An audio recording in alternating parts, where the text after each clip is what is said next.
Good morning, Mr. Clerk. Would you please call the roll? Alderman Kennedy. Here. Alderman Moore. Here. Alderman French. Present. Alderman Vaquero. Present. Alderman Carter. Alderwoman Murphy. Present. Alderman Ogilvie. Chairman Conway. Present. We have 6 present. We have a quorum. Thank you, Mr. Clerk. Tentatively, the order in which we will be taking things this morning will be Alderman Artman's CID bill for Cherokee Street. We will address the Metrolink. We will be addressing then the Scottrade Center, and then we will be addressing MLS soccer. That's the order. I don't see the sponsor of one of those bills here yet, but as soon as she gets here, oh, she's here, so just not in the house or the room. So we're going to continue to move forward. Alderman Ortman, you're on board bill number 229. Thank you, Mr. Chairman, committee members. First of all, we've got an amendment to the bill. So if the clerk could pass the amendment out and we could get that taken care of, then we could proceed forward. And I'm going to ask Bill Killeen to come up and explain. It's right here. Mr. Chairman, members of the committee, the amendment you have is amendment number 1. It's an amendment to the title of the bill. You know, every board bill has at the start of it kind of bolded letters and the stuff at the top. And the purpose of that is to kind of appraise a reader quickly of what is inside the board bill. Well, these bills go through various changes over time. And what happened in this one was it was left out to say that it would also have the authority to levy a sales and use tax. Now, that's been in the CID petition the whole time. It's been, everybody understands it. It's been in the financials that are attached to the CID, but we just need to clean it up to be sure that it's also in the title of the bill, of the board bill. Thank That's you. what this amendment does. I move that we adopt amendment number 1 to board bill 229. It's been moved and second that we adopt amendment number 229 to board bill number 220, amendment number 1 to board bill 229. Is there any other discussion? Looks straightforward to me. Mr. Clerk, please call the roll. Alderman Kennedy. Aye. Alderman Moore. Aye. Alderman French. Aye. Alderman Vaquero. Aye. Alderman Carter. Alderwoman Murphy. Alderman Ogilvie. Chairman Conway. Aye. We have 6 ayes and 0 noes. All right. And Alderman, I also see that Alderwoman Spencer is on this bill too. So I just want to acknowledge, I know that district that you guys are both concerned about runs up the middle or along the edge of 2 wards. So I appreciate her being on it. She was in the room. I know she. Yeah, here she is. Okay. I know I saw her walk in. Okay. Okay. I figured you would plan on speaking. Alderman Ortman, go ahead and resume. All right, well, just so you kind of get the idea, this is the map of the new proposed said district. And, you know, I've had part of Cherokee since I've been elected, since '99, you know, and back when I first started, Marge Vining and myself passed this in on South Grand, and I've always suggested that Cherokee should actually do the same thing. It's just taken a while and a long time to get there. Now, the taxing district that this is going to overlay is actually from Indiana to Nebraska, and what they did is they extended the district all the way from Indiana to Gravois. So it's a much larger district, and I think that's one of the reasons why it took longer to get their signatures and get to where we are now.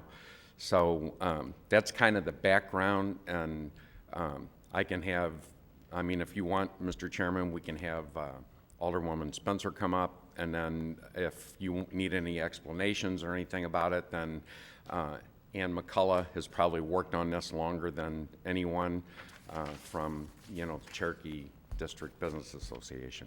Okay, well, just a couple of quick questions for me and then anybody else. We have a business district there already, like a Yes. business Well, association? and part of it. Okay.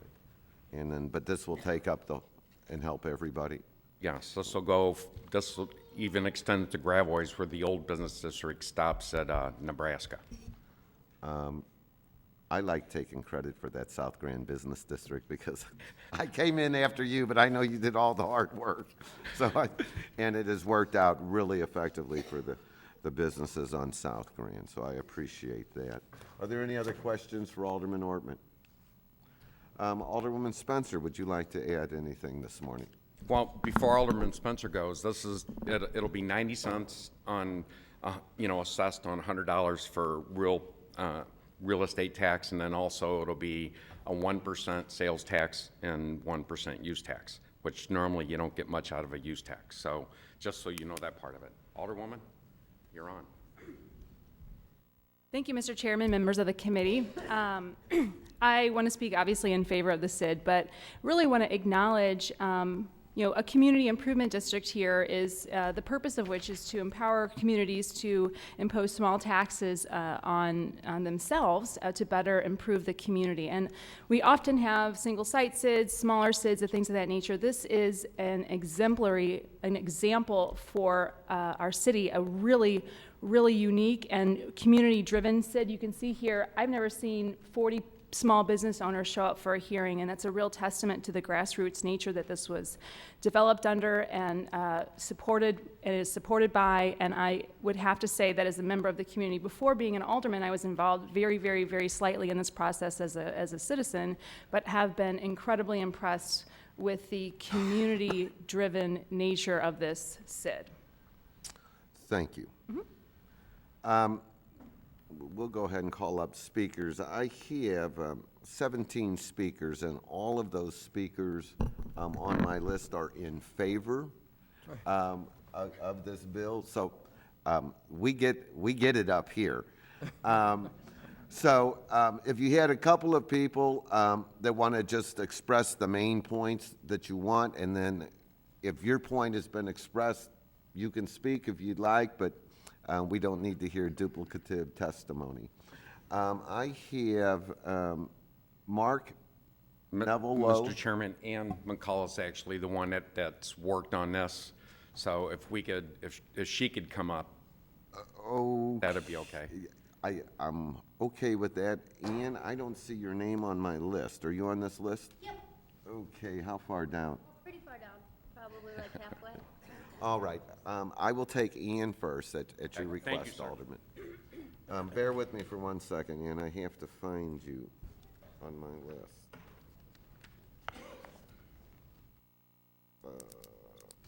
Okay, there you go. You're not quite halfway. If you would give me your name for the record, your address, title, and tell us what you'd like to tell us. My name is Ann McCullough. I live at 2902 Cherokee Street. I'm a Gravois Park resident. I am the Cherokee Street liaison, and I've also been the administrator of pushing this community improvement district forward for the past 5 years. And I will be the administrator of the community improvement district once and if it does pass. I also have additional letters from people who couldn't attend today. And you can go ahead and give that to the clerk, and we'll share it with the alderman and put it in the record. One more. I guess the points that I wanted to make today, first and foremost, the long process that it took to get to where we are today are because of a couple of different things. It was first brought up, as Ken mentioned early on, prior to 2010, when looking at what South Grand Community Improvement District had been able to establish by creating a community improvement district. And then in 2011, it was brought up again, and the Cherokee Station Special Business District and Association decided to move forward with looking into establishing a community improvement district. And then in 2012, the Business Association and Taxing District hired me to look into pursuing a community improvement district.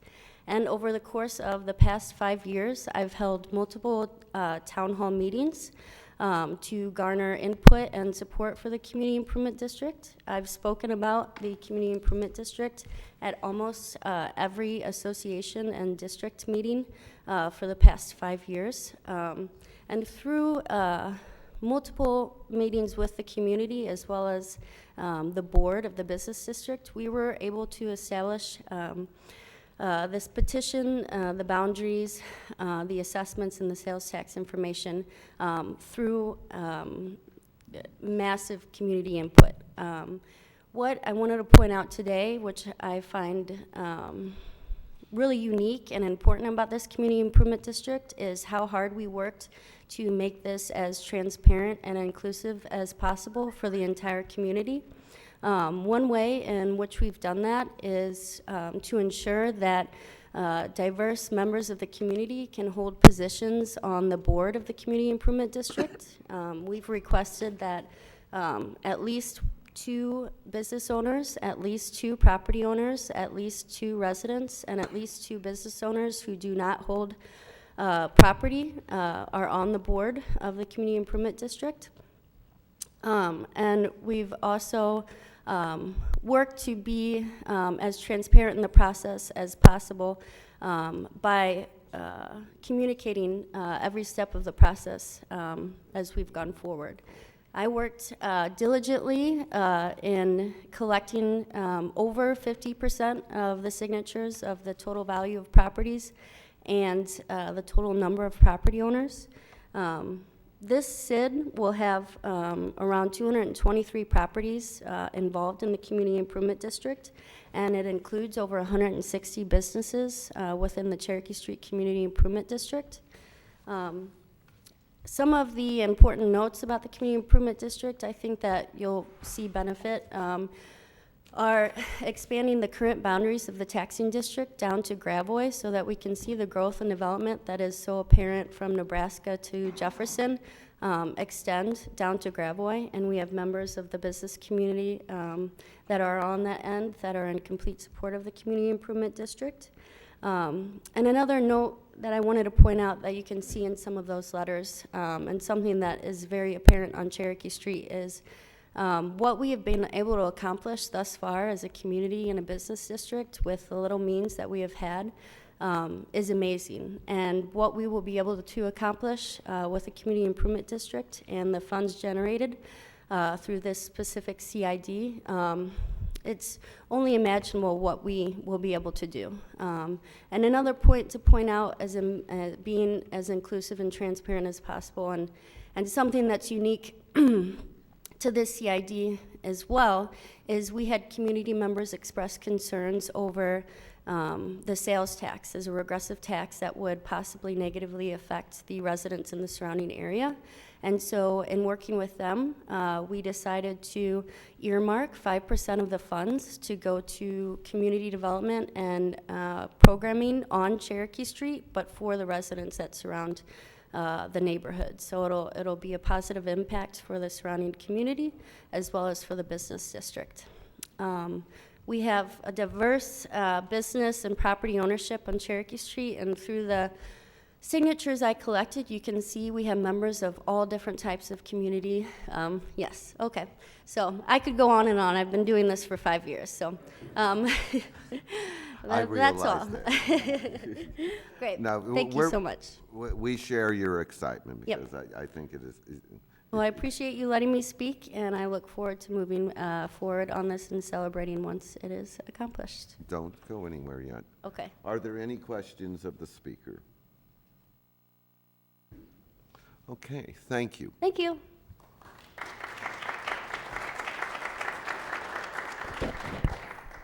Mark Nevelant.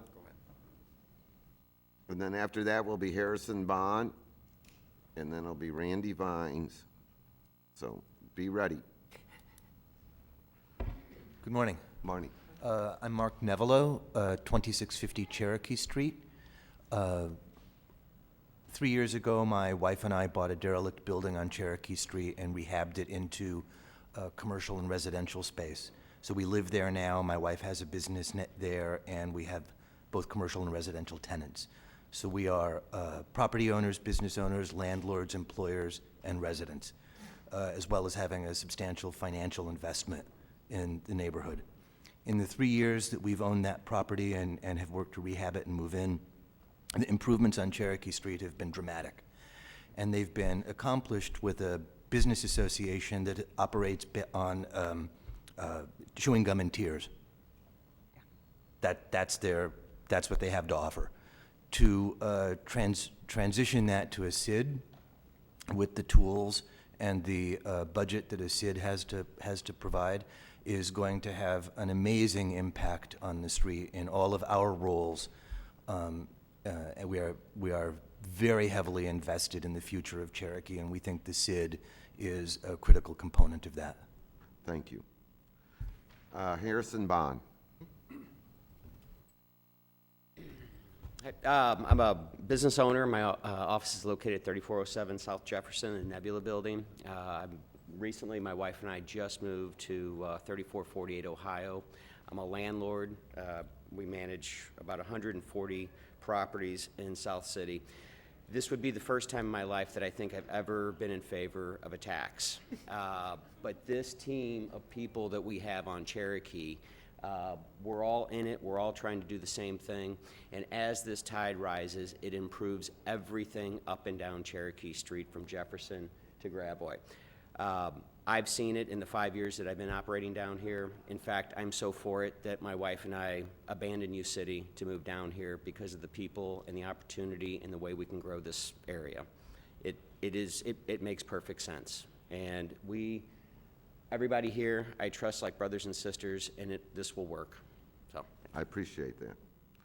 Randy Vines.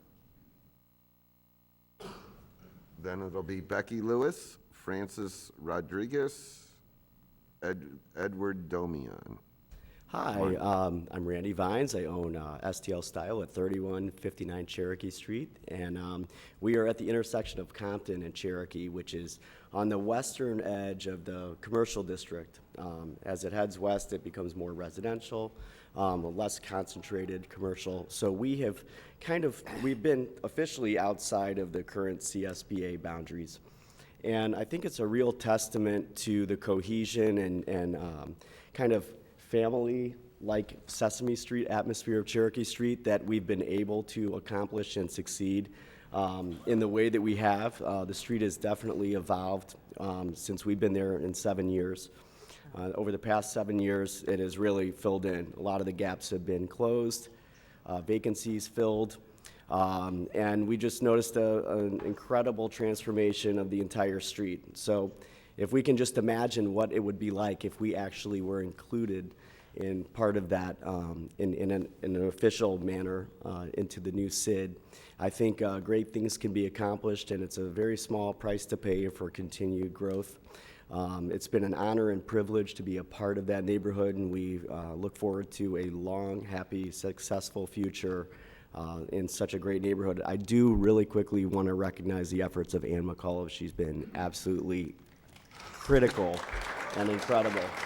So thank you. Let's see, and what does your store sell? My store. Oh, well, we offer a wide variety of St. Louis City themed merchandise and ephemera, apparel, and other, curiosities.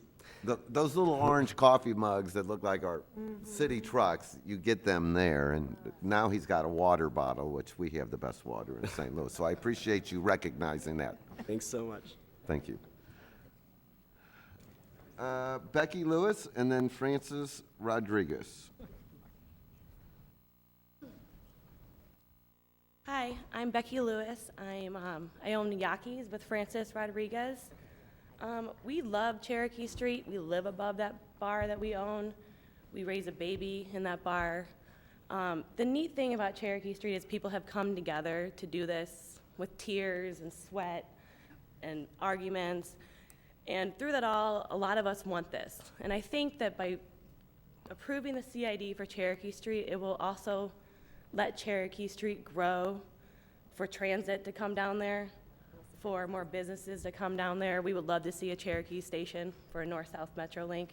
I think by doing this, our community can get together and show the city, the county, and the state that this is where transit needs to be. Thank you. All right, and if Alderman Ortman and Alderwoman Spencer have their way, there will be a transit station there. Francis Rodriguez, then Edward Domian, then Linda Henning. Hi. I'll have to apologize. My partner Becky was just up here. I really can't hear what people are saying back there, so I don't want to be repeating everything that folks have said. But if Becky didn't cover it, we live upstairs from our tavern now at 2728 Cherokee, and we also own another business down in the middle of the block called the B-Side. The last thing, in a way, that this neighborhood needs is more taxes, because it is regressive. But I don't see any other way out for us than to tax ourselves and make improvements on ourselves. It's a sacrifice that we have to make, and I recognize that it's a sacrifice that's harder on the poorest people that live in that neighborhood. I know it's a burden, but I really don't see another answer, and I would appreciate your support. Thank you. All right, I've eaten at both of your restaurants, and I believe that the aldermen are fairly supportive here. So I don't think you have to do a lot more convincing of us, but we'll go ahead and give the speakers a few moments each if you absolutely have to add something. I think I said Edward Domian. I think everyone has said what I would say. Okay, thank you. Linda Henning, or I'm sorry, Linda, I might have really botched your name.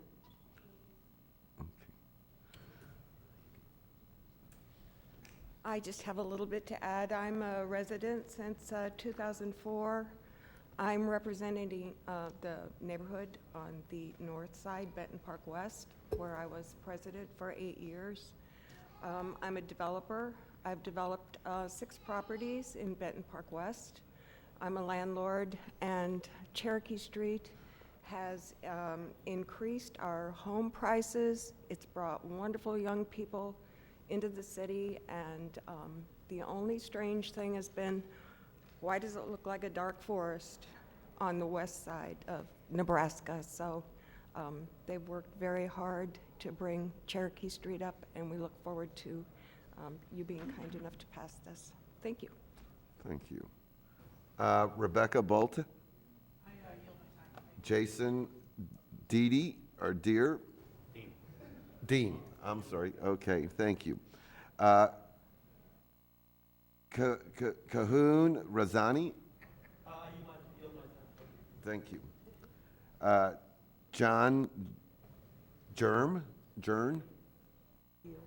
Okay. Sarah Johnson? Thank you. William Gibson? I'll yield as well. Okay. Dan Gunther?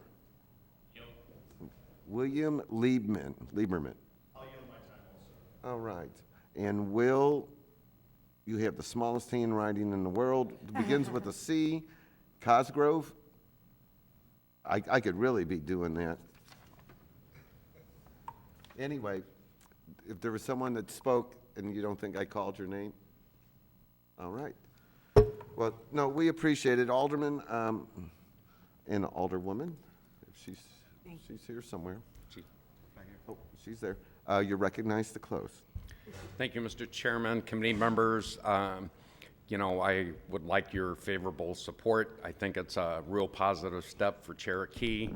And like some that testified said, Cherokee's come a long way, and I think this is going to enhance, and especially going all the way to Gravois, the full district. And as you see, there's no opposition here, so I think it's a pretty good tell. So I would request your favorable support. All right. Alderman Kennedy. Okay, Alderman Moore? Yes. Go ahead. Do you, the microphone. How much do you share in this district between you and Carrie Spencer? You carry the most of it? Yes, sir. 60? I've got most of it. Okay, about how much? Do you have one of the maps? On the south side of Cherokee, Alderwoman Spencer's got from Jefferson to Compton, and I've got everything else. Okay, I just wanted to know. That's all I have. You'll give me that card. That's all I have, Mr. Chairman. All right, Alderman French. Thank you, Mr. Chairman. Just a comment. I love what's happening down on Cherokee Street. I think it's really a bright spot in our city, and to see the kind of entrepreneurial spirit that really is taking root there is really good to see. And it's also good to see that it's mostly organic as opposed to some of these kind of artificial, kind of top-down developments that we've seen in the city. But I do want to call attention to the sales tax issue in the city. I understand why we create community improvement districts. That too many neighborhoods feel like they haven't gotten the resources and the attention from the city that they deserve. They feel like they need more say in the future of their community, and I get that. But what we are continually doing is shifting the tax burden as we give tax breaks to very large developments in the city. We are raising our sales tax in small increments across the city, and it's a very regressive form of taxation. And so I'm going to support this because the community wants it, and I think it's going to lead to good things. But the sales tax of the city of St. Louis is already at 8.7%. It's already among the highest sales tax in the country. In this area, we're going to raise it by another 1%. That's going to take it to 8.7. The next bill that we're going to discuss is to discuss an increase of another half-cent raise across the city. That will mean that shopping down at Cherokee the sales tax will be over 10%. And there are many sections in the city now where the sales tax is already over 10%. As a city, we need to be conscious of this because we can't continually raise the sales tax and not expect there to be negative consequences in the future.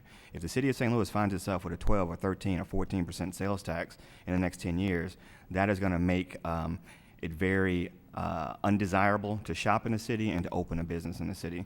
So I just think it's something we need to be conscious of, especially as we keep passing these very large tax breaks to very large corporations. And I think there's another bill we're going to be discussing later where another very large group is asking for tax breaks. And so what we're just doing is shifting the tax burden. And if we keep shifting it to a sales tax increase, that has a disproportionate effect on poor folks. So with that being said, I am going to support this, but I just think we need to be conscious of that. Thanks. Alderman Vaccaro. No questions. Alderwoman Murphy. Just a brief comment. I know how hard everyone worked on the CID. We just completed one in the Bevo area, so I know how hard everyone worked. And just a little, I grew up over there, and I worked on Cherokee Street in high school and college, and I'm excited to see it come back to what it was years ago. So I wish you the best of luck. Alderman Ogilvie. Thank you, Mr. Chairman. I apologize for being late. I was under the mistaken impression that we started at 9:30 today.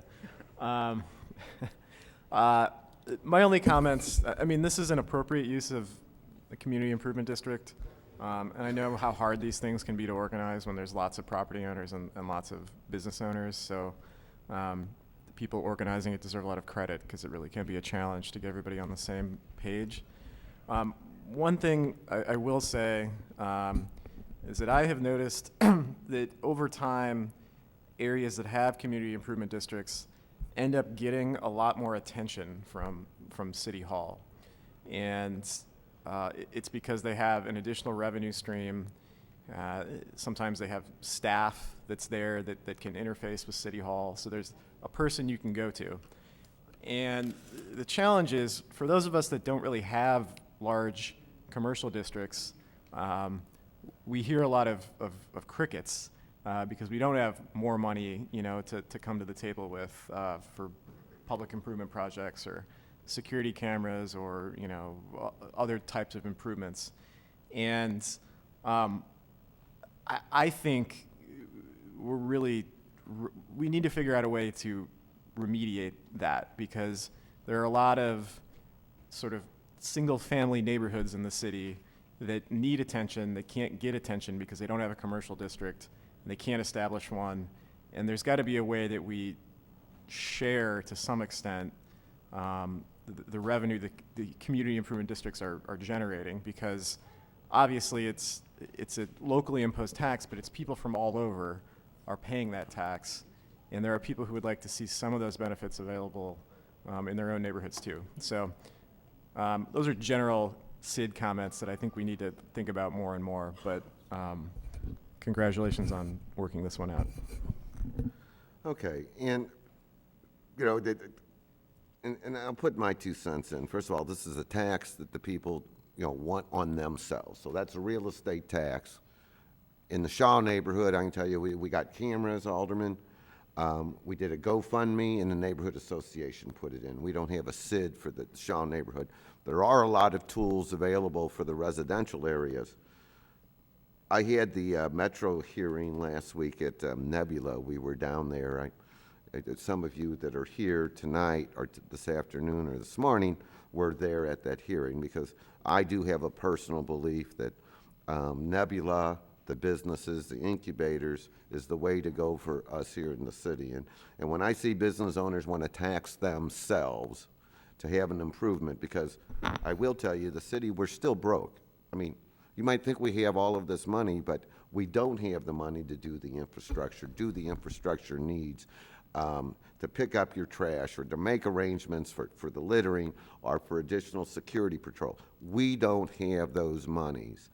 If you want to make your district what you want it to be, we still win here at the City of St. Louis, because you generate not just the sales tax you're collecting yourself, but I can tell you on South Grand, after we did those street improvements, for 3 years in a row, we've had an increase in sales tax collections on that district, because people are more comfortable coming there. It's clean, it's more accessible, and I think you're going to be really excited to breathe life back into Cherokee, and it will not just benefit those owners, but remember, you're only charging an extra 1% of what the Alderman French had said. You know, the rate is 8.7%. Well, we still get that 8.7. Well, the state gets some, we get some, Metrolink gets some, Parks get some, but we still get. And if your business goes, and it will take time, you'll increase your sales, increase the employees, increase your property values, and all of that inures to the benefit to the city as a whole. So, Alderman, I appreciate you and Alderwoman Spencer going forward with this. I am really excited about this project. Mr. Clerk, I move that we pass Board Bill number 229 out of committee with a due pass recommendation as amended. Second. It's been moved and seconded that we pass Board Bill number 229 as amended out of committee. No. Mr. Clerk, please call the roll. Alderman Kennedy? Aye. Alderman Moore? Alderman French? Alderman Vaquero? Alderman Carter? Alderwoman Murphy? Alderman Ogilvy? Aye. Chairman Conway? Aye. We have 7 ayes and 0 noes. Thank you, Mr. Clerk. Have a nice day. Thank you.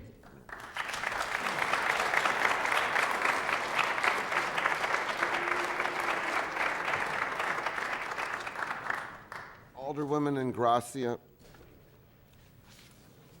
Okay.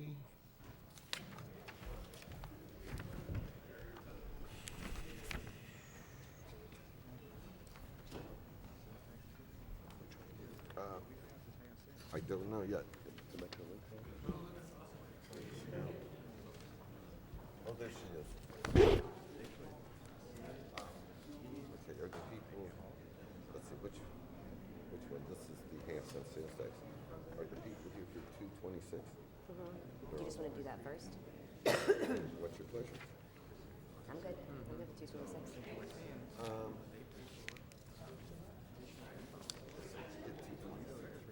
That's it. I announced 227. That's the sales tax. And then just do this. Okay. I need, yeah. Okay. So, what we're gonna do, So the stadium tax or- would be 226. right. Okay. We're going to take up Board Bill number 227, the Metrolink tax. This bill's been presented to us twice already, and I think everybody here on the committee is fairly familiar with the Metrolink proposal. I know that we have some amendments that are going to come before us.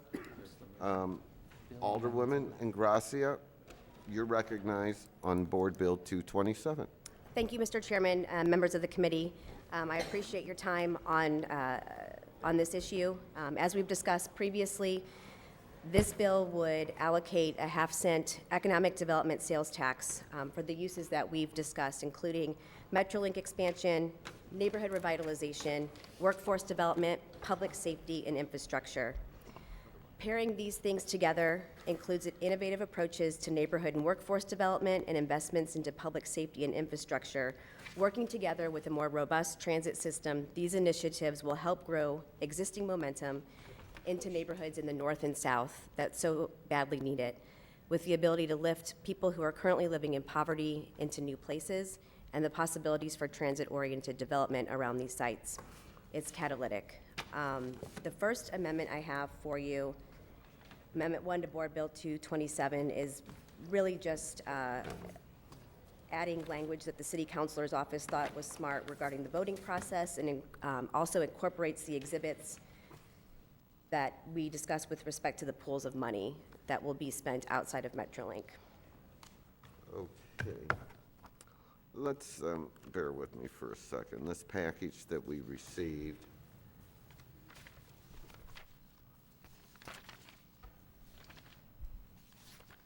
I just want to see what I have here. Alderwoman, there's 10 amendments here.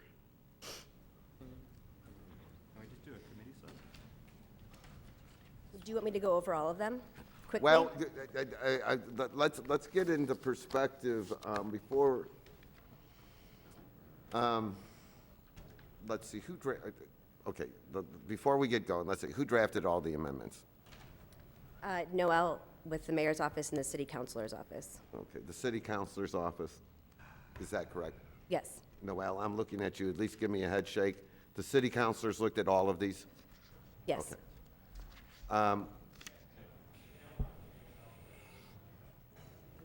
There's not a lot of substantive changes. Okay, why don't you go and tell us what all 10 of them are Sure about? thing. Let's So- do that instead of doing this 10 times. Okay. Amendment 1, as I mentioned, just adds language regarding the voting process that the city councilor's office recommended, and then incorporates the exhibits that we have looked at and before with respect to the pools of money above and beyond Metrolink. Amendment 2 simply cleans up some of the whereas clauses. There were some comments that they were maybe just, there was too much language there. So that basically cuts the whereas clauses down to just 2 or 3. The third amendment changes the ballot language with specificity, addressing Alderman Kennedy's request that public safety be the language that we use instead of the cameras and real-time intelligence center language. Amendment 4, we can have a discussion about. There was some conversation with respect to whether or not we wanted 5 or 9 people on the Economic Development Tax Board. Amendment 5 is the city councilor's, again, request regarding the Economic Development Board of Aldermen and estimate and apportionment, just guiding the people who come after us with respect to how the money should be allocated, if that's what voters are deciding on at the polls. And then the remaining amendments just are the exhibits that discuss the pools of money that we've talked about in committee previously.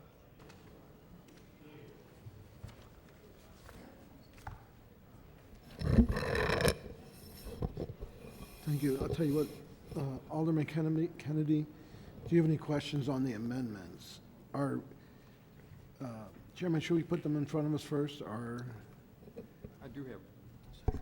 do we need a motion to put them in front of us first? You want me to make a motion? We'll just go ahead and go on. So, yeah, Alderman Kennedy, go ahead. If you, If you would, if you have comments on them. Thank you, Mr. Vice Chair. Is there a reason why this is not a committee sub as opposed to all these amendments? We can do that. I'm happy to do that. I just put it piece by piece so that in case we didn't want all of them, all of the changes, we could have a discussion about Okay. it. All right. That's all I had. Thank you. Alderman Moore? Do you have any questions on the amendments? Yeah. This I think I'm is a missing very one. important Up on the side. board bill we have before us. And to come in with 10 amendments at this hour and want me to get them all figured out, I think it's kind of rough on the committee. I know it's rough on me to sit and decipher these 10, go over this. Were these prepared last night or? I got them this morning. They all reflect, with small changes that the city councilor thought was smart to put in the bill, items that committee members wanted in discussions that we've had in the previous 2 meetings. Alderman Alderman Carter? Alderwoman Murphy? Just a question about Amendment 6. I noticed the proportion was changed. Can you elaborate on that a little bit? Absolutely. So, Thank you. Yep. The conversations I've had, not only with members of this committee, but with the members of the board at large, was that they would have liked to have seen a higher percentage of the money go to Metrolink than 50%. So we are now at 60% funding for transit and then 10% each of the other pools of money that we've been talking about. Thank you. Alderman Ogilvy?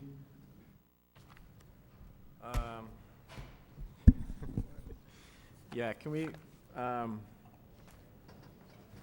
starting on Amendment 3, I think I'm clear on 1 and 2. 3, the substantive change here is just we're changing the ballot language slightly from anti-crime infrastructure just to public safety. That's correct. Okay. 4, there was some discussion in committee that some members thought it may This make is the more board. sense. The Economic Development Tax Board. We're gonna have Either- 9 members instead of 5. Okay. 5.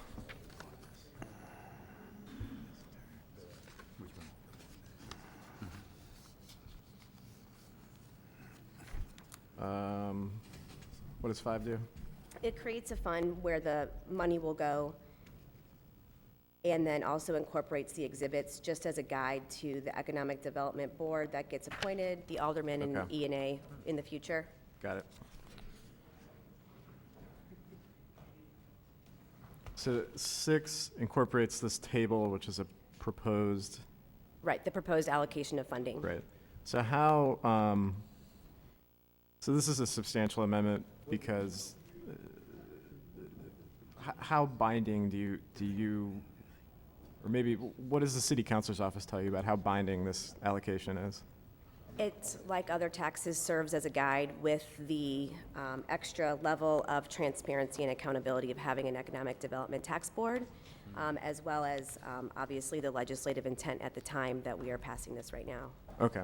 So, I mean, as we both know and have discussed many times, these things are still obviously subject to appropriation every year Absolutely. within the budget and within what this board recommends, I guess, or approves.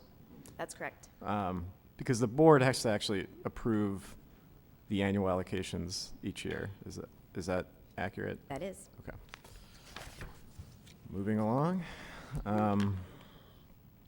Number 7.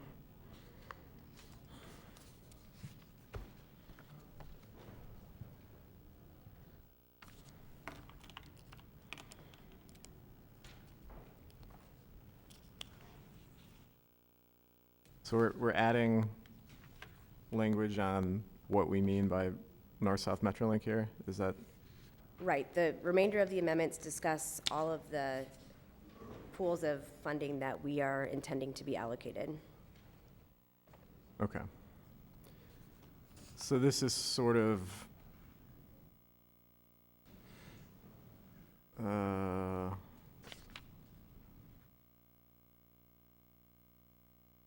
So this is adding an exhibit that basically describes the North-South Metrolink project as we intend, the form that we intend to pursue it through this bill and this funding mechanism. That's correct. Okay.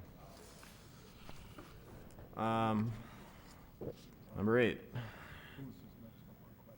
So this explains what the neighborhood revitalization component is more, okay.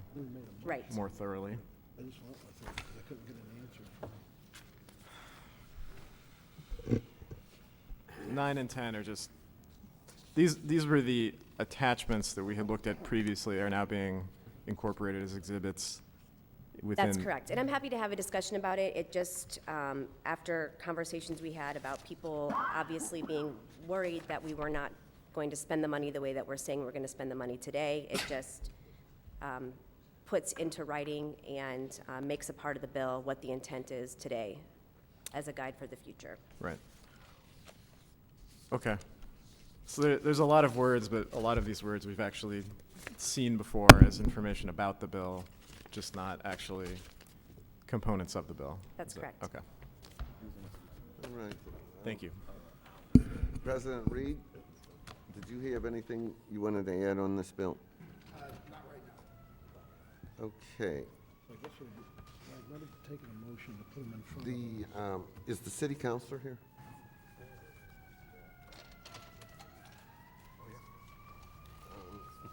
Is there somebody in the mayor's office here that? Well, not Otis. He doesn't know where the 4th floor is. No, I'm teasing you, Otis. We'll have Noel run up and get the city councilor for me, come in. But anyway, let's go ahead and since it's the will of everybody here, to add the amendments to this bill. Mr. Clerk, I will need you here so I can do this in an expeditious process.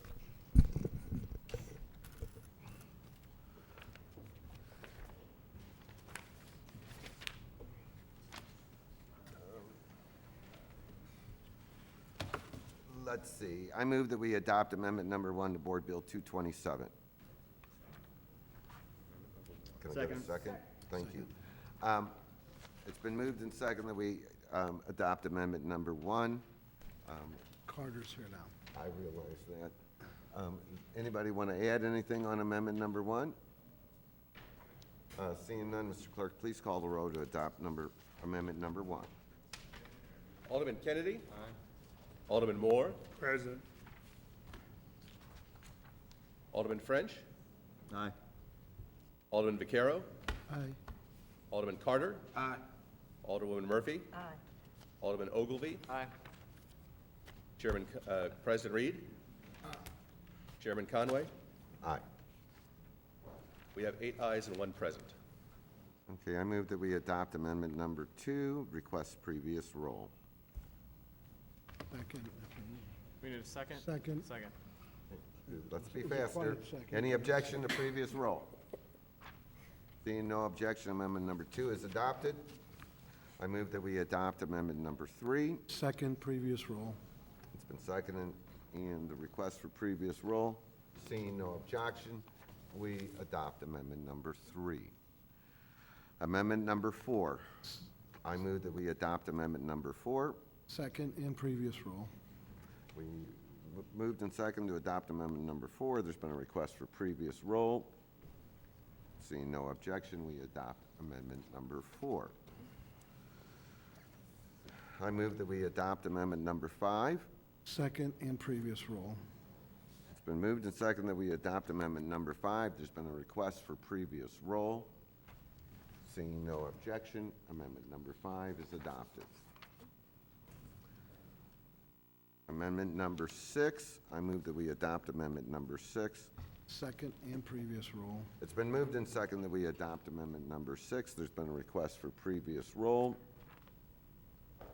Seeing no objection, we adopt amendment number 6.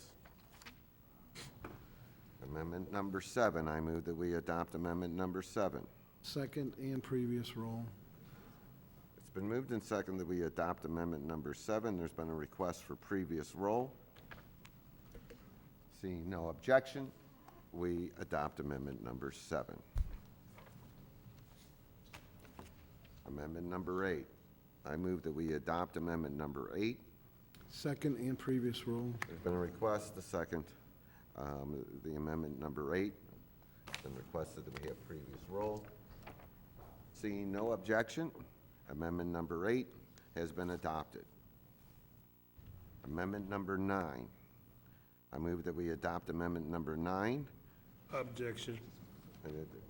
There's been an objection to previous, let me get a second first, and then I'll take the objection. Second. Okay, it's been moved and second that we adopt amendment number 9.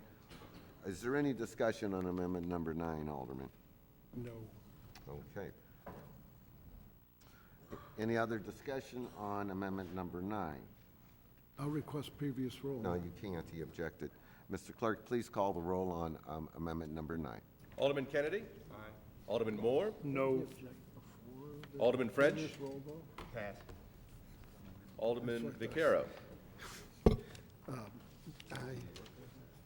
Alderman Carter? Pass. Alderwoman Murphy? Aye. Alderman Ogilvy? Aye. President Reed? Oh, when you took that out. Chairman Conway?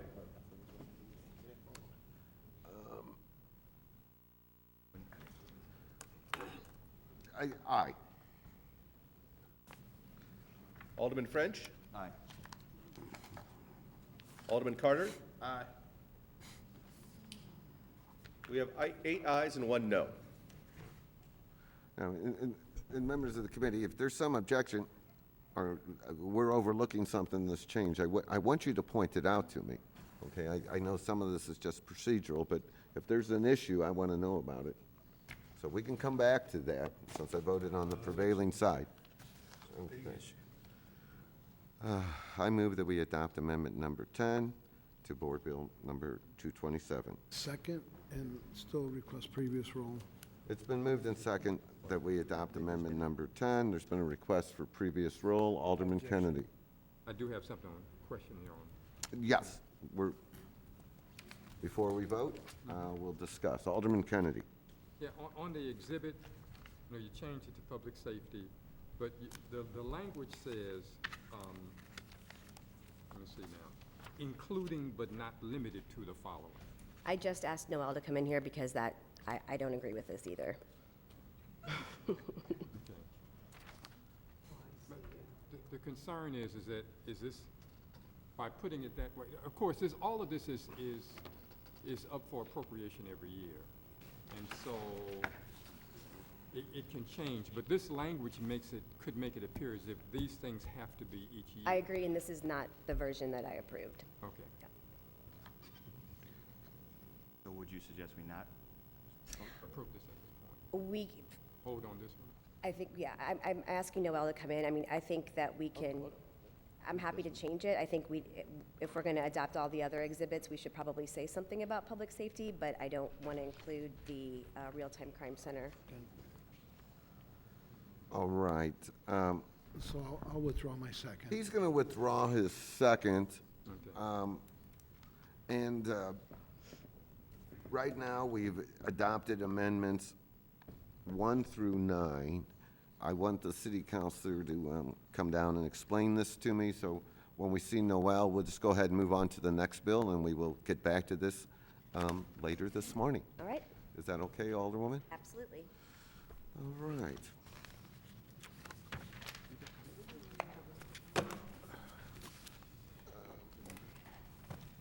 Let's see. President Reed, you're recognized on Board Bill 246, the Scottrade.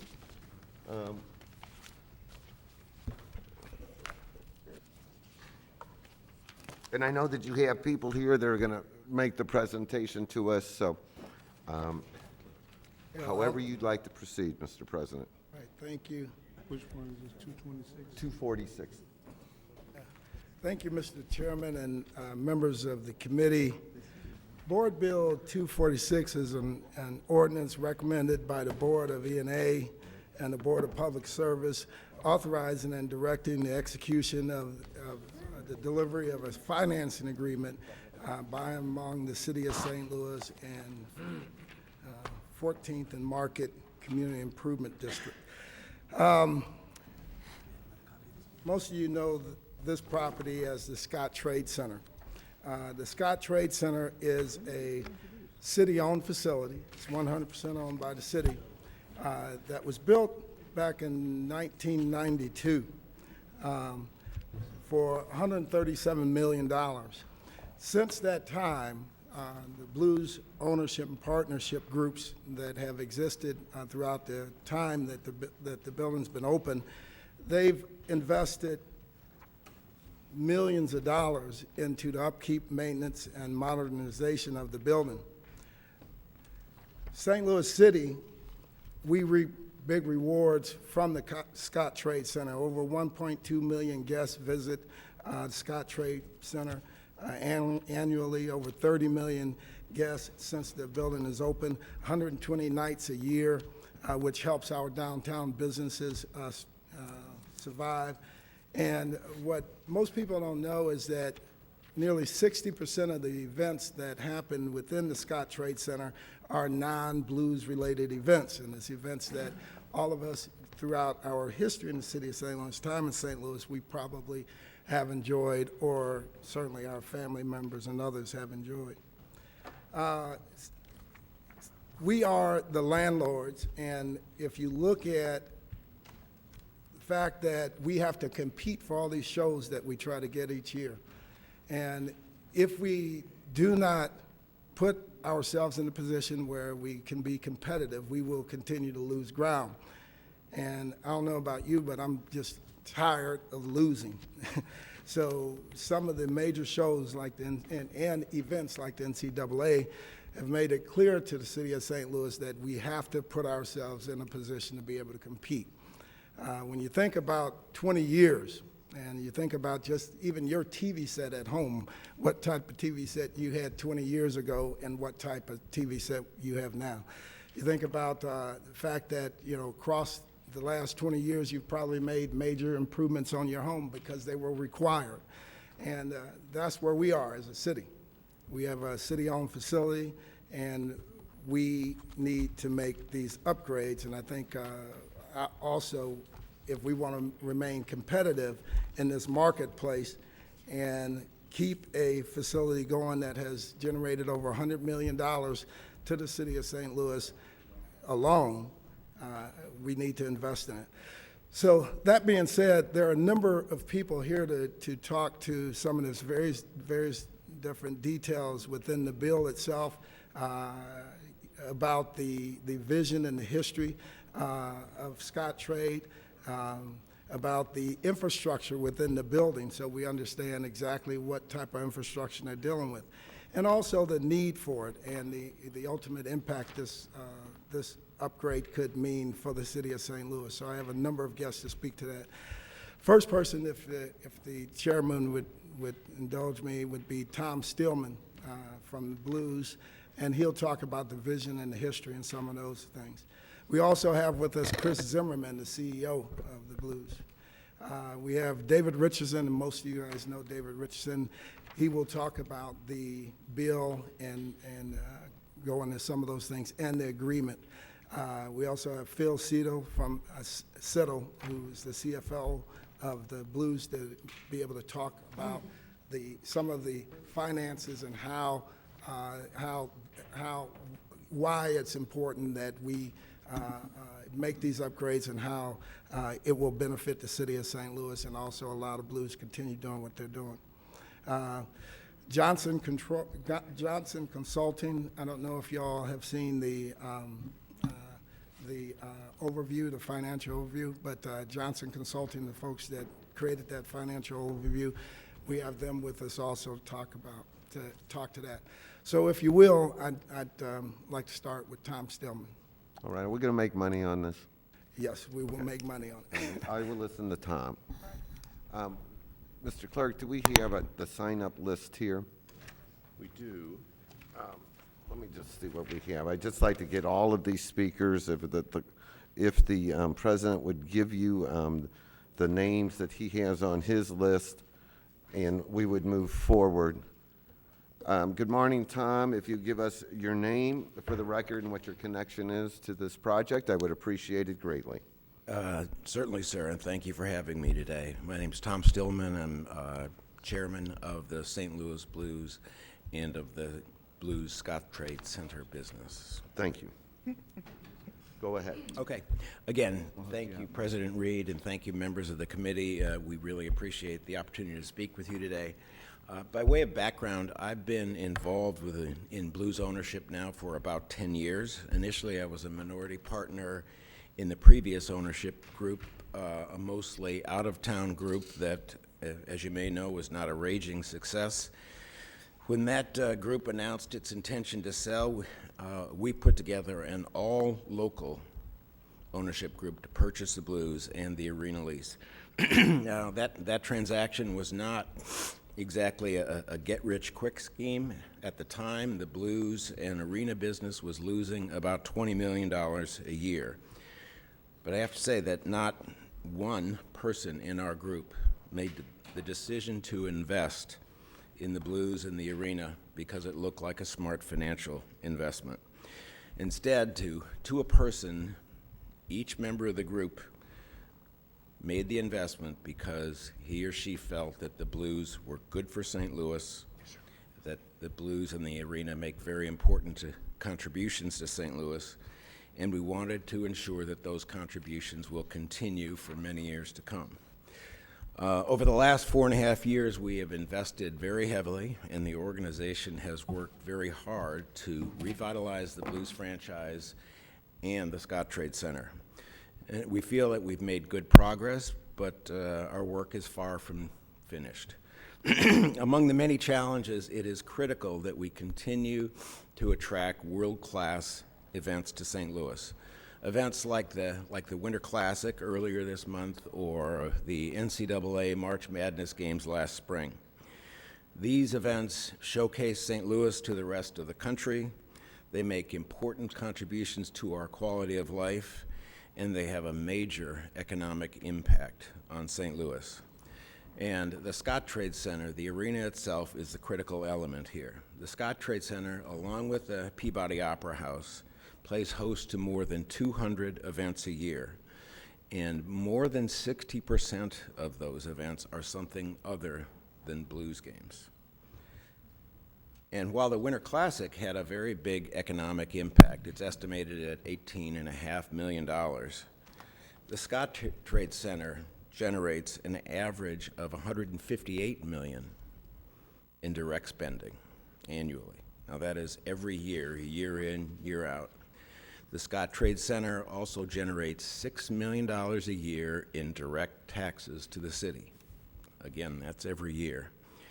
So that's $6 million in taxes paid because of events inside the arena walls, and that's without considering the economic activity that we generate in the area and the resulting city tax revenue. As examples of this additional economic activity, events at the Scottrade Center and the Opera House fill an average of 59,000 hotel rooms annually, and that number will rise to 75,000 if we make the planned renovations. Again, that's every year. Visitors to the Scottrade Center and the Opera House put more than 85,000 people to work in bars, hotels, restaurants, and other businesses in the area, again, generating significant additional tax revenue for the city. And again, that is every year. And now the big drivers of this economic impact are the special events that we, along with the St. Louis Sports Commission, have been able to attract and maintain over the years.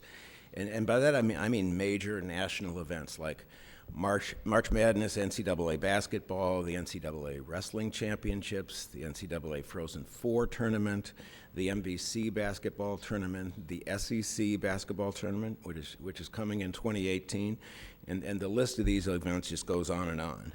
And then beyond these sports events, we bring world-class concerts and other shows to St. Louis. But and here is the issue. Our ability to attract these events is now very much at risk. Point of fact, the NCAA, the conferences, the concert promoters have made very clear to us that they are not going to keep coming to the Scottrade Center. And that's not because other cities outwork or outclass St. Louis, nothing like that. It's because the Scottrade Center is no longer competitive with arenas in, say, Nashville, Kansas City, Indianapolis, Louisville, Tampa, and other markets of our size. And we've been at a competitive disadvantage for some time now. And it's only because of the excellent work of the Sports Commission, Frank Viverito, Chris Zimmerman and his team at the Blues that we've been able to compete at all. So the Scottrade Center, again, a city-owned building, is now very much at a crossroads. If we renovate it, modernize it, make it competitive again, it will continue to have a major impact on our economy and our quality of life. In fact, that economic impact will grow substantially over the years as we're able to attract more and more events. On the other hand, if we don't modernize it, the arena will become a declining city asset. It will no longer attract these special events. It will generate less and less for our economy and for our quality of life in St. Louis. It really is as simple as that. So the question is, how do we get this done? How do we finance the renovations? A little background. Again, the Scottrade Center is owned by the city, but, and this is critical, it was built with about 95% private money. About 95% of the arena project costs were paid by Blues ownership back in the early 90s. And since that time, all maintenance, all repairs, all improvements, all capital expenditures have been 100% paid for privately, again, by Blues ownership. Over the years, the Blues have invested $237 million in building, maintaining, and improving the arena. So that's $237 million. Now, as you may know, the Blues have not exactly been a profitable proposition over the years. In fact, losses for Blues ownership since the arena opened in 1994 total more than $500 million. But during that same time period, the Blues and the arena have generated more than $100 million in city taxes. Again, that's $500 million in losses, and yet $100 million in city tax revenue directly from the building. So, going forward, Blues ownership will continue to do its part to generate this direct tax revenue and the broader economic impact in the area. We will continue to work on and invest in and incur really significant risk on developing the Blues and the Scottrade Center businesses. And that includes significant additional investment in the Scottrade Center as part of this project. Under our proposal, we, Blues ownership, would invest an additional $90 million in the building over the life of the bonds. That would come in the form of a self-imposed CID tax and the capital expenditures over that period. The proposed city investment of $4 million a year would come entirely, meaning every penny, 100%, from the city taxes paid directly by the arena and the Blues. The city would still collect those taxes, $6 million a year now, and increasing substantially over the years if the renovations are made. And in fact, over time, the increase in taxes paid to the city would more than cover the city's investment. So it is something you do make money on. It is a plus investment. So again, we're at a crossroads with this city asset, the Scottrade Center. Blues ownership has invested and lost hundreds of millions of dollars over the years. We will invest another $90 million in the building going forward, but we are not in a position to carry the entire renovation, the entire modernization, the entire public asset on our backs. If we're going to get this done, if we are going to have a competitive building again, if we are going to attract national events and continue to have a major economic impact on the city, we are going to need the city to invest alongside Blues ownership. So, once again, thank you very much for your time today and for listening. I appreciate it. All right, and Tom, we have some handouts, or did I not, as to the numbers and that with the next speakers? Pardon me? Will we have handouts so we can see the numbers, or? Okay. All right, well, no, that's fine. It will help put us in order. And next we'll have Mr. Chris Zimmerman, who's the CEO of the St. Louis Blues. Yeah, so Oh, that's what we're looking for. a deck there that I will proceed. I'll move through in a timely basis. So let me I'll wait to make sure everyone has a copy. Thank you. And then for everybody in the room at 10:45, we're going to take a 8 to 10 minute recess. All right, just so that everybody knows that. So We need an additional one down there.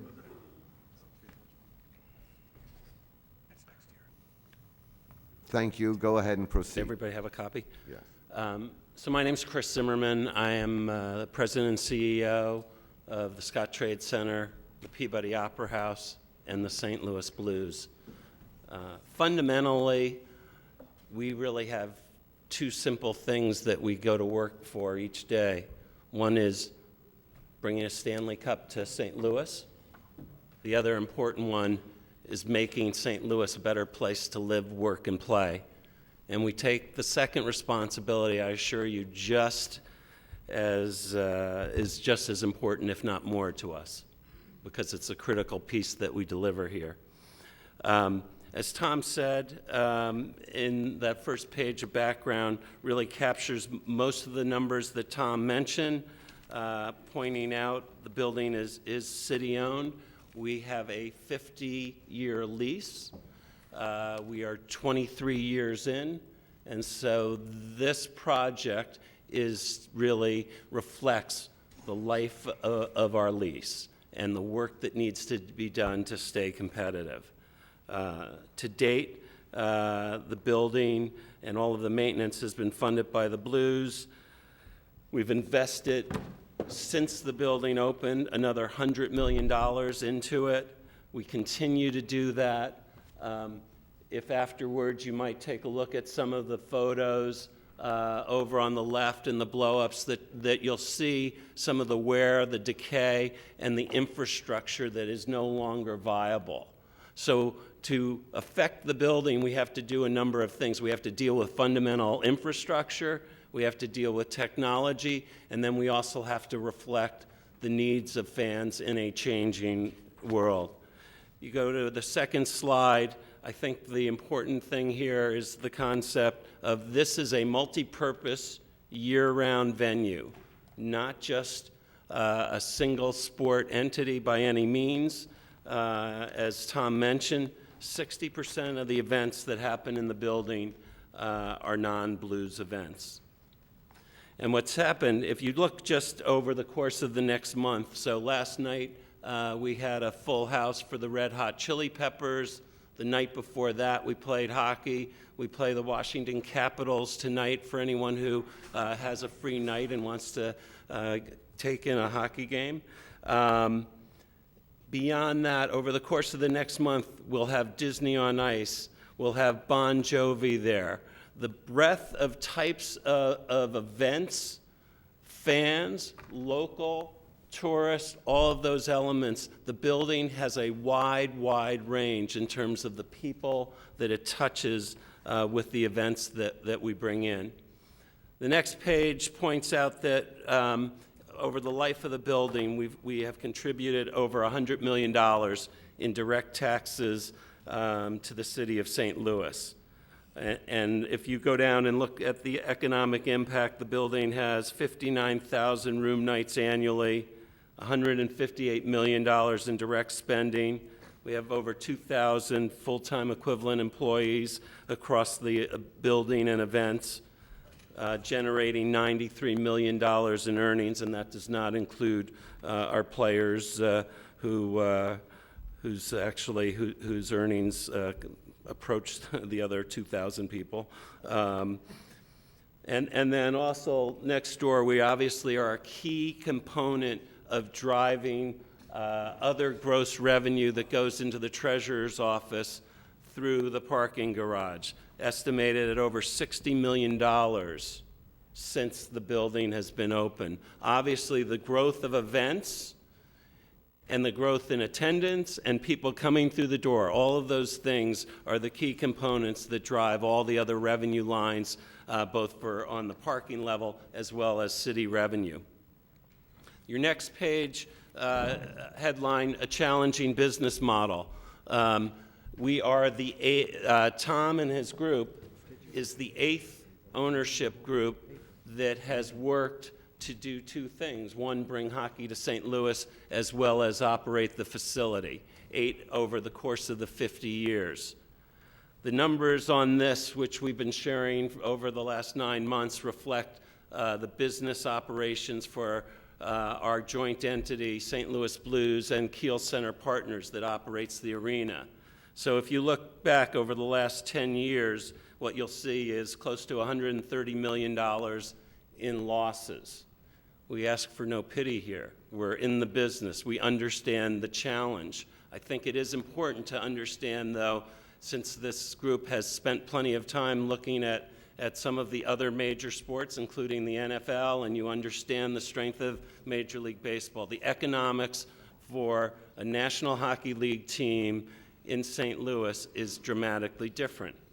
The good news is, as you can see, we have made significant progress. As we say, we have stabilized the business. Last year, in a year that we got to the conference finals, our positive cash was $1.6 million.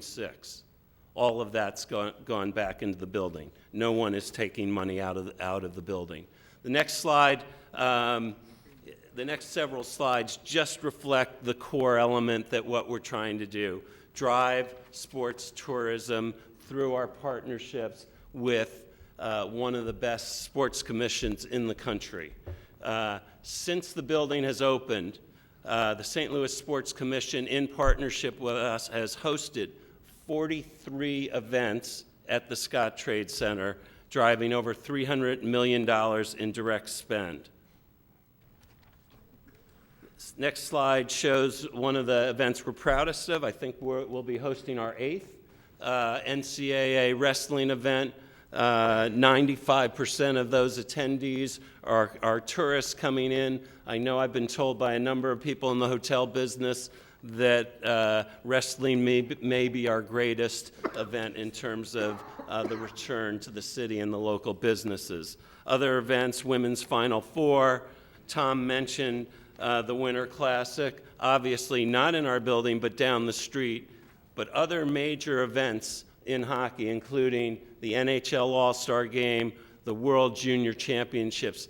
These are the events that we want to keep being able to attract to St. Louis and drive our business. And then from there, just obviously, we have a diverse group of entertainers, truly a multi-purpose facility that touches much of the community.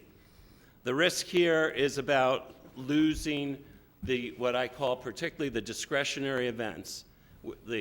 Frank Viverito from the Sports Commission will give a little bit more detail, but fundamentally, we're falling behind, and we're being told that very clearly. If you go to the next slide, titled At Risk Opportunities, we show really just over the next 4 years the types of events that have been core to really particularly every March, championship events, and the economic impact they will have. We will not be able to attract these events in the future if we don't respond in a meaningful way. If you go to the next slide, titled SEC Men's Basketball Tournament. Several years ago, the University of Kentucky came into town. Their experience in the building around our locker rooms, around the coaches' rooms, the lack of Wi-Fi, all of those things led them to go back to the league office and say, that's an unacceptable building. We don't expect to be playing in that type of facility. The SCC then came back, worked with our building, worked with the Sports Commission, and quite honestly, we continue to work on this issue of creating a list of expectations that we needed to match up with Nashville and Tampa in particular, two of the other cities that they go to for their event. Their wish list, if you will, plays out to about $55 million in adjustments to meet their demands. One of the key things here is if they have that expectation, we know that the NCAA, the Missouri Valley Conference, and other groups will have that same thing. The next two slides show a couple of the visuals of an aging building that simply needs to be renovated and to be updated. Just the HVAC upgrade in this building, and which actually will also have some impact on its sister building next door, the Opera House, that's a $25 million project in itself. If you go to the slide titled Arena Renovations in Other Cities, this is a list of other cities that have done these major projects. Interestingly, they are all buildings that opened around the same time. The mid-90s was a major time, and what you see here, and obviously these projects are not created equally, but that the average across those buildings was $113 million. The next slide gives you some sense of some of the public-private splits across other buildings that are similar to ours in age. And as we sit here right now, the split for us would be 5% public and 95% private. The next few slides show, in addition to the buildings that are getting renovated, we have other cities that are coming online with brand new buildings. So first, Sacramento opened this building this year called Golden One Arena. The project cost on that was $507 million. Public funding was $255. Milwaukee has just started this project to build a new arena. Similar zone on cost, $524 million, $250 million in public funding. The most expensive project is actually happening in Detroit, where this arena, I assume it's going to be awfully extravagant and have some exceptional features. The cost on that project has risen to over $700 million in Detroit. I think the other thing that's happening around the Detroit project is an expectation of affecting a broader district, but those costs, as I understand it, are just the arena costs on there. The dollars that we're proposing for the city to support us is on the next page, $67.5 million, and you can see how those projects break out. When you go into the actual bill, you see that we are looking at the project in two phases. This would be phase one, and the ask of the city in terms of their participation. Your next three slides have a couple of the renderings in our building. I don't think we need to go into this in great detail, but some of the key things. So this shows a new public gathering space at the entry to the building. The next slide shows the main concourse and opening that up, making it more welcoming. Again, we could show you significant photos from other buildings. You would quickly understand what it looks like to be in either a renovated or new building. I'm sure when you go to airports, it's the same thing. So those are a few of the renderings, the final one being the video board, which is in this particular one is in St. Paul. We were up there last year to see the U.S. figure skating, which is competing this weekend in Kansas City. It's a great event that we've hosted that we want to get back. Without this type of technology package, we won't get it. The next few pages do come from the study, really looking at simply sort of the decision tree will be at in terms of driving key elements that translate into tax revenue. So here you see that by doing this project, we believe we can grow the events, grow the attendance, grow the nights, room nights locally to 74,000, and with our event count falling, that could drop as low as 32,000. Total direct spending by taking this action would grow to 183 million versus without 131. Fiscal impact, total tax revenue for the building, and this would include both state and city, rising to 20 million with the renovations, and falling to 13. And then you see also obviously a job impact, which is meaningful based on our events, based on the total nights, and based on the activity we're able to attract and drive. The financing agreement summary are the last couple of pages. I'll point out a few things. The LCRA will issue bonds expected to generate $67.5 million in net proceeds to pay for the costs of Phase 1.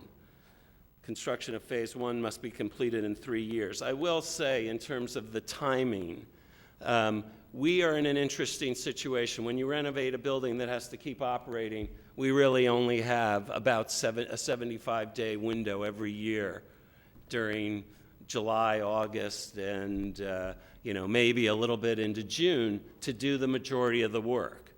And you can imagine, to plan that work, to buy materials, all those things, to get our construction crews in order, those are decisions that really are right in front of us right now. So without being able to make those decisions quickly, we will lose another year.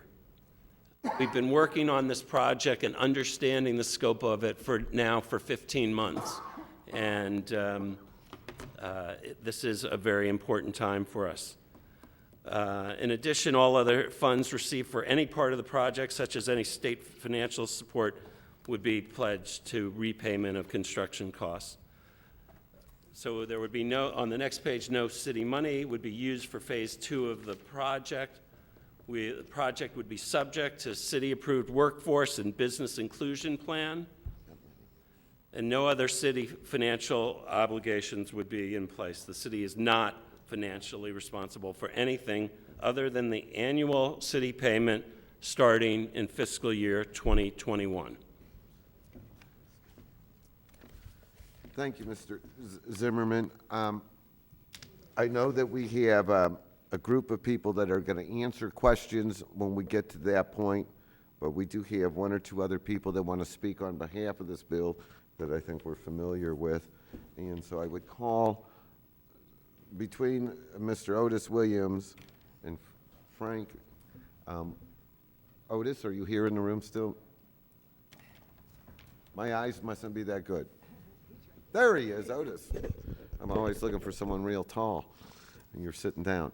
This is Mr. Otis Williams. If you would identify yourself, we would appreciate that. Okay. I'm Otis Williams with the St. Louis Development Corporation, the city's economic development arm, and I'm here to speak on behalf of the bill. I think between Tom and Chris, they've identified all of the pluses for this, the number of events that actually occur in the facility, and the kinds of things that happen there. It is essentially with over 200 events that occur in the facility and the adjacent facility, sort of a lifeline to much of the activity that is in downtown. So one of the things that is important for us here is that there has been a significant investment by the team already, and that the city has, in fact, benefited from this investment to the tune of about $100 million. In addition, there is a parking facility that was built to support this facility that also provides revenue here as well. And so the thing that is, I guess, most striking is if you actually toured this facility and actually saw the actual scenes that Chris pointed out in the photos that you see, to see the state that we're in today's technological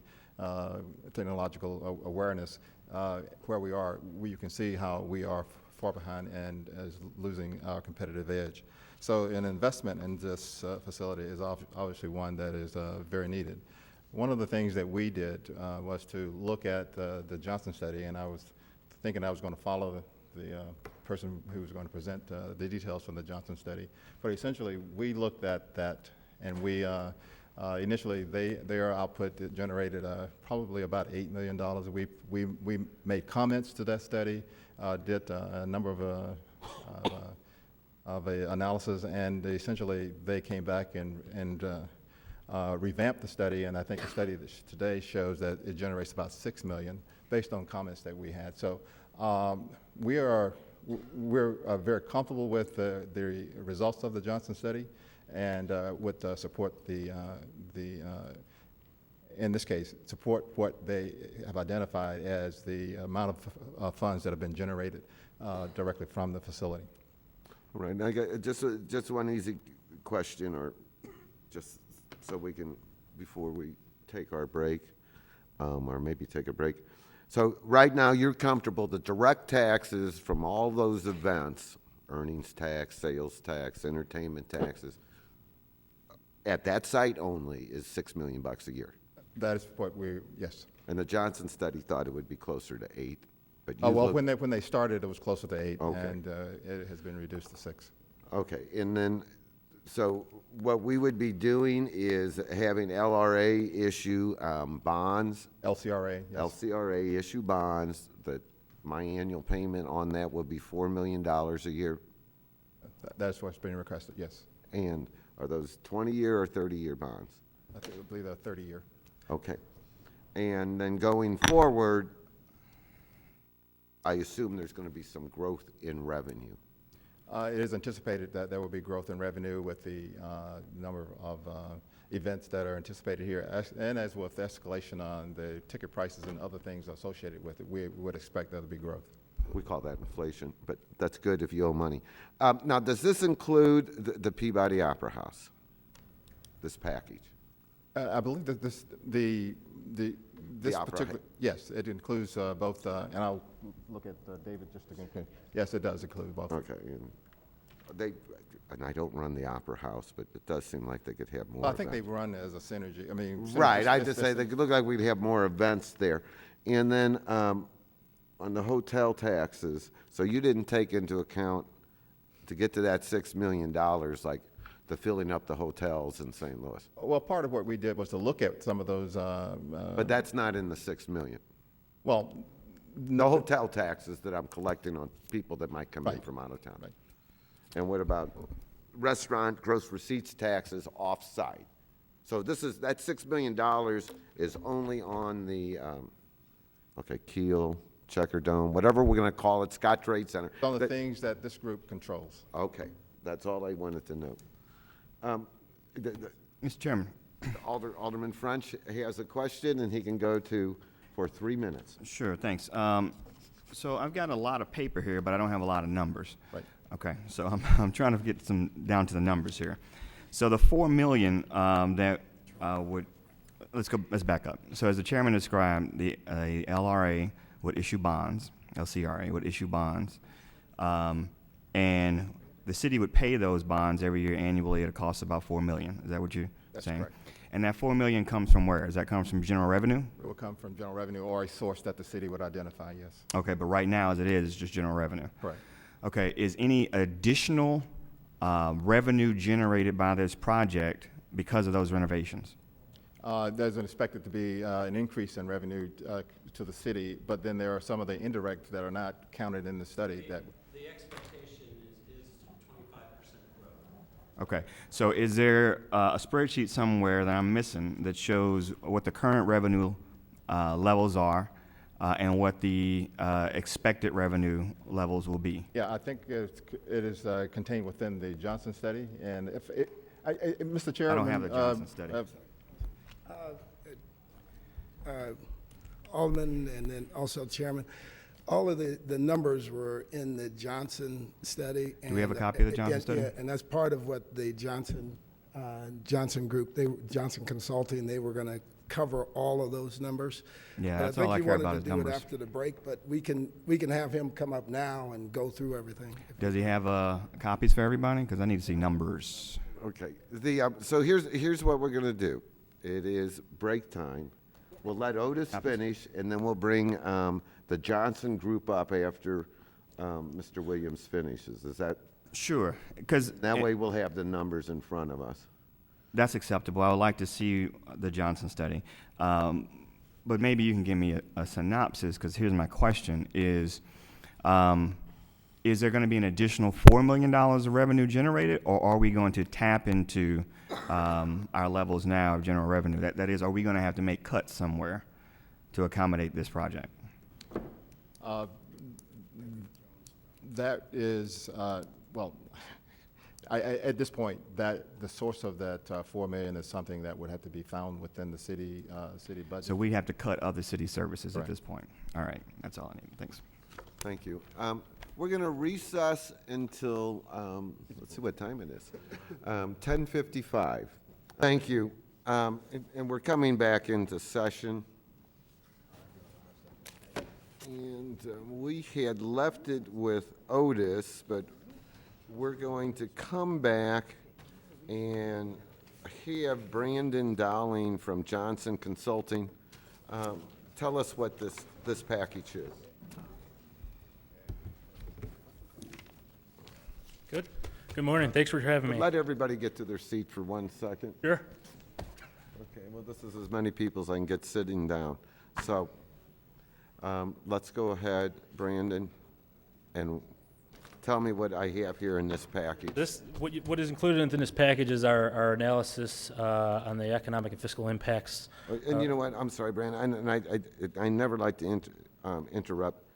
Who are you? Who's Johnson Consulting? Sure. Have you guys ever done anything like this before? Yes, so again, my name is Brandon Dowling. I'm the Director of Sports for Johnson Consulting.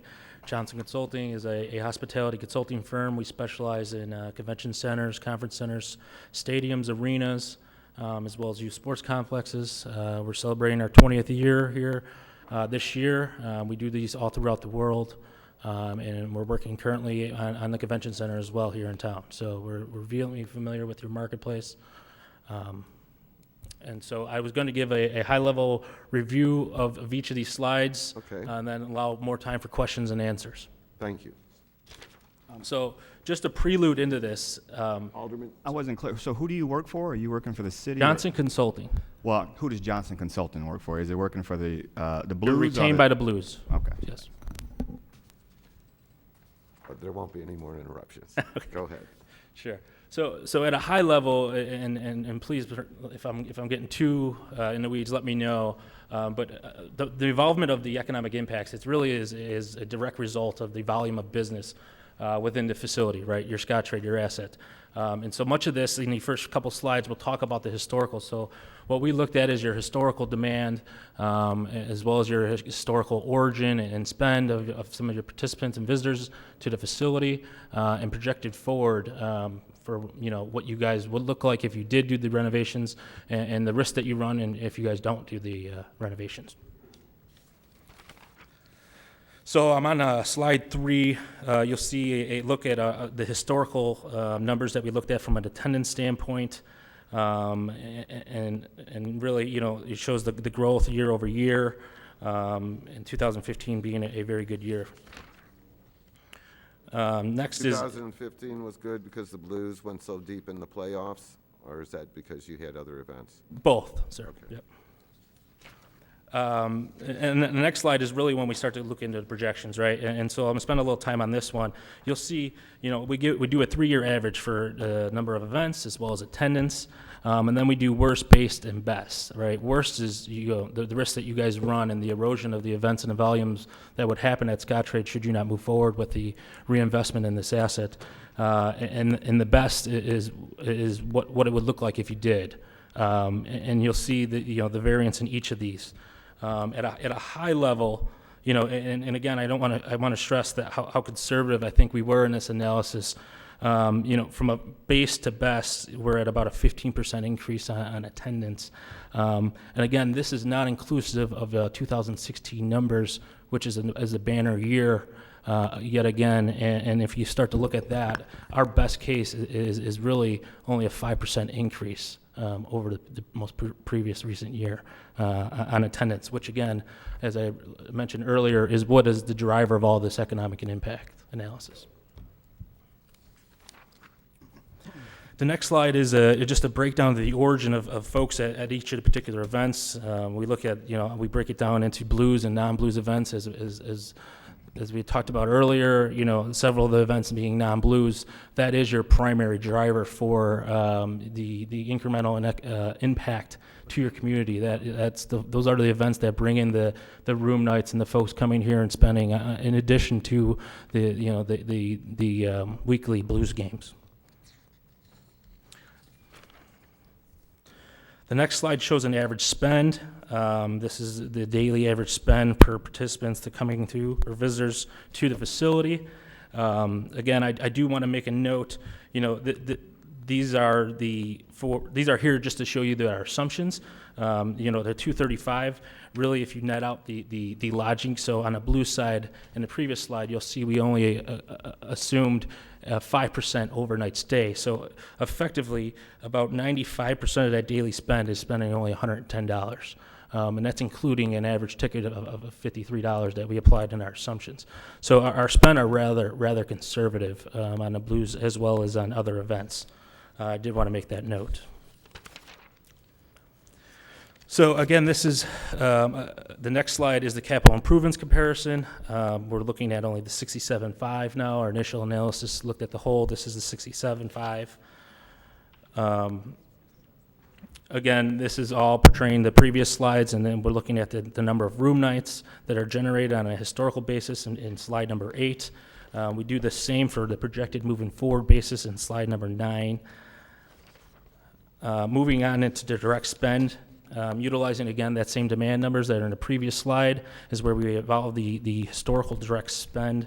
And again, as you may be catching on, it's more of a historical, and then what is the projected. So again, here in slide 11 is your projected. Again, based on those 3 scenarios, should you not do anything, more of the historical 3-year average, and the incremental, should you do move forward with this investment in your asset. Next slide is slide number 12. As you heard earlier, the $158 million in direct annual spend, that is the impact on St. Louis. The top table is at just 2015 only, again, which was an incredible year as well. And then the bottom shows you the 3-year average. Again, those 3 scenarios, the worst, based, and best. The next slide shows a historical as well as the projected fiscal impacts for the facility. This is inclusive of both inside and out and all the rates that we had utilized. I do want to note, we utilized a 3.125% on the sales tax with the additional 1.3 for other existing earmarked taxes. The next slide is slide 14. This is where you'll see the existing. Again, this is not inclusive of this year's numbers. As you heard earlier, this year's numbers was $6 million.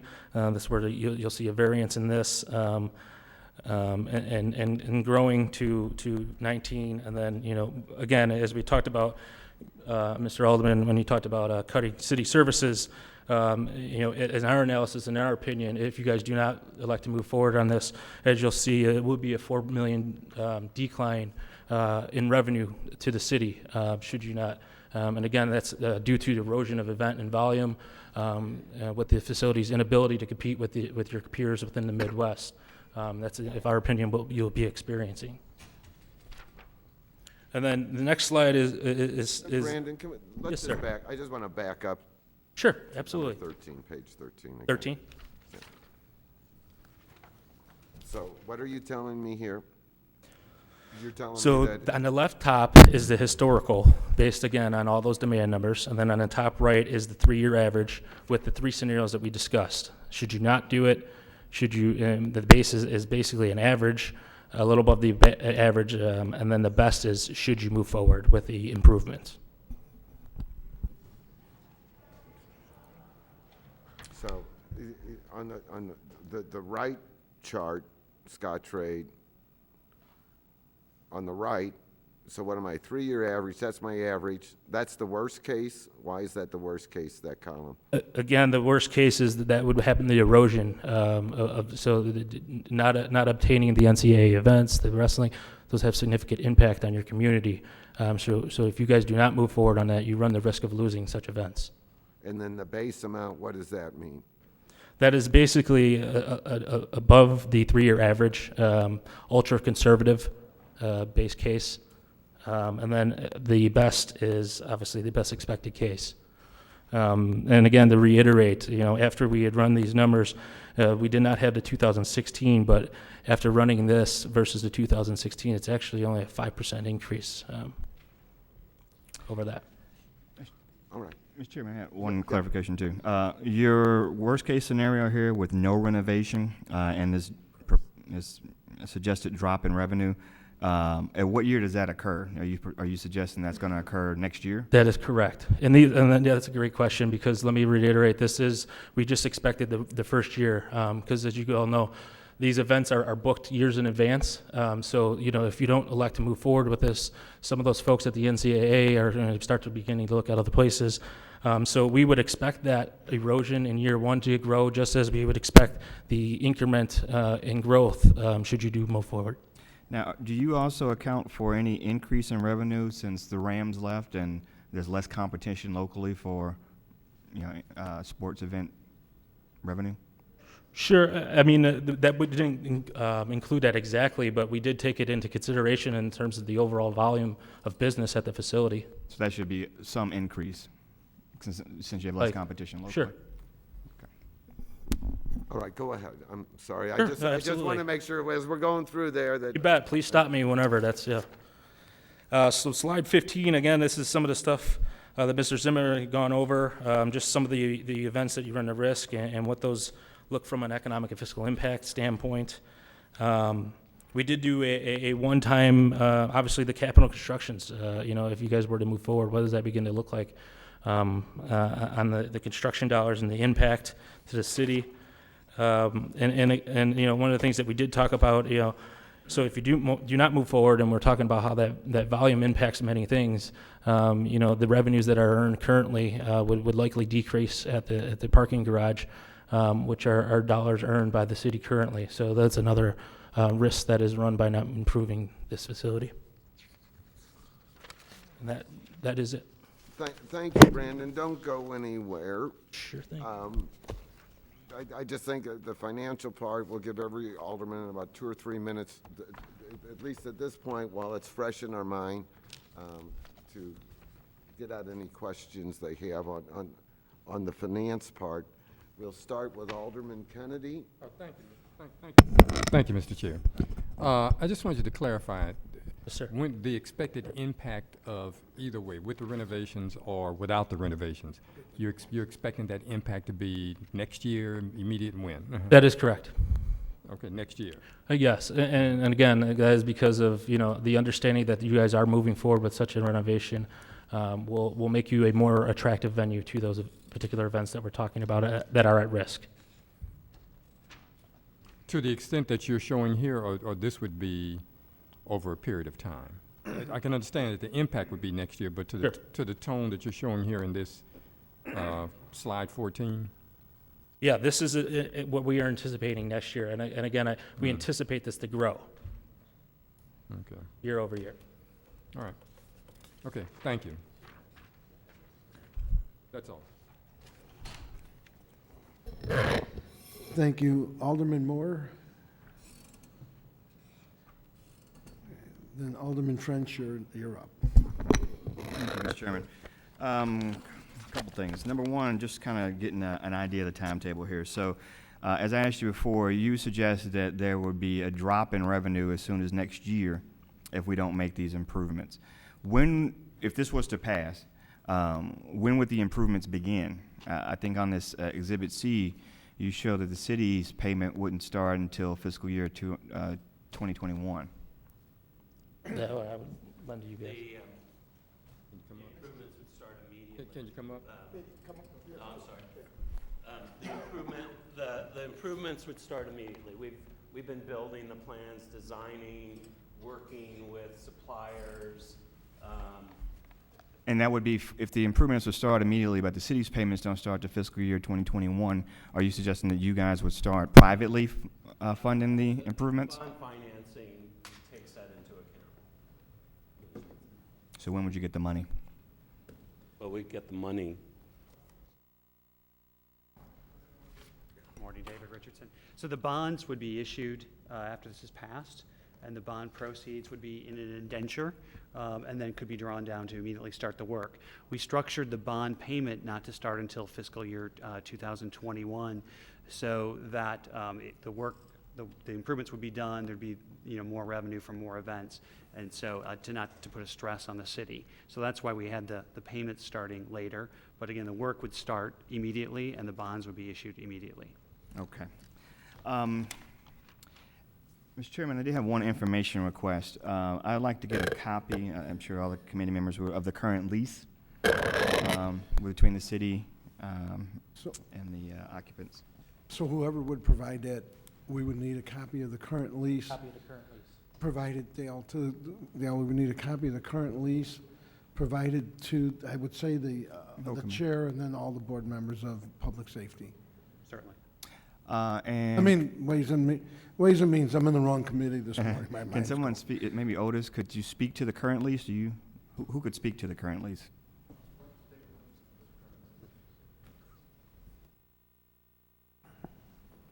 Mr. Richardson, how are you? So, last year, when we were discussing stadium improvements for one of our other sports teams we had at the time, we were under the gun because there was an agreement between the city and the occupant that required us to make improvements. That even was, went to arbitration, and they ruled against the city and said we, in fact, were obligated to make improvements or build a new stadium. Are we under any obligation under the current lease to make improvements to this space? No, the lease is pretty much silent on major capital improvements such as this. Okay, so we are not obligated to make any improvements. How many more years are under that lease? So the lease started in 1992, and 27 years left on the lease. We have 27 more years. Under this proposal, if we do go above and beyond the current lease and make improvements to the structure, will rent payments increase? well, so right now, the way it's structured, again, that the owner, the Blues, as tenant, are required to complete all ordinary wear and tear, maintenance to the building, maintain the systems, and all of that. So again, right now, the rent, there is no rent. Again, the rent is to keep up the building, the ordinary wear and tear, the annual maintenance. But if we put another $70 or so million into the building, there won't be any rent increase? No. Okay. I understand there's some revenue that goes to the city's parking division. You guys pay for parking? How does this work? So as far as parking goes, again, the treasurer runs the parking garage, and the treasurer gets all the parking revenue from the garage. And then the Blues do have a lease with respect to the parking garage for some spaces. So do we have any idea how much the city, through the parking division, makes off the garage? So I thought that Brandon has a slide that he's going to get to on that one. That's in this thing? Yeah, it is. Brandon, where is that slide? I saw that. Slide 17, sir. 17, okay. All right, so it looks like it's about $4 million a year? That's correct. Okay. Now, that doesn't come back to GR in any way. We don't get that in general revenue or anything. Alderman, I'm agreeing with you there. I'm like thinking this is how we pay for it. Yeah, it looks very good, right? So my other information request is, can we get the revenues and budget of the parking division, including the Keel parking garage, and also the current balance of the reserve fund over in the parking?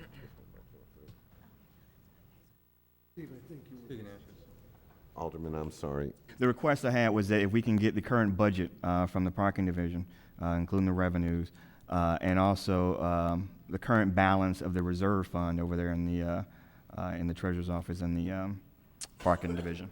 I think you have a better relationship with the treasurer than me. I don't really think I do, but well, that's better than mine.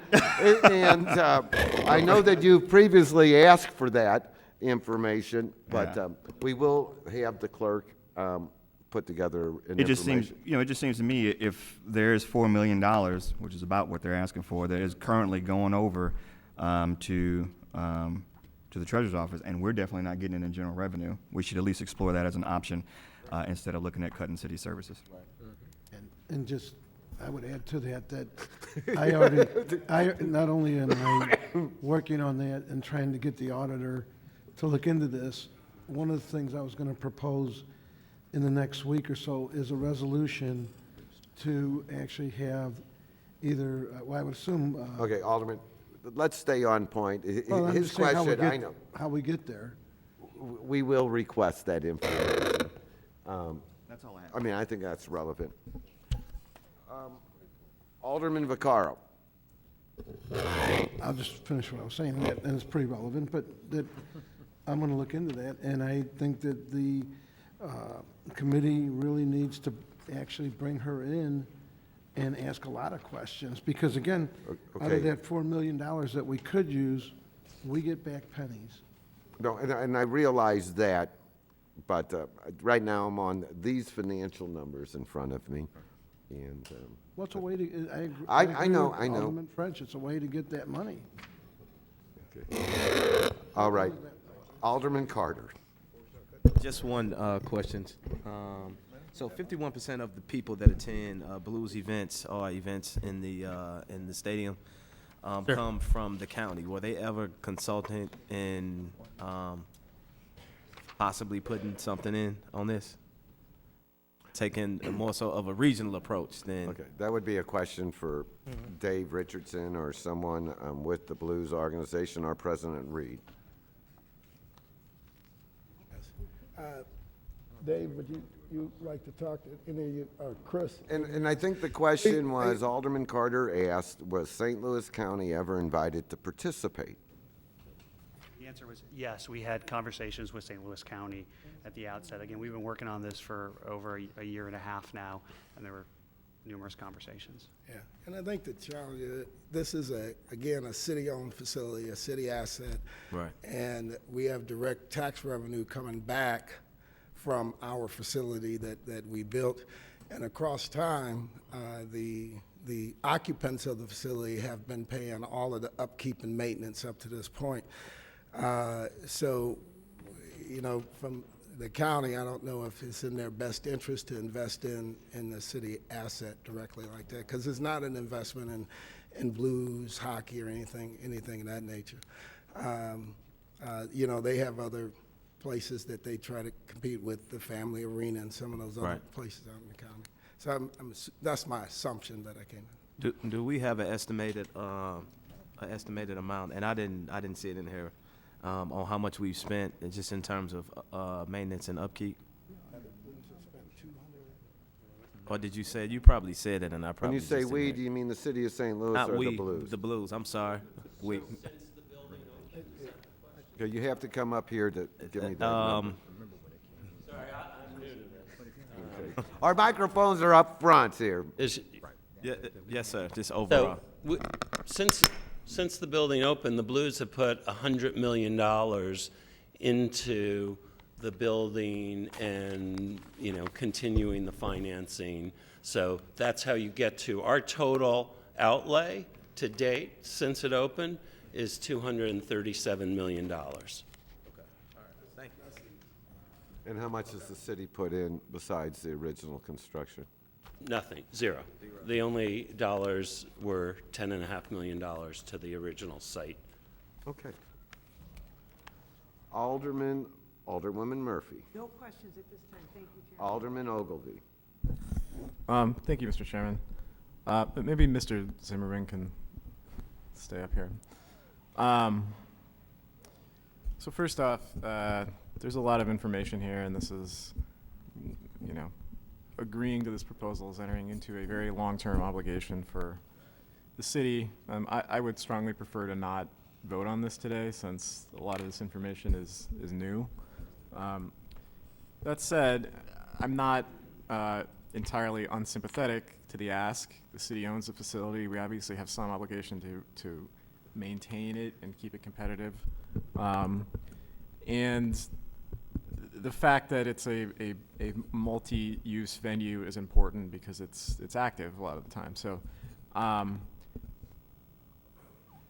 the challenge for me, though, is just to pull back a little bit and look at all the things the city is being asked to do right now at the same time. There's this proposal. On the agenda today is also a proposal for another stadium. There's also, not on the agenda today, but we all know that there's a substantial investment in both the convention center and the dome that is also required. And I view all these things as regional assets and amenities.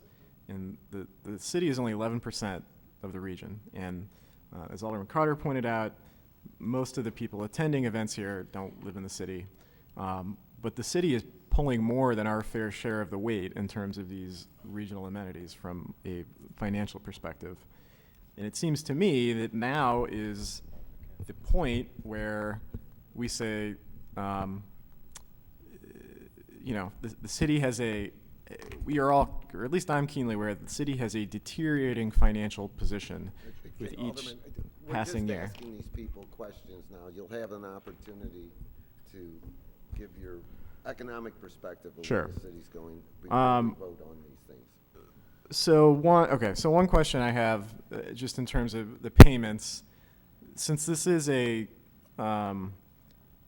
direct reduction in funding that's available to other categories of the budget, have we explored the idea of not making this a flat payment, Mr. Richardson, each year? Because the $4 million hit is a big hit to our budget. Is there a way to scale that Well, so it's like just a balloon payment that if goes I could up? just- Sure. Anybody can answer that question. The total contribution, direct and indirect, is not a significant hit to the budget. It's actually a gain, I believe. And if in the event that we don't do it, that's where the hit is to the budget. And so I think it's important to look at that in its totality. We certainly recognize the many demands on the city's budget. We believe that this building has been carried on the back of private citizens, and we're going to continue to contribute significantly. Our goal is to be growing, and we believe actually that there's opportunities to outperform what are fairly conservative numbers. Well, sure, but I disagree with that contention. This budget year, we're paying $0 for the building, and in 2021, we'll be paying $4 million. So that's a $4 million outlay that we're not making right now. Yes, there's tax revenue that comes back from the building, of course. It'll be $6 million this year, or 5.9. It'll be, $2 million in 2021. That's a decrease because we'll be reinvesting in the building. We may have to do that. I'm just saying it's a flat payment over, there's 27 years of payments outlined. Did we explore scaling that payment so it goes up over time rather than making that like a balloon payment on a mortgage, so that the hit in the first year is not as substantial? Yes, we worked with Stiefel Nicholas. The SLDC and Stiefel Nicholas worked at the most efficient way to finance this, which was a level payment. Again, with that payment starting, after the improvements had been made, so waiting until, the 2021 fiscal year. The other thing I would note is that it's an obligation to make a $4 million appropriation for 28 years, then a 30-year bond, but no payments those first couple of years. But the way the bonds will be structured and the way the financing agreement reads is that there is this community improvement district, this new 1% sales tax that will be imposed upon Scottrade and the Peabody, and that will, the revenues from that will be used as what's called a super sinker to pay down those bonds as quickly as possible. So the obligation is for 28 payments of $4 million, but with that community improvement district and based on the current sales that the Scottrade has and the Peabody and with the renovations, it's projected it'll pay off then in 21 years. So your obligations for 28 years of payments, but with the community improvement district and a super sinker, it'll pay off quicker. And the thought there from the city was, again, to get those bonds off the book as quickly as possible so that revenue can then flow in. But yes, we looked at different ways to have that payment come in, and the most efficient from a financing standpoint, the most bang for the city's buck, was to have a level payment beginning. Who's we when you say we? So that was SLDC in conjunction with the Stiefel Nicholas, who was basically the underwriter on this and the bonds for the bond structuring. Right. So it's structured so we'll pay the least interest, but I would assume. Make a payment later, as late as possible, so that there's some years here until the facility gets up and running with the improvements. That was number one goal. Number two, not have a bond going out there for a long time. So again, trying to have the super sinker provision, and then again, what makes the most sense from a financing? Yes, interest, right? Because if there's greater interest, then you're just going to have greater appropriations. So my other question is about state contribution. So it generates $5 million in tax revenue to the city. We own it, but it generates, the facility generates, what is it, 11+ million to the state currently in state tax revenue? That's correct. And the state has not, to my knowledge, contributed any capital into this facility ever. Is that correct? That is correct. Okay. So the state is the primary tax beneficiary of this facility. What efforts are we making to get the state to help maintain the facility? So we did last spring, it's public knowledge that we had introduced a bill that we didn't actually take to final vote. We've had initial conversations with the governor's staff, and we have plans to continue those conversations towards building a plan that can work for everyone. What would your goal be, though, in those conversations? Our goal ultimately would be to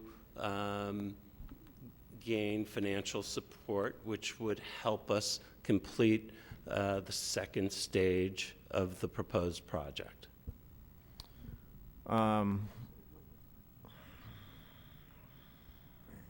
I think the other thing I would say, we've been very conscious of building our work plan around projects that will absolutely have an immediate impact.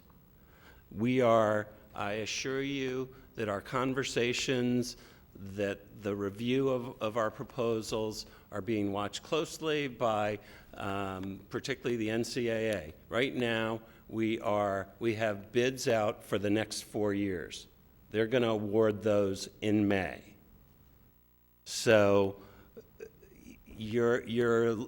the assessment we're asking you to take, it touches it certainly out in terms of these key events that drive the economics through 2022.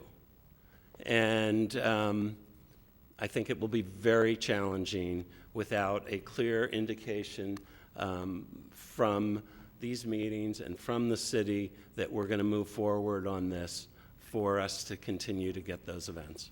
Can we talk a little bit more about what a viable regional approach would be, since? Alderman, can we come back to that? I'm on the financial questions now, and then we'll come back to that. Well, that's a financial question. The idea that this is either the city's responsibility or it's a regional. Okay, do you have a question?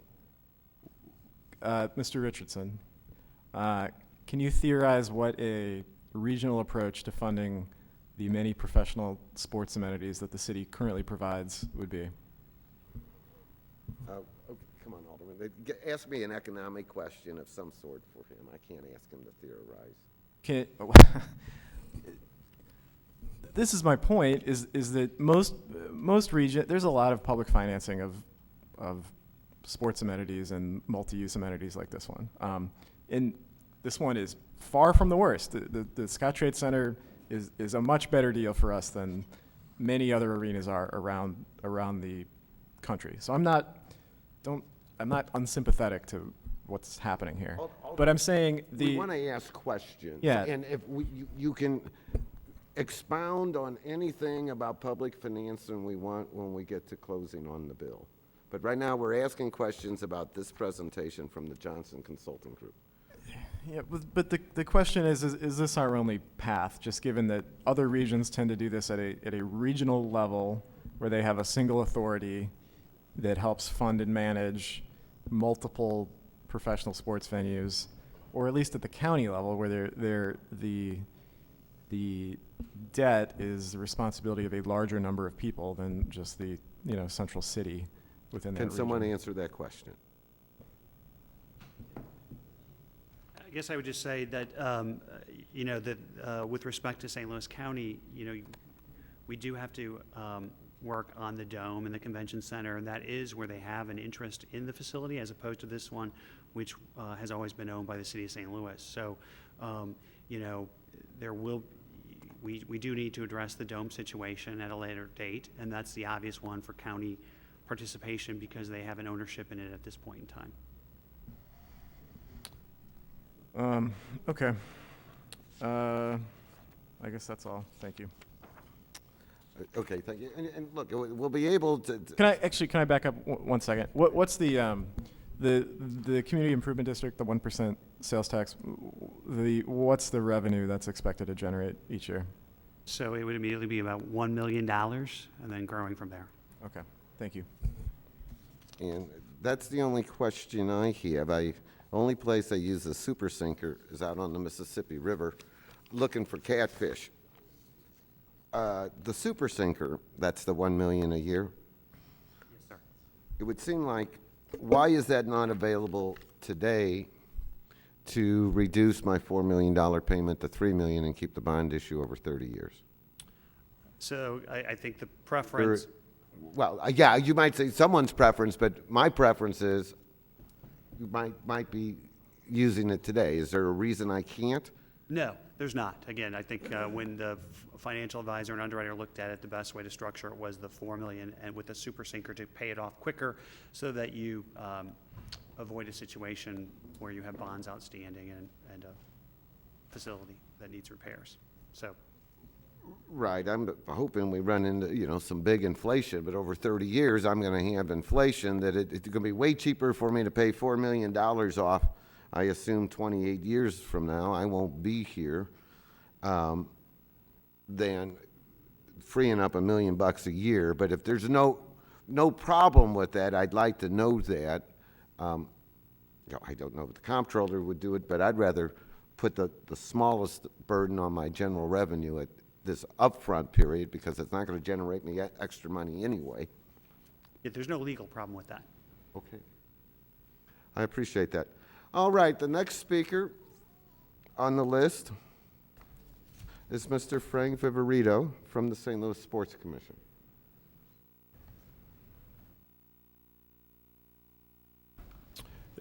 Thank you very much. I'm Frank Viverito, president of the St. Louis Sports Commission since 1995. And as soon as I leave today's meeting, I'm going to drive to Kansas City for the United States Figure Skating Championships. It's 9 wonderful days of Olympic-level competition in January. It's a great economic impact for the host city at a time of year when it's really needed. But St. Louis cannot even bid for this event anymore because Scottrade Center's video capabilities currently do not meet the minimum bid specifications. And this isn't the only event with visitor spending that St. Louis won't see if we don't find a way to upgrade Scottrade Center to start catching up with so many other new and fully upgraded buildings around the country in order to remain competitive. As a bit of background, for 28 years, the Sports Commission has been the independent nonprofit organization that funds itself without financial support from the city of St. Louis or the county to bid for and produce many of the special sporting events that come to our region.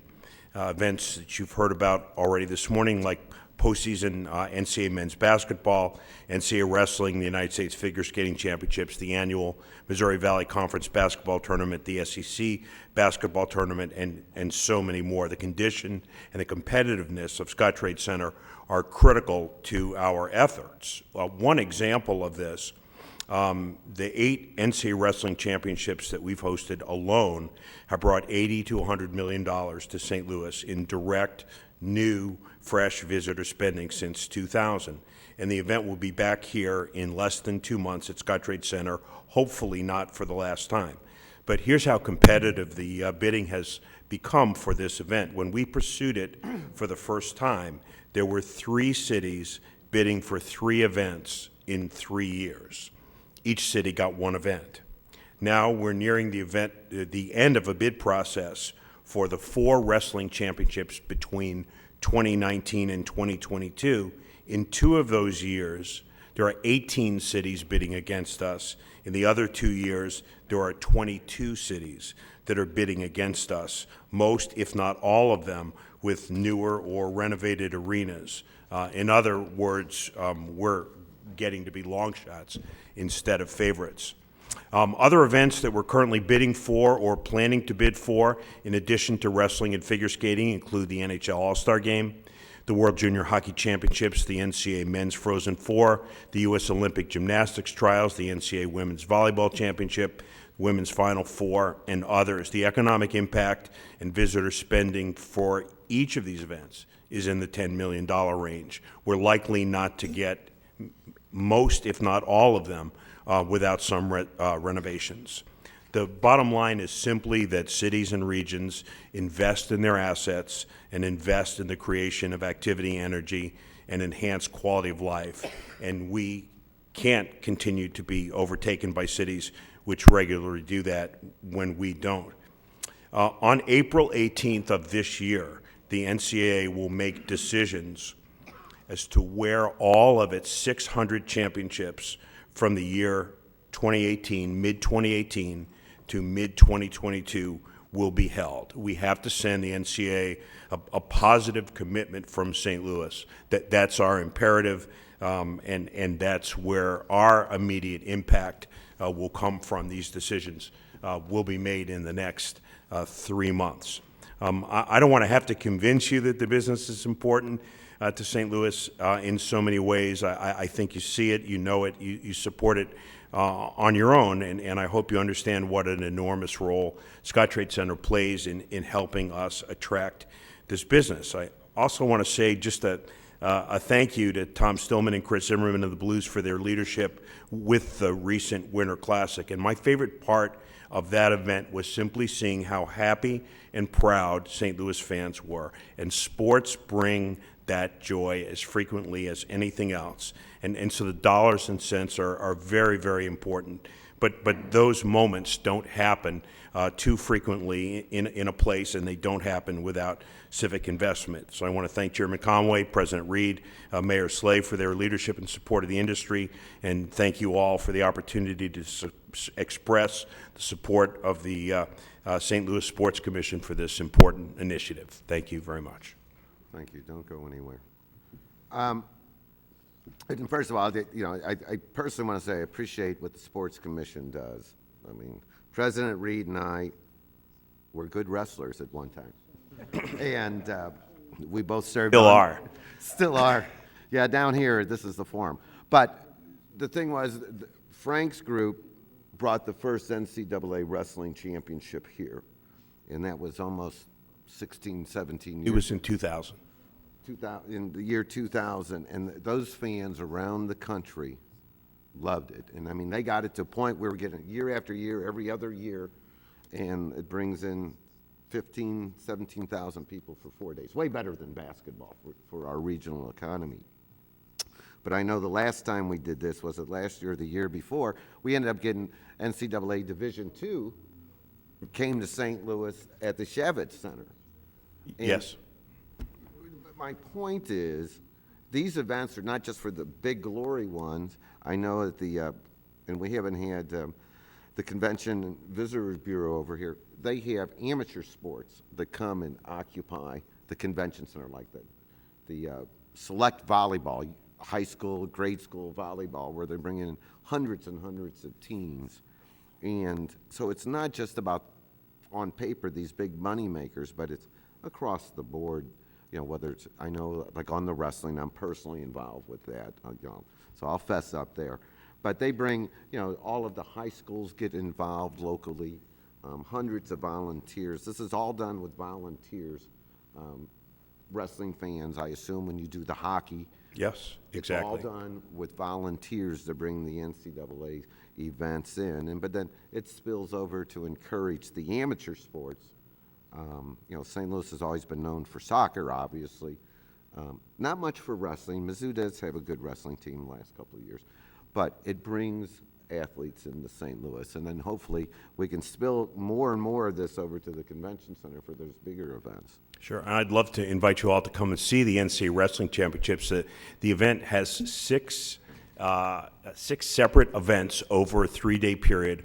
They are all sold out already with 19,000 people in attendance, and we will probably set an all-time attendance record for that event of over 115,000 fans who will enjoy all of St. Louis, not just that competition. And then, so the only question I have is, and I know that we're on this venue, what kind of spillover do I get on the amateur sports to, like the Chevets? You know, I know they do all of the, I've seen them, besides basketball, they do a number of other events, the St. Louis runs, the 5Ks, the 15Ks. Yes. There's, as you mentioned, Division II wrestling. We've hosted the United States Olympic Gymnastics trials there. So our efforts do fund or do allow for events to come to the community, to other buildings that generate revenue for the city. Are there any other questions for the Sports Commission? Alderman? Okay. Thank you. Thank you. Alex Rodrigo.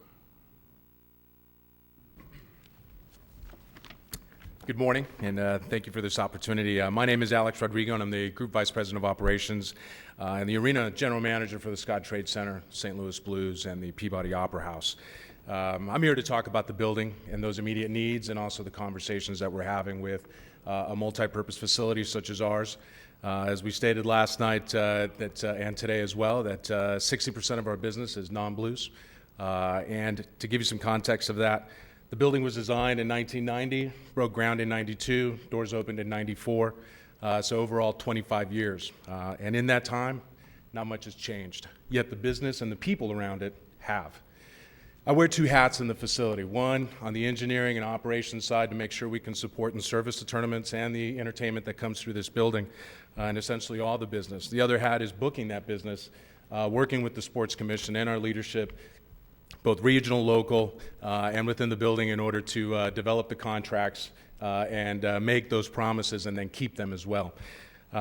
Talking about that, not much has changed. There's three areas that we look at when evaluating the facility, and that's technology, infrastructure, and fan amenities. And what are those? Fan amenities are the concourses, the restrooms, the entrances, wayfinding signage, public safety, and public gathering areas. Those things have changed drastically throughout the nation as the way that people are conducting their business.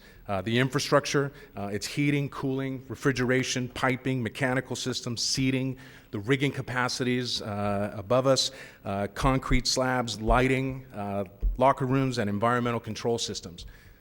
Listen, It's all original equipment in the facility. Today, we are more efficient with different systems that are all incorporating technology, which is the last piece, which is Wi-Fi, points of sale, communication, broadcast control rooms, video boards, digital signage, charging stations, and connectivity. People desire and demand to stay connected today. And that's the changing and the evolution of our technology where we haven't yet. So why? In most cases, as I said, this is all original equipment. It's deteriorating, as you can see over here on our storyboards. Needs replacement. In most cases, it's no longer in production. Replacement parts are not available. It's outdated. And simply, the business has changed from 25 years ago.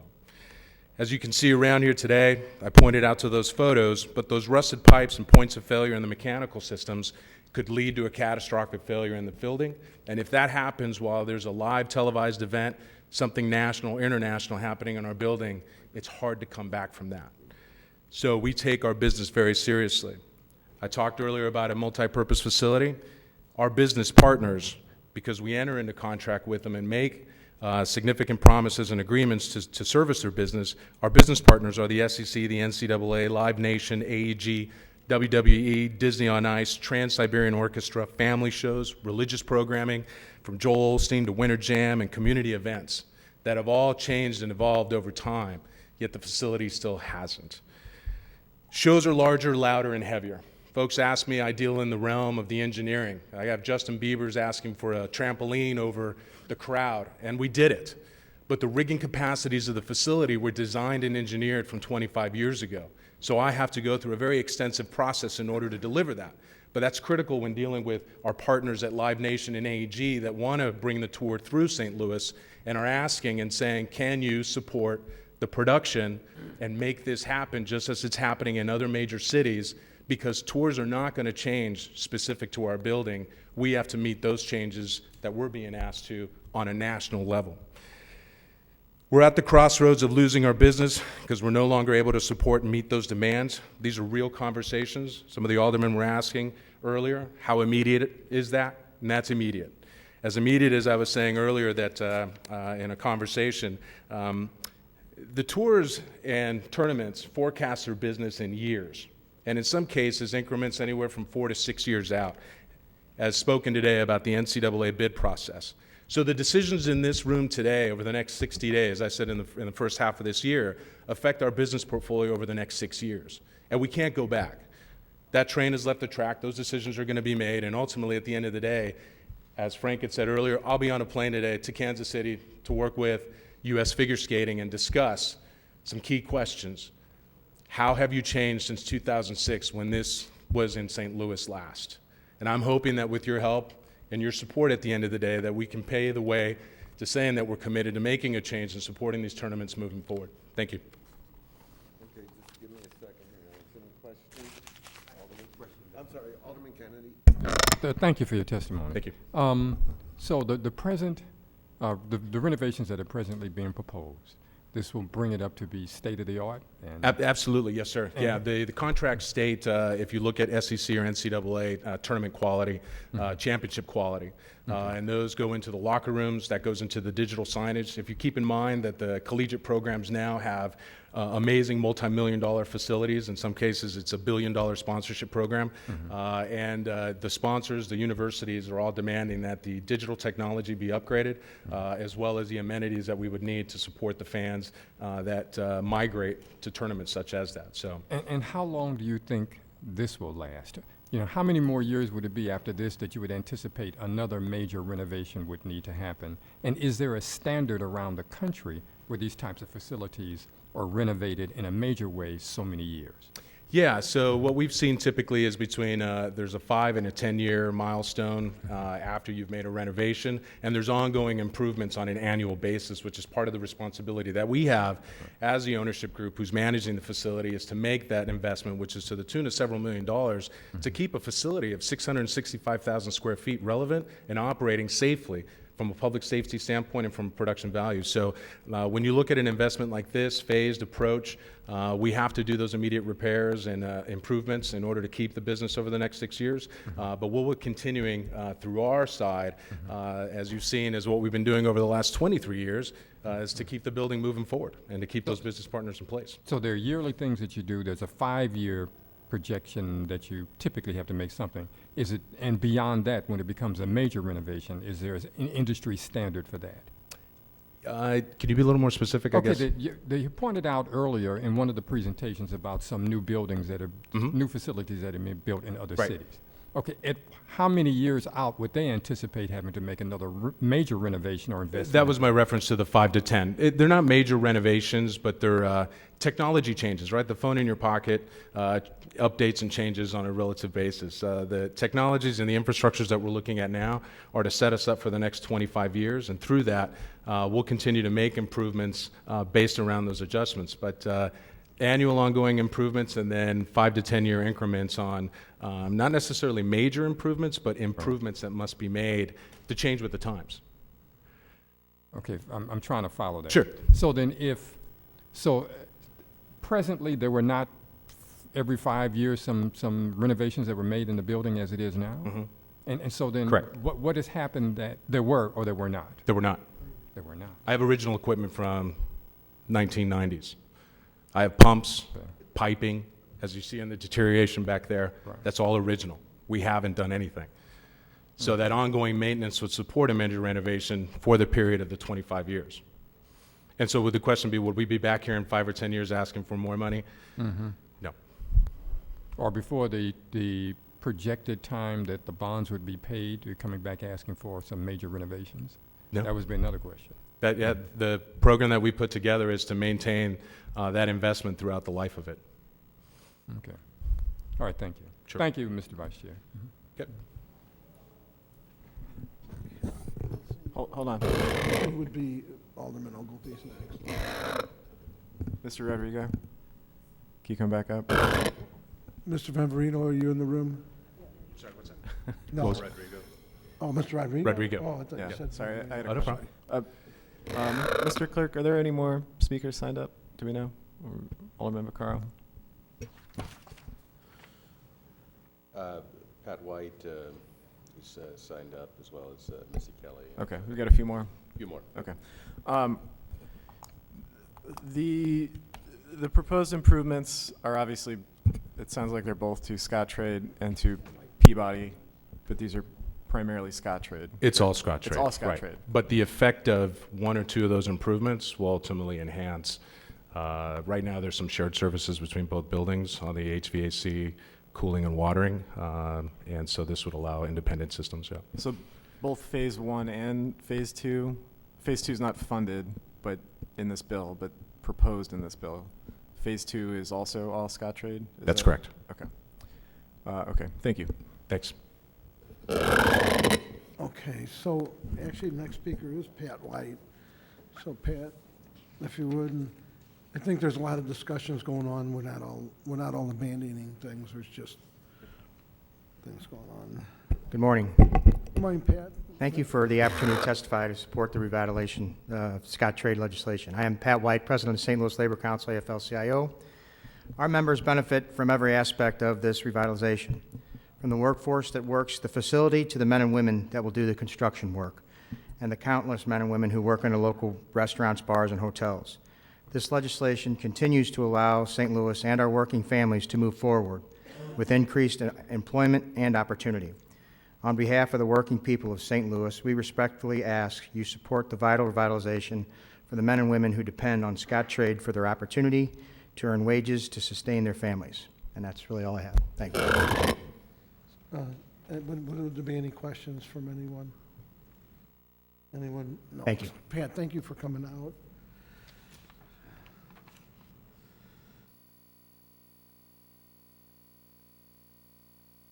So from the St. Louis Labor, well, okay, he wrote it real small under there because it says Chapman.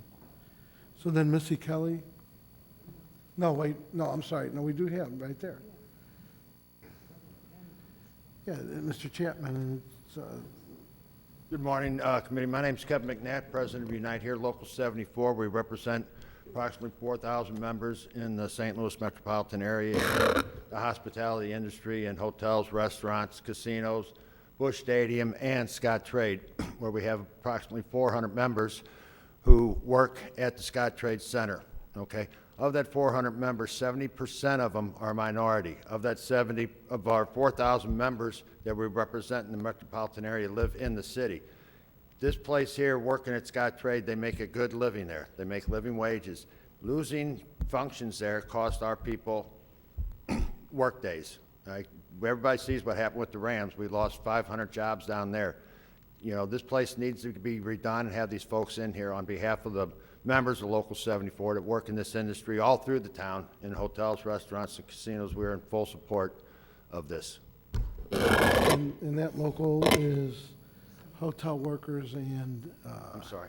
they represent hotel workers as well Hotel, as, restaurants, the casinos, Busch Stadium, Convention Center, that's all in the hospitality industry in the metropolitan areas where we represent our workers. okay, and again, everybody's broke up for discussions, but any questions? Yeah, do aldermen get paid when they're not in the room? That's my... I think so, yes. I think they're out in the hall discussing. And I apologize. No, I understand. We just wanted to be on record. I mean, this facility is very important to our workers, our members, who are also members of the city that work here. You know, I know a lot of these things go to these corporations that don't. These are people that work in the city and live in the city, and it will help them immensely having this done. Okay, well, God bless you. Thank you for Thank coming you. out. Missy Kelly, and I'm sorry that I messed that up. It's okay. It is good afternoon now, so I will be brief with my comments. I'm Missy Kelly from downtown STL Inc. And first of all, I do want to just quickly echo the comment made earlier that Chris Zimmerman, Tom Stillman, and their staff are committed to making St. Louis a great place to live, work, and play. They really do personify corporate citizenship and have been great friends of downtown, so thank you. So when there's an event at the Scottrade Center, the streets of downtown really come to life. The sidewalks are filled, the restaurants are filled, and downtown feels vibrant and safe. It feels like the urban experience that people in this day and age are looking for. Across the country, people are moving into cities, which is different than what we saw decades. People are moving back. Downtown St. Louis grew its residential population by 7% last year, which was the biggest percent increase that we've seen since the Left District came to life in the early 2000s. And what they're looking for is a scene. They are looking for places that have a diverse experience of entertainment. And that is what we have at the Scottrade. We currently have momentum, and in order to keep that momentum going, we need to have an active and attractive Scottrade Center. Finally, I just want to mention that one of the things that St. Louis has been getting a lot of national positive press for is the startup community that we have here. And we have brought to St. Louis people from across the country and across the globe with a program called Arch Grants, and what they're looking for when they are considering moving their homes and their businesses into St. Louis, and many of them do live in downtown and work in downtown, is a place that provides a scene and a place that is vibrant and a place that provides a diverse opportunity for entertainment and restaurants that can survive 365 days a year. And that is one of the things that Scottrade Center does for downtown St. Louis. So I would urge you to certainly not only considering the opportunity that we have to enhance the downtown economy, but what we stand to lose if we don't do this. Thank you. Thank you. Are there any questions?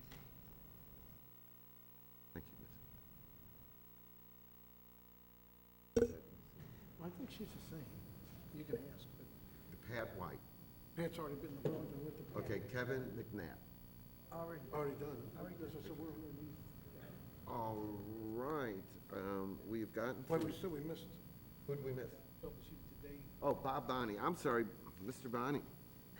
I couldn't forget you.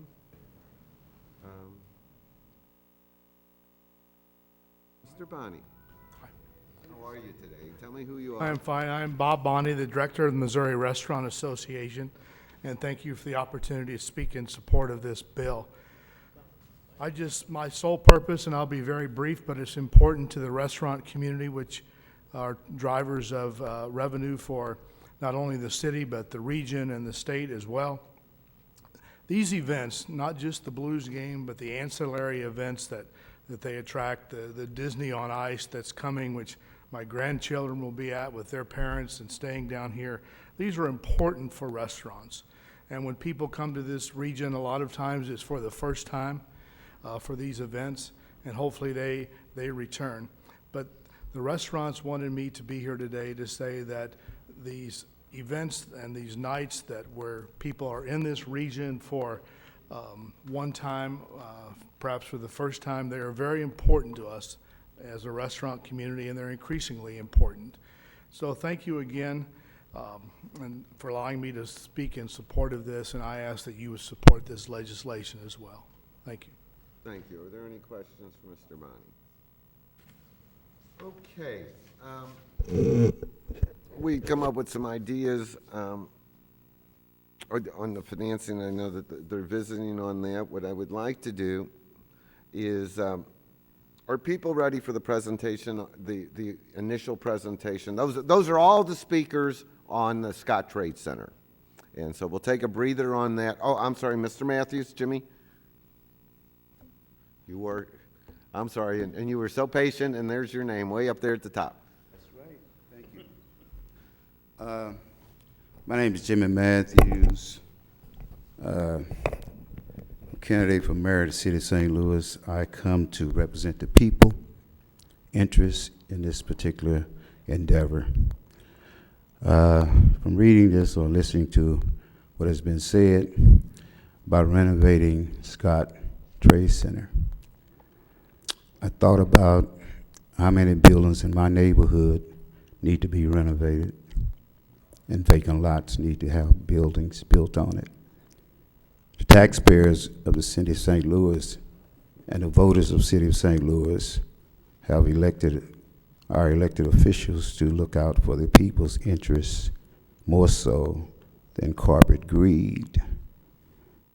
I think that we should look at the airport of the city of St. Louis. I used to work there in the engineering department, part of the lease development for the space that the airport lease out to the airliners and other people who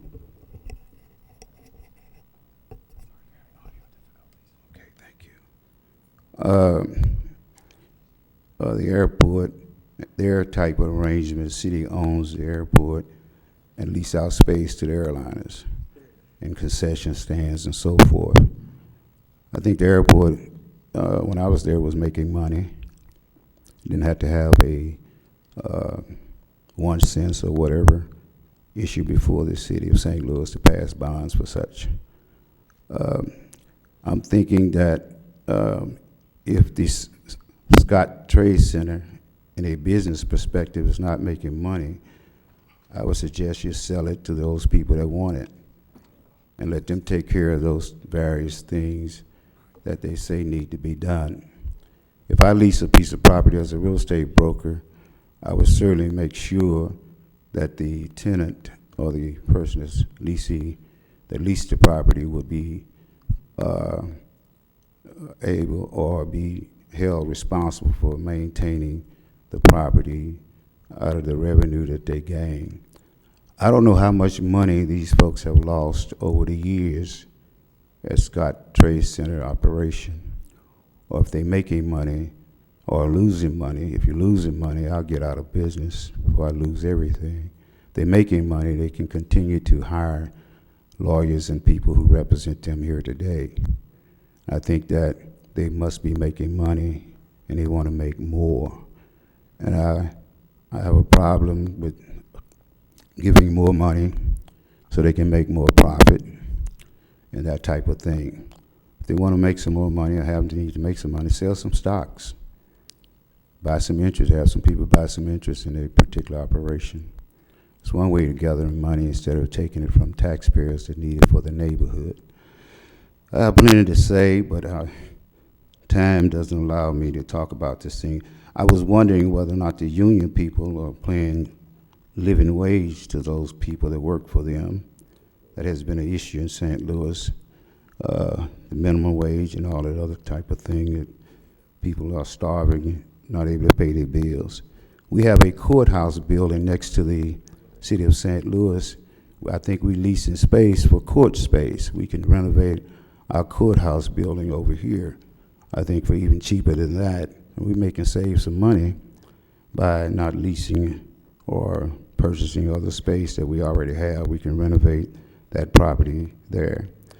The accumulations of these 0.5% raises and so forth that we putting before the voters, I think that all the persons should make sure that their constituency understand how it's going to affect them negatively and positively. And I'm quite sure if you are voting to give money to these corporate structures, I think that we're going to have a problem getting reelected. Every 4 years we go back and ask the voters to vote for us, and we've done damage to them and expect them to be nice to us. I come here as a voice for the people, and hopefully your conscience will be concerned about the people in which you represent that vote you in office rather than people who give you a contribution for your campaigns. I think we ought to be very, very honest about that and show some integrity and some courage to stand up for the people that you represent. Thank you very much. Thank you. And those of you who have access to the Secretary of State's ethics campaign disclosure reports, I think I have the least amount of money in my campaign account of anybody in the room. I think my report said I had $178, and you know, doesn't make any difference to me, Mr. Matthews. You got more in your account than I got. Some of that, the $178 is mine too. All right, Mr. President, I'm recognizing you to close, Right. or whatever you would like. Thank you, Mr. Chairman and members of the committee. I really appreciate all the time that's been given to this bill today.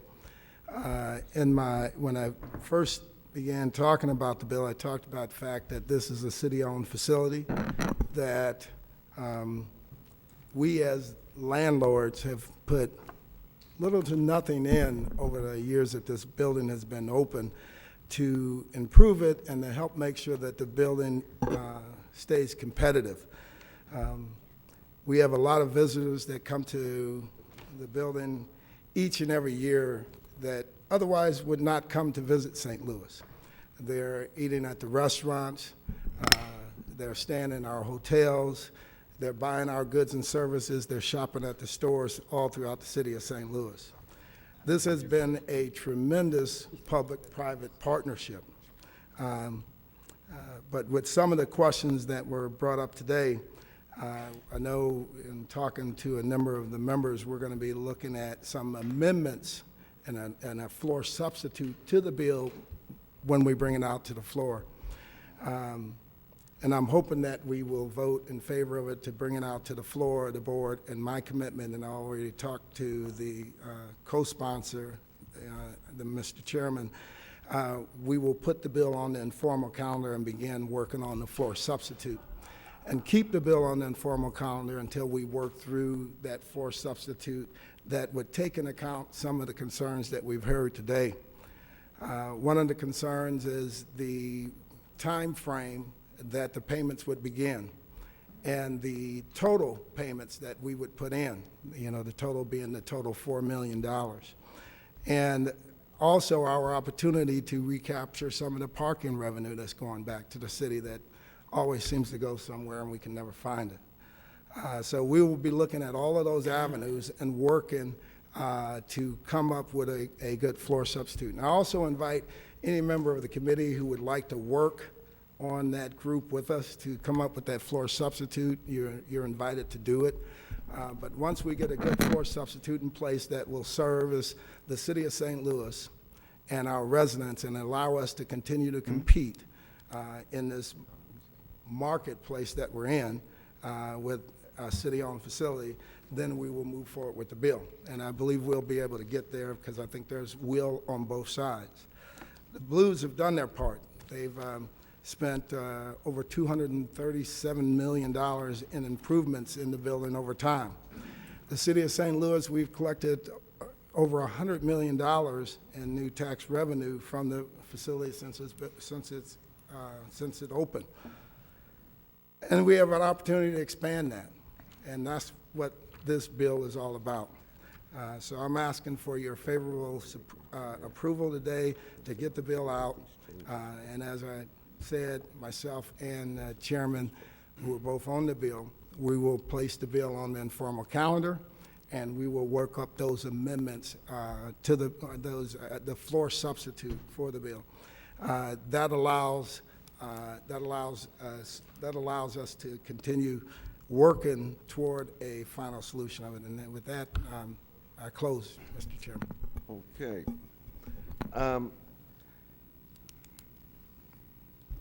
We are going to start and give everybody a moment here, but let me just try to summarize. Yes. You know, given the fact we're all politicians, we seem to speak too long. So the bottom line is we're going to look at adding the additional funding from the super sinker and delay this process so that we get the dome paid off, yes, which will free up revenue for general revenue. And alternative, and the third additional thing we'd like to do is actually get some of the money from the treasurer's office. That, you're not committing to that. Yeah, you're committing to the idea, but we don't have a legal way to do it right now, but we're working on that. Okay. So, but what you're telling me is you're going to put this on the informal calendar at the Board of Aldermen. yes, it'll go directly on the informal calendar. So again, And then what's significant is at least the people negotiating with the NCAA can say we've made headway. Is that the idea? Yes, because otherwise we would lose a multi-year deal automatically, which would be a direct hit to us. Okay, I'm going to just, you don't have to answer questions at this point, but I'm going to start with Alderman Kennedy. Okay. And we're going to work through everyone here. And at 12:30, we're taking a breather. Alderman Kennedy. Did the sponsor close? Yes, I closed. He closed? Yes. Well, I realize that, so we're discussing, but he's a member of the committee too. Sure. Then, you mentioned something about the super sinker, or what was it? Okay, here's there is a CID, which is a 1%. You missed my catfish joke when I heard. Okay. Okay. All right. I did miss it. What had happened was that they thought it was, they thought it would be better to accelerate paying off the note, that 1% CID tax on the site, they were using some of that, a little bit of the amount to pay some of the bond, but they were using the rest to accelerate how quickly it was paid down. And what I asked, and I think people here at this table seem to believe, I'd much rather have that extra CID money go to reduce how much the city pays each year. Yes. And I think everybody's in agreement that makes more sense at this point in time. Okay. It's not the be-all, end-all, but it lowers our obligation now. Okay. Yes. And so the thought is to take the bill out of committee, and then your commitment is to make some changes. And so I'm not asking you, I'm just reviewing in my mind because you've already closed. So, Absolutely. you know, I would have thought it would have been better to have held it in committee and made those changes. It may be easier to be done here than on the floor. Once you have gotten, 28 other people involved, it could be a little bit more complicated. Not could be, probably would be a lot more complicated. My other, now I am certainly willing to work with you on doing that, but it's a hard sell for me, both to vote it out of committee at this point, and then to support it on the floor without seeing some other types of changes in the bill. So those are where some of my concerns and issues are, and my urging of you to really maybe keep it here for a while. Yeah, and that's what we've been discussing, and the challenge is with keeping it here is some of the deals that they're working on now with the NCAA and others, and being able to show some progress on the city side so that we can stay in the running, because the way the current facility sits, NCAA, basically saying that, hey, you guys would not be in the running if indeed that is the facility that you're putting in its current state. Because your competitors, the other people that are in that pool, they either have already made their, improvements and they're there, or they're much further along than we are. So this gives us gives them an opportunity to go back and keep that side moving. But the commitment that what I've told them and what I'm telling all of you is that we would put it on the informal calendar and work out a good floor substitute, and including the three things that we put forward. That's recapturing part of that 1% CID and having that pledged back toward that $4 million directly, or that's one thing, and extending the payment cycle out so that it does not start at year 3, it starts at year 5, which will allow the Edward Jones Dome to be paid off, which would bring a direct $5 million directly back into the city. And at the same time, that $5 million would come back. Remember, we will be operating with the new facility at Scottrade and have increased revenue as projected through Johnson Consulting, increased revenue coming back at the same time. So it would put us in a better situation. So those are the things that I think we need to look at, those three things. And I was not trying to get him to respond. No, I wasn't that's trying- fine. I think it's Because if he important did- that the president, Right. enlighten us to a certain degree. I mean, we have a good relationship with him, and he's a member of this committee. Okay, all right, because I realized he had closed and. Right, so we're in I discussion. Okay, now, Thank you. Yeah. Yeah, and like you said, that's what we just finished discussing. In the perfect world, have it in committee and we just work it out, I think that would have worked.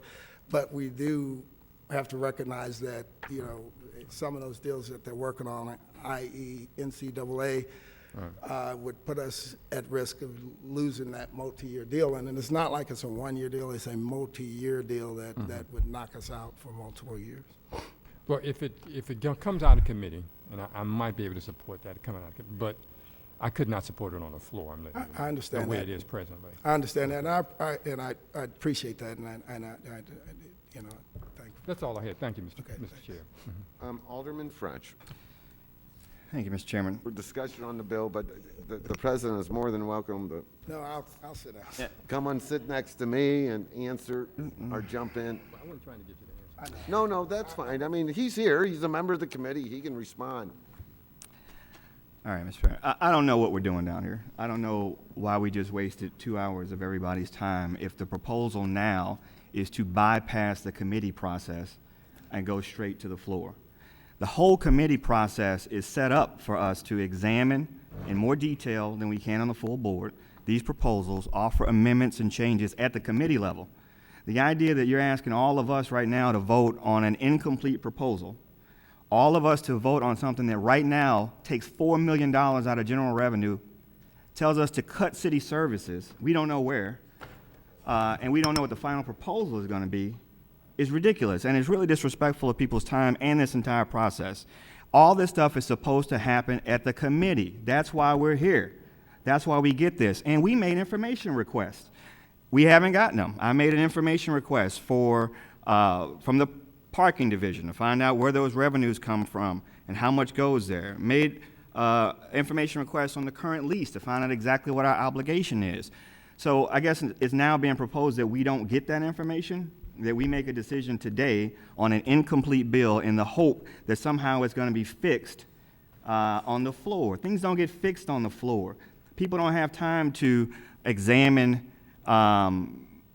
evidence and talk to and question important people on the floor. That's done at the committee level.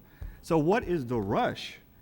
We just got this thing today. This is a huge obligation, a new obligation for city government. Why are we trying to rush this thing out today?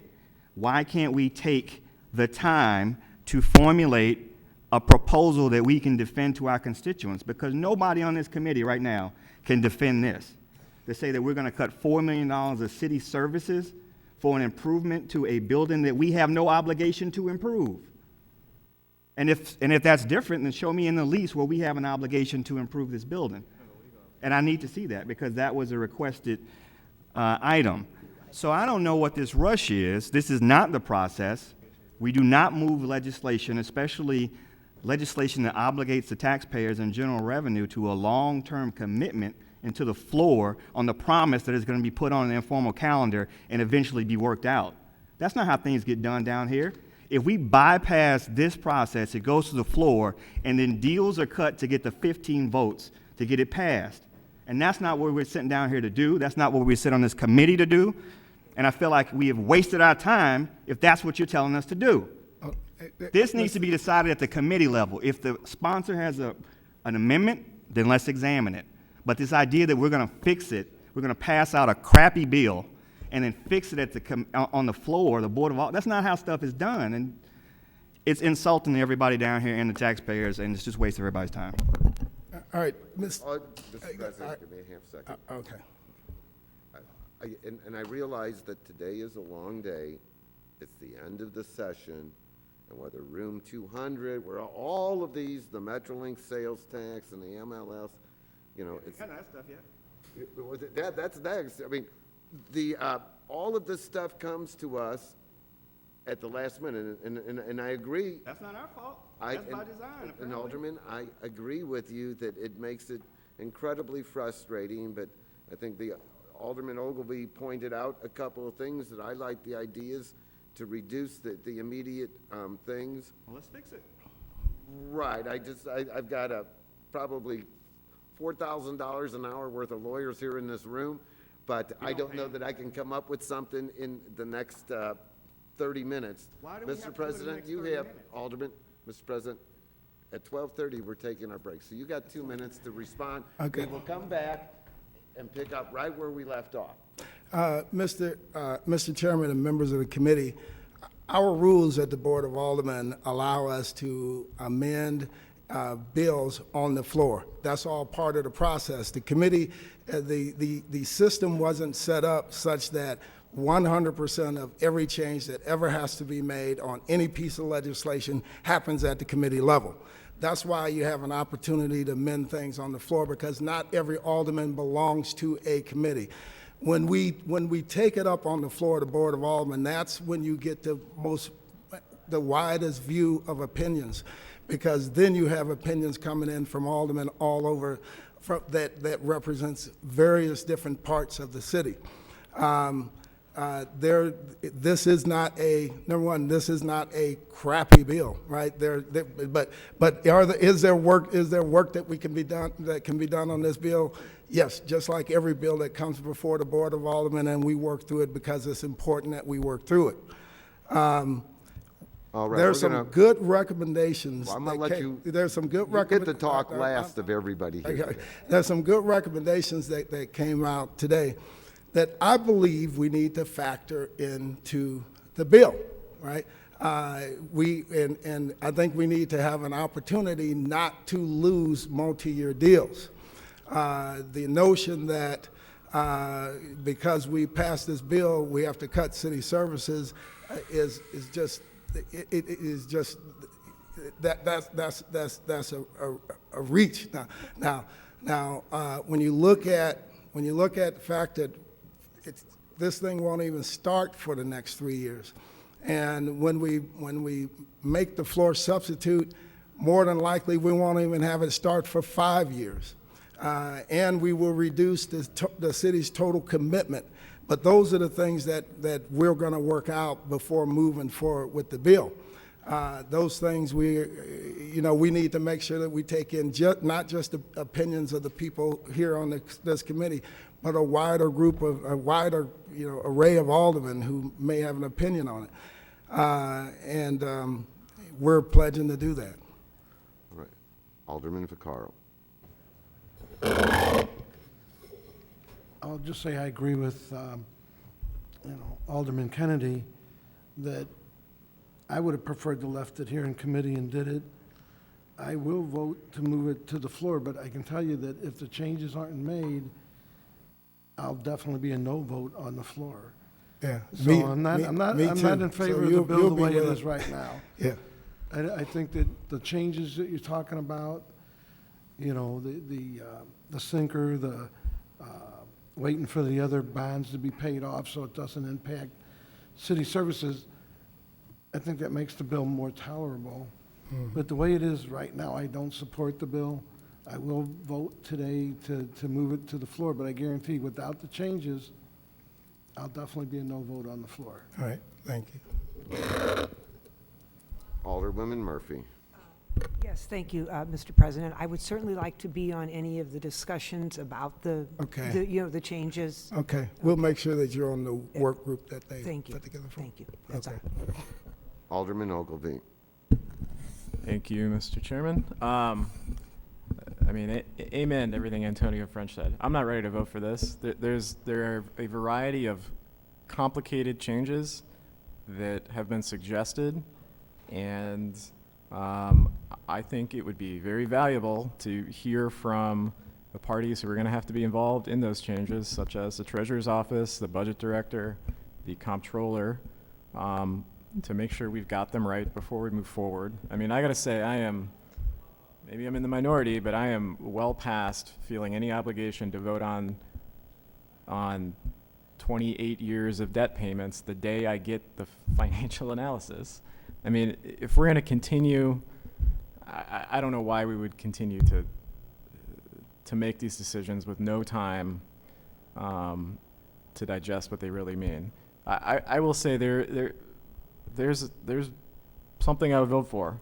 I'm not opposed to the idea that we need to maintain this facility, and I'm not suggesting it's not a valuable facility for us to maintain. But personally, I think $4 million, we are going to feel that, and there are trade-offs, and there will be other areas of the budget that feel the pinch because this money will not be available, and I think it'd be valuable to hear from the budget director on that, and I think it would be valuable to hear from the comptroller on how they feel about the debt involved. So we've got time. We can come back on Monday or Tuesday. We can have more meetings. We can get it right. There is no reason to impose an artificial deadline on this, that this has to be out of committee today, especially since if we're putting it on the informal calendar, it's going to take more time anyway. So let's get it done right in the committee where we have the chance to ask the people questions that we need to ask the questions of, and then let's move a bill forward that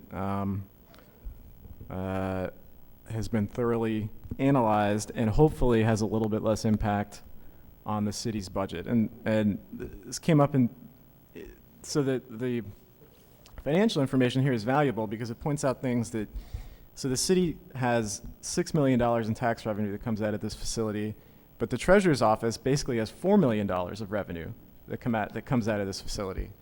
So in my mind, the Treasurer's Office should be a party in helping to pay for and maintain the facility, and that will help offset some of the expense to the city directly. So those are my comments. I hope we take a little more time to get it right before we vote. Thank you. All right. And let me I'll be right with you, Mr. President. Mr. Clerk, what is our Board of Aldermen schedule for next week? Did we end up doing We this? want to bring it next week. What, did we end up doing a special meeting? Nothing's been set, but the board, tomorrow's meeting can't adjourn till to Monday or Tuesday to have an additional meeting. Right, and I know that two of the issues that we're dealing with today are things that we're just giving to the voters to accept or reject. And the only consideration, and I'll hear what the president, because he gets to go after me on this list, what the president has to say, but some of this is about timing, and I don't know that we're coming to the end of the session, and so some of it's about timing. But I have the utmost confidence in the president to be telling me the truth. What would you like to say, Mr. President? Here's what I'd like to say. I was just, one of the amendments that we were looking at, instead of 3 years to 5 years, that amendment, they actually have that in hard copy now, and I didn't think that they'd be able to get it done and make sure that it's done. They have that now, moving from 3 years to 5 years. So that's the first piece. So that's here in the room. I think that's Okay, it right there. how That's about this? Let's take our 8-minute break. Okay, and at least put that one on Okay, before get doing that anything. prepared for us. See what else you can do. We can do the soccer stadium presentation and give all my high-priced lawyers the opportunity to maybe come up with this while we're listening to the next proposal. Yeah, thank you. Okay, Thanks very we're in much. recess now for 8 to 10 minutes. Alderwoman Gracia. Thank you, Mr. Chairman. Appreciate you today. If everybody could take their seats, if you'd like to be in the room, we would appreciate it. And you are recognized on Board Bill 227 regarding a public vote on a sports stadium. I believe it's 226.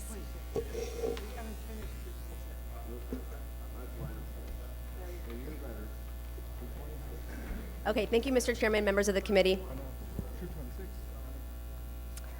I've made no secret of the fact I have not been a fan of the timeline. Guys? We get a little order in the corner over there? Go ahead, Alderwoman. I've made no secret of the fact I have not necessarily been a fan of the timeline or process undertaken so far regarding the MLS proposal. I introduced this legislation as a placeholder, hoping we could get to a place where I felt comfortable asking my colleagues to take a smart financial proposal under consideration that we could in turn pass along to voters. Last week, I was not in favor of the plan on the table. This week, I was informed there had been a change asking the city for less money. Due to the late date and pursuant to our rules, I had to notice the committee hearing today if there was any hope of moving forward. Representatives from the Comptroller's Office, the Budget Director, the city's financial advisors, SLDC, and I met with the owners yesterday. I am here today to allow Ways and Means and the public to hear the information that I was able to hear yesterday and to weigh in with their thoughts. In order to have the opportunity to move forward, we have to make a decision today whether or not this language goes on the ballot. And with that, I will turn it over to Dave Peacock. All right, and so let me just ask one question. So, we're not, this proposal, all we're doing is allowing it to go to the ballot and letting the voters vote for this or against this. Right. It's my understanding that there will be an overview of the financial proposal today, but I don't know that they've prepared financial documents for Aldermen to review. I think because they know it doesn't make a whole lot of sense to put a financial proposal in front of someone and ask them to vote on it that day. So that would be, if it comes out of committee today, that would be something discussed in companion bills with community engagement piece and further committee hearings. Right, and I mean, they gotta sell this to our constituents. I mean, our constituents are the ones that will ultimately make this decision. Right, I think first we should tackle our colleagues. Okay, that's not my job, that's their job. All right, who's coming up to speak? Dave Peacock. And Mr. Peacock.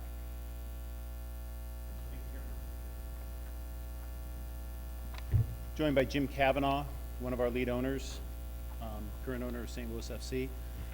First, we thank you for your time. We know you've had a very long day. We'll be very brief in respect to that. We also recognize that the finance agreement in detail, I think, has just recently been shared with you this morning, and no one's probably had a chance to read it yet, right? I think it was just posted this morning. So what we want to provide in this deck is a quick overview on the project. Okay, well, excuse me for one second. Where is that at, that finance detail, Mr. Clerk? Anybody? I imagine you might be talking about the bills that were correct introduced for this week. So I can go have some printed out right now if you want those in front of you, but they're not formally introduced until tomorrow's full board meeting. Okay. Yeah. So this, what we're going to talk about is just an They're on overview file of with what's my in those office. bills. Okay, that's fine. I just wanted to know where. Yeah, no, absolutely, absolutely. Those are pre-filed, though. What we're proposing is a multi-purpose facility. just west of Union Station on 21 acres of MoDOT land. The stadium would be designed to help energize this area along with what's been going on with the Union Station revitalization. Will be constructed between 2017 and 2021, likely completed by 2020. It could host a variety of other sports and entertainment and tourism-related activities. We've received letters from the NCAA, Missouri Valley Conference, others who would be willing to host events there. Approximately 20,000 seats with the ability to expand, and it would be built in such a way that they could expand. New public infrastructure would improve streets. Newly built parking facilities would be part of this project as well. And it's really a public-private partnership designed to leverage significant private investment in the city asset. Major League Soccer will announce 2 expansion cities this spring and 2 later in 2017, and then they will stop for several years. So this does put us in a position to make a bid for an expansion Major League Soccer team for St. Louis. This sport is growing rapidly. I'll have Jim talk a little bit about just soccer in general and his knowledge of what's going on with that. And we do think this can help reinforce and even stretch west that downtown central corridor. Based on an economic development study we had done by Missouri Wonk, a person named Brian Schmidt, we project 450 startup and construction jobs, 445 permanent jobs, over $517 million in labor income, and $700 million net present value to city economy, and a fiscal benefit between 59 and 64 million, depending on the discount rate you use. And then on top of that would be the street work that's done as part of this, essentially reinforcing the Market Street Bridge, extending Clark Street, and repairing 22nd Street. The next page shows a quick overview of the site. Most of you are familiar, at least, with this location of the city. Another rendering from looking west to east of its proximity to things like Union Station, Scottrade, and just south, a few blocks of NGA. The next page goes into the finances. This is directly from the finance agreement that will be introduced tomorrow.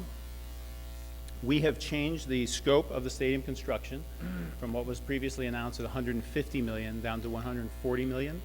That's when we're working our building advisors and our designers. We will also be making a private contribution to site improvements, which is primarily in the areas of parking, landscaping, and some of the green space that will be added to this location. The owner group will be putting in $95 million, so they're increasing their equity stake.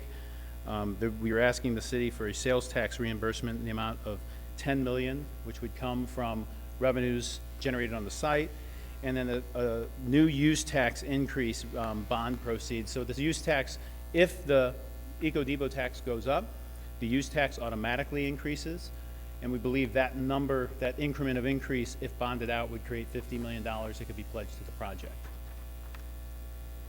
So the next page goes through a highlight of that proposal. $50 million again from the bond proceeds secured by the revenues of the new use tax increase. And again, what we're asking voters is to approve the allocation of that increase. The increase is going to happen anyway if the Eco-Debo tax goes up. We're just asking the voters for an allocation to soccer if they want to invest it in that or not. I mentioned the $10 million in sales tax reimbursement from taxes generated by the project. There is a separate bill that will be introduced tomorrow that is an abatement of the entertainment license tax, better known as the amusement tax. And we'll be looking for support down the road in support of a CID and a TID just on the site that we would effectively impose on ourselves.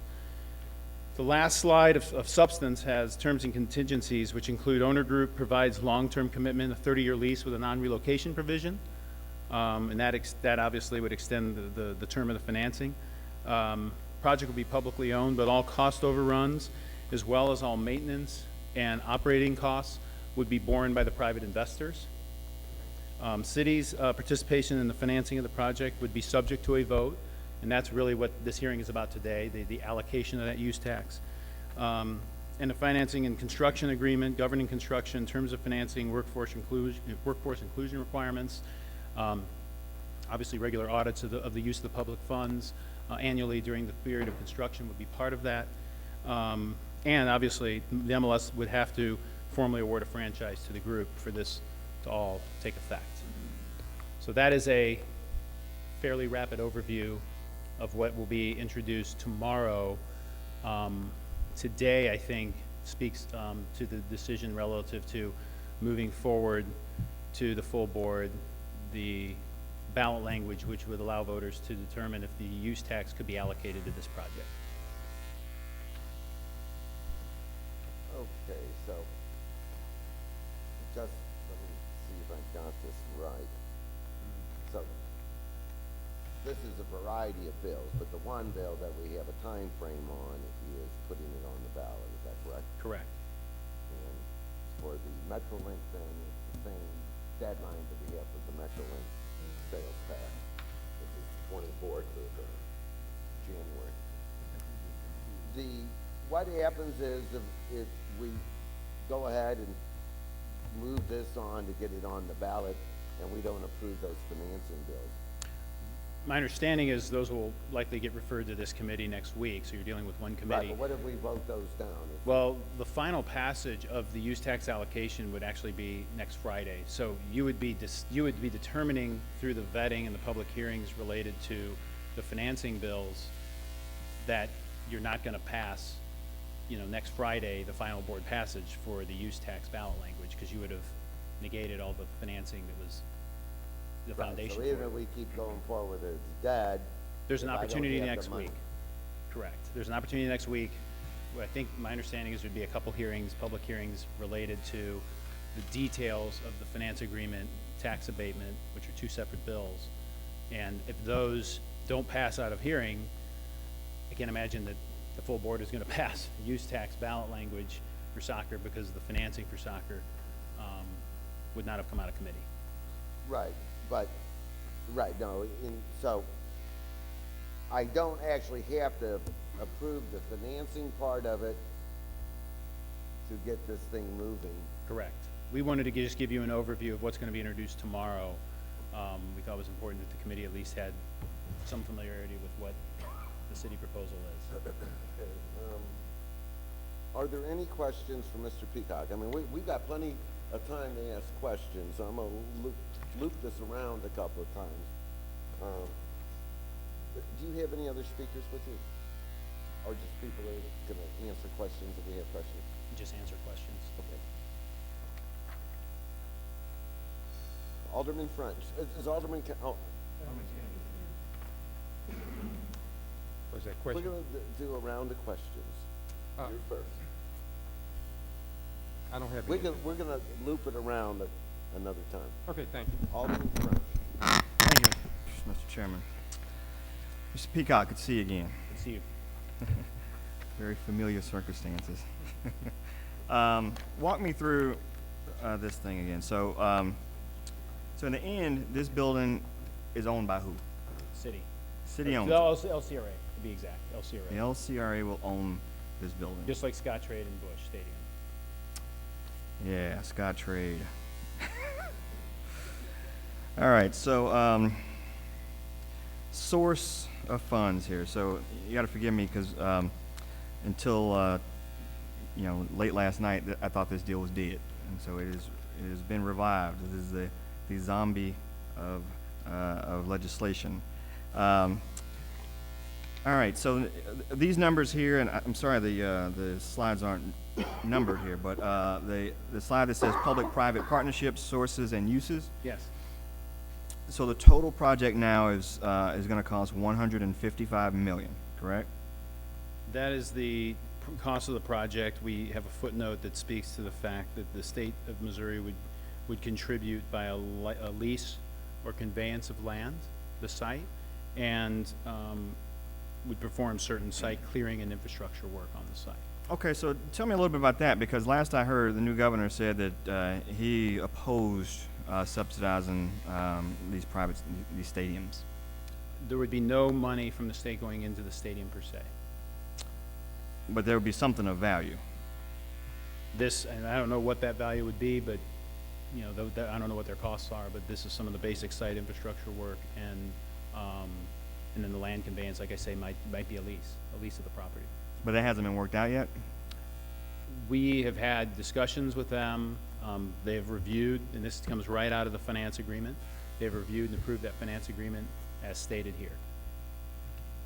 Okay, now, but will the state contribution offset in any way the estimated cost of 155 million? No, it will not. Okay, so they don't help, that doesn't help us at all, whatever they're gonna do. Well, it helps in the overall scheme of the project, but it does not speak to specifically to these numbers. Okay. And I would add,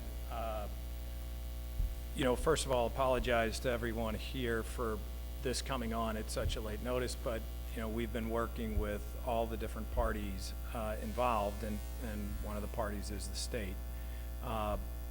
So we've had a number of different conversations with the governor or his staff, but have met with the governor also. You know, as the governor has stated before, he is not for state funding for stadium projects, but he is promoting anything that's going to drive positive economic activity for the city and for the state, and it's going to bring new jobs. And that's primarily what we're focused on. So what they would do for most likely any company or organization that's going to come to St. Louis or to the state that's going to drive that economic activity and jobs, they are for. And overall, the governor has said he is all for bringing MLS, the Major League Soccer, a professional sports franchise, to St. Louis, but he's not going to fund with state money. The state. That being said, things, it could be around site development or the lease of the land. That's what we're working through. They are committed to talking through those types of things. Again, I go back being a little redundant on the not taking state money to fund the stadium project, but there's things that they would do that would be in cooperation with what we're doing today. So, when you do budgets, whether it's your home budget or a city or state budget, your priorities are reflected in what you spend money on. So I appreciate the governor saying that he wants this thing, but it does not seem to be reflected in any significant financial contribution. Big lump sum is still falling on city taxpayers. So you would consider this a regional asset, would you not? It's a regional asset. Are any other municipalities, counties contributing in any way to this project, or is it all St. Louis City? It'd be all St. Louis City. Okay. So the amounts here, and correct me, so the 150. Just to add to that, just to give you a little background on the perspective. I mean, this is obviously the project around the stadium, but there's significant investment that the overall ownership group that we're making in regards to bringing this entire operation, this franchise, to St. Louis. You know, part of it is a franchise fee that's $150 million. So if you looked at it from an overall perspective based on original financial projections we had. How much is the franchise fee? $150 million. Okay. So quite significant. It's not on that page. Yeah, we're just here. How do you pay for that? The investor. The investors are paying 100%. You guys do anything like pre-sale seats and It's never booths? happened in Major League Soccer, and then part of that is due to the ticket pricing in the league, and it's just never been the practice. Okay. The cost 155, that's different from the previous cost? So the differences are in the stadium where we outlined 150 for the actual design and construction is now 140, and that's effectively, I'll tell you, there's a stadium under development right now in Orlando. We took the costs on a per square foot basis and used that as a proxy because we're almost finished, and developed this book pricing of 140 million, knowing that can be what a stadium can be built for. And then we've got the contribution to site improvements, as I mentioned, is mostly parking, landscaping, because there is some added green space to the area, to the site. Okay. And then you guys put in the private group 95 million.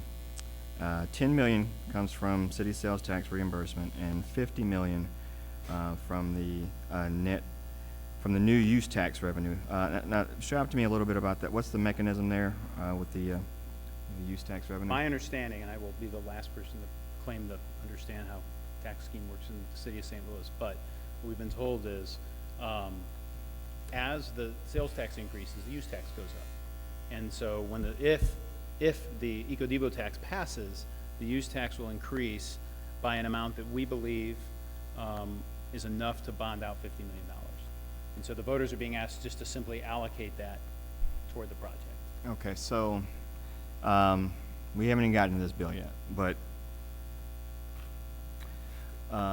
in that bill, we are telling the voters that we are going to finally build a north-south Metrolink, which is not exactly true because that revenue is not enough to pay for that. Then, and then only half of it is actually going towards Metrolink. The other half is supposed to go towards public safety, workforce, et cetera, but there's real no guarantee any of that's going to go because that actually has to be allocated every year. So there's no guarantee that any of that money is going to go towards what they're promising. And then quietly, not on the ballot, they don't know that, but if they vote to raise that sales tax in the name of public safety and Metrolink, they're actually also raising $4 million to help fund this stadium. Well, no, there are two different votes. So people would be voting on the Eco-Devo tax discreetly, and then separately we want a line item that asks, would you vote for the allocation of the use tax increase for this stadium? So they will have a voice. They could vote, arguably they could vote yes on Eco-Devo and no on the allocation of the use tax. And if they don't approve the second part, that other $4 million is still raised, or I forget exactly how much it is, but it's unallocated. Correct. Okay. All right. So have you guys approached St. Louis County in any way? I mean, really, do you think the majority of people coming to this facility will not be from St. Louis City, correct? Correct. Okay.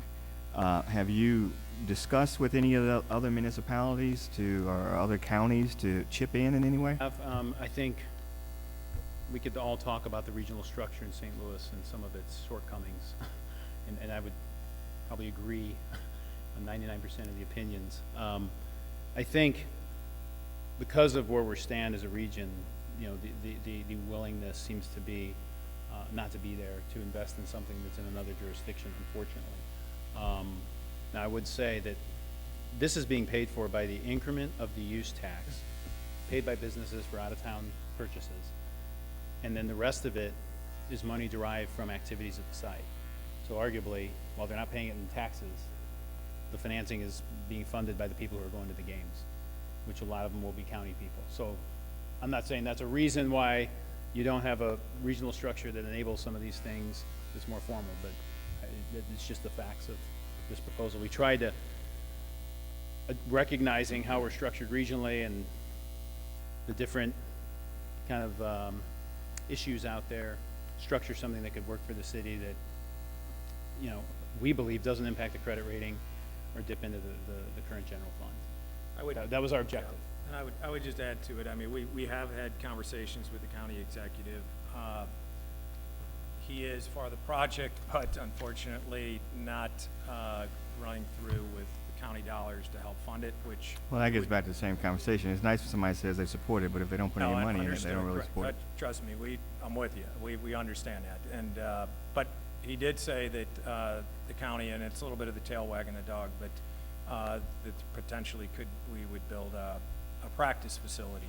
Again, practice facility is not going to happen unless we move, you know, the overall MLS stadium, you know, the franchise in the stadium forward. So, but we've had the conversations. We just, for where we are today, we don't see it happening. So they want a practice facility built in St. Louis County? Possibly.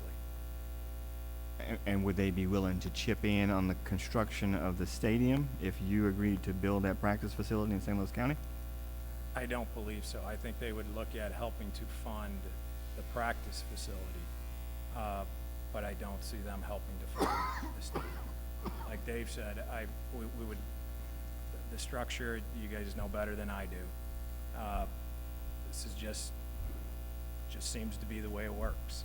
I don't think it's a structural issue. You just have to, you know, get St. Louis County to approve it on the taxes. Well, now what he probably understands is that it probably wouldn't pass, and so he probably politically wouldn't want to put himself out there.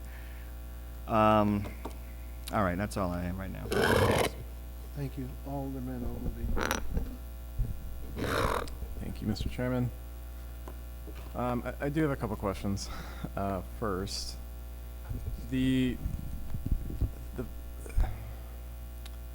So it sounded like you guys are proposing that the entire increase in the use tax would be dedicated to this debt, to stadium debt.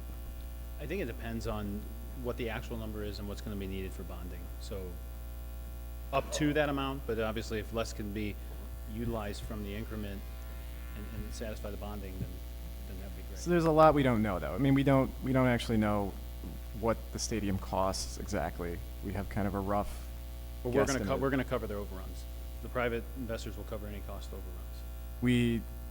There's a lot of other pieces that none of us have seen. Now, generally, when we have this type of proposal in front of us, you've got the funding mechanism, and then you've also got the financing agreement, and those bills are presented side by side. In this case, this bill was introduced several weeks ago. Apparently, there's a financing bill being introduced tomorrow. Right. None of us have seen that, and that includes all kinds of other details. Right. Presumably some lease terms, which none of us have seen, presumably something to do with the amusement tax, something to do with the community improvement district. Do you want to talk about those aspects? I mean, we can do that. We were trying to be respectful of what's being asked of today to keep the process moving, as Chairman said, but recognize no one's had time to read the bill that's being introduced tomorrow, and also recognizing that my understanding is there'd be 2 hearings at least on that bill, or those bills next week, to fully vet them. Yeah, I mean, but of course these things are all related. I mean, it's Sure. all goes into the same project. I mean, let me ask a few more questions before I make some comments.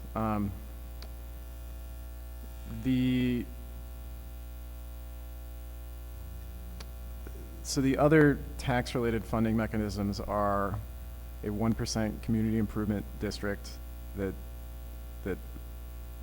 funds stadium debt. Is there tax increment financing around the stadium? The stadium is theoretically in the north side Right, district. correct. Like, what's going on with all that? So first, the only debt on this project would be the use tax. And then the rest of it falls to the ownership group because it's a sales tax reimbursement that yields what it yields based on the project. Amusement tax. Let me stop you. But the general sales tax. So on food and beverage. Right. Reimbursement. Part of them, not all of them, just part of them. 50%. I do believe, yeah. But we don't know what the number is right now. Well, that's more than the 10 million that's here. And so once the once this 10 million obligation is reached over time, we actually have to put this 10 million up front because this is a reimbursement. This will not be bonding by the city. So that will be in the incremental 10 million we'll be putting in up front, just knowing it'll be paid back over time through those means. And then the tax abatement, the amusement tax abatement, same thing. So we wouldn't charge the amusement tax. Wouldn't charge the amusement Right. tax, nor would the city have any responsibility in bonding that. So that gets my next question. I mean, it's clear that taxes generated on site, if we reimbursed 100% of those taxes, do not pay for that 50 or 60 or 80 million dollar public debt side, correct? Well, so I mentioned this earlier in the presentation. Our economic study actually showed that the fiscal benefit on a present value basis was 85 to 90 million, depending on the discount rate, which is more than what we're asking for. So the issue is you've got half of those revenues already pledged to infrastructure as part of north side regeneration. So theoretically, this project moves forward, it will generate taxes and it will generate some of those TIF proceeds that are obligated to infrastructure in north side. Okay, so if we pass this, what actually happens is the normal revenues captured by tax increment financing. So in this case, we're going to get some earnings tax. We have no idea how much really, but some earnings tax. Half that earnings tax will go to Paul McKee's project, correct? I just been told it goes to the infrastructure. Half the sales tax will go to Paul McKee's project. There's no amusement tax, so that's not TIF. There's no property tax, I assume, because the facilities either owned by the state or owned by, okay. So in terms of direct benefit of the increase in tax revenue, it's Paul McKee, it's not the city, right? We're pledging debt The team keeps part of the reimbursement Right. on tax revenue, and Paul McKee gets the other half. And I guess my understanding, look, I wasn't a part of the north side TIF, so Yeah. our site happens to be there because it's 20 acres in the middle of downtown. We didn't I never thought of South of Market being north, but that's another issue. It's a big area he's got, yeah. So my understanding is, though, those proceeds are pledged to infrastructure, that it's not, it's got to be my understanding is very specific. Otis can probably talk to it more because I know he's. Yeah, I don't, for the record, I'm not disputing your claim. I don't believe that to be true, but that is a statement that has been made many times. So one more question. So we could levy the amusement tax, and the amusement tax is 5% on tickets, and I would guess that ticket sales are a big part of the revenue picture for the team, I would imagine. If we charge that 5% and we rebated some portion of that to cover the debt, that would at least be, that would be people using the stadium, helping pay for the stadium via their amusement tax that we don't collect, but that we give back to the team, versus this proposal. What's that? It's kind of what you're doing with the abatement. No, it's not. We're just not charging it with the abatement. If we charged it, we could collect it, and we could pay off the debt with that revenue instead of the use tax revenue. But I guess one of the problems, my understanding, is because we've never sold a ticket, obviously, because the startup. Bonding from the banker's terms is very inefficient because of coverage ratios and all these other things, which is why we went this other path, and wanted to make that the use tax component, recognizing it's the piece sort of outside of the site. We want to make that something that voters vote on. They want to allocate these funds to the project? Sure. Well, if we were going to do this, my preference would strongly be that we look at revenue sources inside the stadium to pay for it. That is a more fair way of doing it, I think, because it's like a user fee rather than a general tax increase on businesses. I understand not every business pays this tax, but it's a general increase on businesses across the city. I don't know, personally, I don't know how we act on this. I have no idea. It seems like utterly irresponsible to me to act on this bill when we haven't even seen the financing bill. We haven't even seen the lease. We have really no idea what is actually included. Personally, I'm ready to say, even if we want these things, we can't do them until we have a regional structure that helps pay for them. Because in my mind, the city has a declining population. We have a flat revenue. We have a declining credit rating. This is how bad it is. It is bad. When my constituents, I realize you guys don't live in the city, so when you dial 911, it doesn't go to our dispatch. I did. When my residents call 911, they get a busy signal. There are mission critical things that local government is supposed to do that we are not doing right now. And the use tax, so voters should know this. If the use tax were to increase, we have an allocation of how we spend use tax revenue right now. And a lot of that spending is public safety. And we've spent really the last 2 years talking about how our highest priority has to be hiring and paying police officers, because we've been running 150, 200 officers short for 2 years now. If we were to apply this entire use tax increase to the 1,300 police officers in the police department, it's about a $3,000 salary raise for each of them every year. So this really is a direct trade-off, a one-to-one trade-off between debt on a new stadium or public safety spending. That is what the use tax is.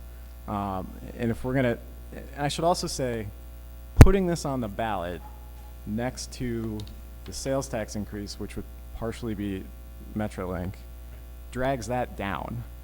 So it's not really accurate to say we're just throwing this out there to let voters decide whether it's good or bad. It pulls down another thing that supposedly has been a priority for the city or the region, which is Metrolink expansion. So it's very possible both fail if this is on the ballot. And that would be unfortunate. So I think that this is, if this can be done, I think there's better ways to fund it. So the only thing I guess I would add to it, I understand what you're saying. I appreciate your perspective. But I would also, I think another way to look at it is that the ownership group, we're investing, and it's just, it is what it is. We're investing, you can debate anywhere, it's going to be 245 to 265 million. If you look at between the franchise fee, you look at the investments we're making in the stadium, and then to operate the team, which is going to create 400 or 500 jobs for the community, and I think is going to do, and it's obviously I'm biased on this, but it's going to do some, I think, some pretty unique things for the community, being set up right next to Union Station. I think with the things that are going on with NGA, the investment, again, if someone was coming in from a business perspective and saying they're going to invest $250 million into the city to bring a business here to create jobs, and I think there's other ancillary benefits. Once again, I'm biased on what we're doing, but there's, I think, a number of things that are very positive, and this isn't to debate whether, you know, the police should, you know, we should put more funding. I agree with that. I support that. But I do think this is very good for the city of St. Louis from an economic impact, from an investment, from a job creation, and just to understand there's significant investment being made by the ownership group to make this happen. I would also look at, there's a number of things that we've committed to that we already have. A soccer infrastructure with the legacy and the history of soccer in St. Louis, already built and invested as a 501c3 that we have, that I'm the president and CEO of St. Louis Scott Gallagher and St. Louis FC soccer organization. It has 4,300 select kids in there, another 3,000 kids that play, so over 7,000 kids that play that would be part of this, that there are plans that we have that connect to the community, and we believe there's a number of things that we'll be able to do within the city to connect into the development of soccer and the development of kids in the city that I think would be a very positive thing. So again, I don't mean to get on my soapbox up here, but there's a significant monetary investment that's going to be made. There's a significant investment already in place in the city of St. Louis relative to the infrastructure that we have. And I just think overall, when you bring all that together and you look at where soccer is today relative from a sports perspective, it is the highest followed and supported from a millennial perspective. And if you look at the attraction of downtown St. Louis with, you know, you look at the technology corridor that we're creating, Washington Avenue, I think there's a real draw and a positive impact on attracting more millennials and overall the impact this could have on St. Louis. So again, I think there's a financial piece of this that is something that needs to be looked at very seriously and understood, but I think there's also a broader picture that I think this will have a positive impact on. Yeah, I'm not disputing that there's some level of investment. What I'm saying is, I mean, we have millennials here. Millennials living in St. Louis are subject to the highest murder rate.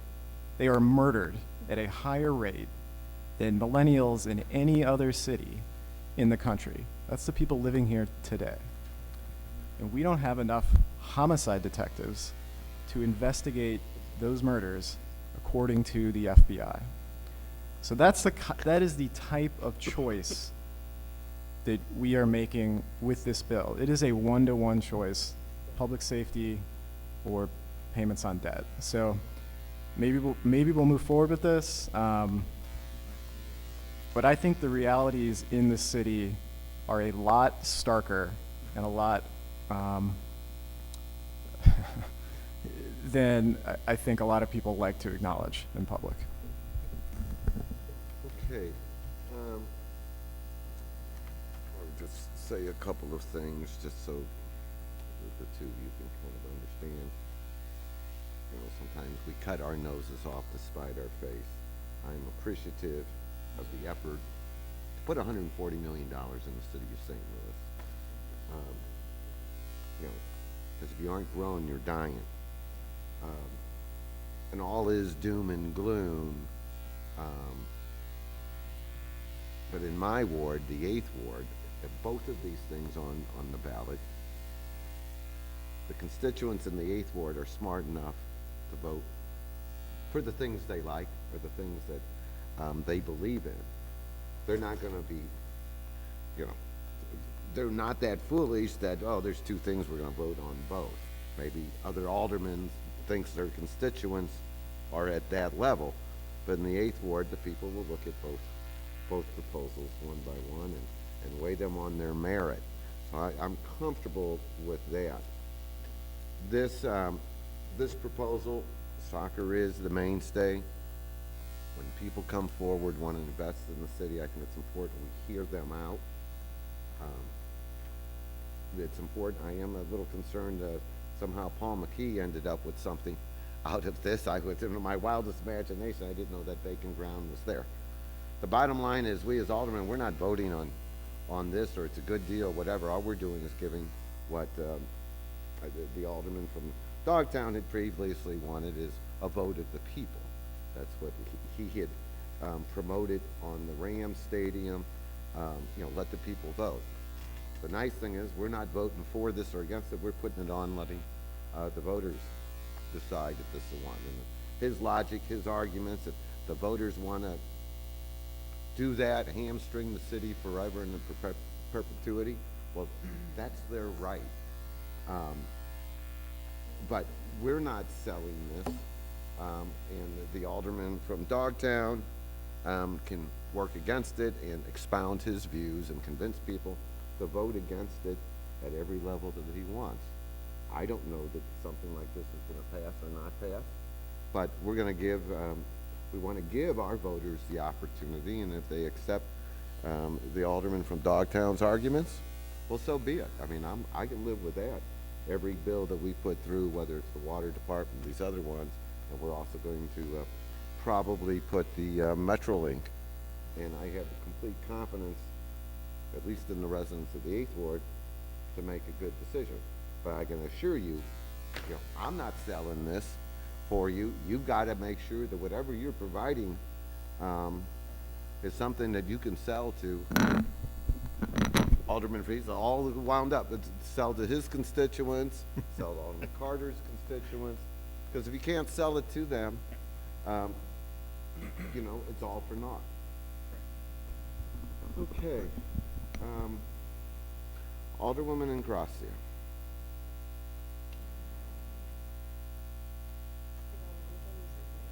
Oh, we've only done one loop? Only one loop. Okay, did we get Alderman French on the first loop? Oh, we got it. Okay, where's Alderman Kennedy? I told him I catch him. I think he gave me, he said I could have his time. Let's see. Who didn't ask questions on the first loop? I didn't. I was outside, but Alderman Carter. no, You gonna give me his time too? he can have Uh, my. I get three minutes. Okay, Will Patrick, Mr. Brown, if you saw Alderman Kennedy outside, would you send him in? And I will go to Alderman French. Thank you, Mr. Chairman. I see the budget director in the audience. Can we request that he come up and give his 2 cents on this matter? He didn't sign the speaker list. Got any questions? We're asking questions right now. I will bring him up when the time is right. He will come up before the vote? I see on my list. I will put him on my list. Okay. We tried to request the budget director. We got turned down. I'll wait for the budget director. Any other questions? Mr. Clerk, you got the speaker list? I know Terry's here. The only one was Jimmy Matthews to speak against it, but I don't believe he's here. Okay. Alderman Kennedy. Did you have questions on the second round through? I did not. Okay. Thank you. Mr. Paul Payne, if you'd like to come up and share your wisdom with me.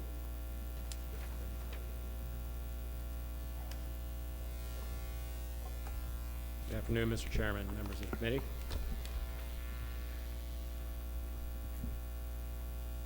Go. Do you have anything you want to add to this conversation? I'm just letting the committee know I'm available for any questions you might have. Okay. All right, well, thank you. I have questions. Yeah, I have some questions. Yeah, of course. Okay. What? Alderman, we will start with Alderman French. Sure. And it's questions only, Alderman. Of course. Thanks for coming today. Have you had a chance to review this proposal? Yes, I actually, as a bit of an unfortunate position, I only just got it yesterday, but we did participate in a meeting with the ownership group yesterday and have been going over it through and received additional information through yesterday evening. Okay. And what is your general opinion about the effect this would have on the city budget or financial outlook? Well, that's sort of wide open, but a couple things. In any time you want to review a project like this, you have to take it within context of what your budget outlook is. And I know, and having heard some comments earlier, our budget outlook is going to be challenging next year. We're looking at budgetary gaps, significant ones building for next year. So anytime you have a potential available revenue, you would want to be able to apply it towards that gap. And so, in particular regards to the use tax, obviously if the proposal for the sales tax increase passed, you would want to be able to use those taxes to address your other budget concerns. And as you know, in the last fiscal year, or the last calendar year, we've received some rather negative reports from the rating agencies, which have downgraded our debt. Fitch knocked us down 3 steps. Moody's has knocked us down twice in the last year, and given us a negative outlook. And one of the things they're hoping to see is how we address that going forward. And so that's one of the things that we'd like to be able to do. And obviously, that is something that's going to be challenging to do when we have a budget gap for next year. Looking at particular revenues and looking at the numbers overall, we just had a sort of a frank discussion in our meeting yesterday. Couple of observations. For the long term, it seems when we propose these stadium deals, and I brought this up yesterday, is that we talk, I guess to keep the costs down, we talk about 30-year debt, whereas obsolescence seems to be beginning at 20 years from going forward. And now the response was that, well, we're responsible for maintenance, but there's maintenance and there's maintenance. And it seems like with the Dome and with the other, and the Scottrade issues, that the need for further issuance of debt sort of pops up before you issue before your 30 years is up. So we end up getting stuck with a debt service payment prior to the expiration of the existing obligation. Local use tax, I've taken a look at that. This year it's actually going to create a problem for us in that it's actually down. It's down about 8% this year. There were some one-time payments there. And so we had a little discussion about the use tax actually is bringing a little less than what was being projected on the report. So the issue of how much can you finance with that stream of revenues is going to be an issue. And just overall, and then in some of the projections on total taxes going to the city. And I think this is simply because when you talk about city, people don't make a distinction between what portion of the city or what agency of the city specifically. And I'm looking at the Missouri Wonk exhibit where it says total taxes City of St. Louis. Well, that includes the Metro Parks tax, which goes to the Metro Parks people. That does not come to the City of St. Louis. It also includes the 3.75% hotel tax, which goes to the CVC and the RAC. It does not come to the city. It also includes the 1% tax for Metro, which, as you know, we appropriate to Metro. Those are kind of some of the sources that are identified there as coming to the city, which really either do not or are appropriated elsewhere. And then you look at the numbers and then go over details, and they said, oh, well, we're comfortable with the projections, but when you look at the projections, you're basically assuming a 3% growth rate for the next 30 years. I mean, that's somewhat aggressive. The way, as I understand that the project is set up, is that the top half of the revenues generated by the current or the proposed stadium would be going into the north side TIF. The bottom half, which would be in a normal TIF situation, would come to the city, are being utilized to finance the stadium. So you are giving up the top half, the bottom half, at least most of the bottom half, as well as the use tax to fund this proposal. So that's what is being discussed. And so that's something I think based on their estimates, they were assuming, oh, well, you'll produce more than what was being generated. I'm not quite so sure that's the case based on the tax issues I raised earlier, as well as just your assumed growth rate. Now, if you remember, well, for those of you on the HUD's... The question was, does this hurt our revenue, our current revenue stream? I think he's answering it. No, he's not. He's going through the calculations. The question was, does this hurt my current revenue stream? I think what it does is it obligates the source of revenue that you are addressing, which is the use tax. But we're not collecting that now. No, you're not. Okay. Right, so it doesn't hurt my general revenue that's coming in today or tomorrow, whether we do this or not. What it does is it precludes you from addressing the gaps you have going forward, which is what you want to look at. There's a reason why you do the budget all at once. And the reason why you do the budget all at once is that you would like to be able to evaluate everything at a single time. So when your needs pop up, you can address them and weigh your priorities. And I think that's sort of what you do. Are you familiar with this? Again, this thing has kind of just come back, and so not many of us have had time to really process a lot of it. But there is a letter that we received from PFM, the firm that the Comptroller Office works with. It says the Comptroller's Office asked PFM to review certain material provided to them yesterday regarding this board bill. And they also have expressed some concern about the impact on our financial outlook. Have you seen this letter? Yeah, I saw it just before the meeting. Can you kind of summarize? I believe they're somewhat echoing some of the comments I've made, particularly on the rating agencies' recent ratings against the city. And then also in terms of identifying some of those long-term concerns in terms of ongoing budget gaps, recent performance, some of the concerns rating in those credit rating reports that, given the opportunity to address, let's say, for instance, with use tax revenues and such, we're foregoing that opportunity. Okay. Last question here. Budget gap, you mentioned that we're looking at for next year. What is that looking like? What's the amount there that we are looking like we're currently already falling short? Yeah, and I update this periodically. I went through the first half revenues. It's in the neighborhood of $20 million. 20 million? Yes. Our next year budget looks like it's 20 million short? Well, what I'm saying is if you project, and this is how the process works, you project going forward what your revenue might be for next year, and then you identify all the known increases and decreases that you might identify next year.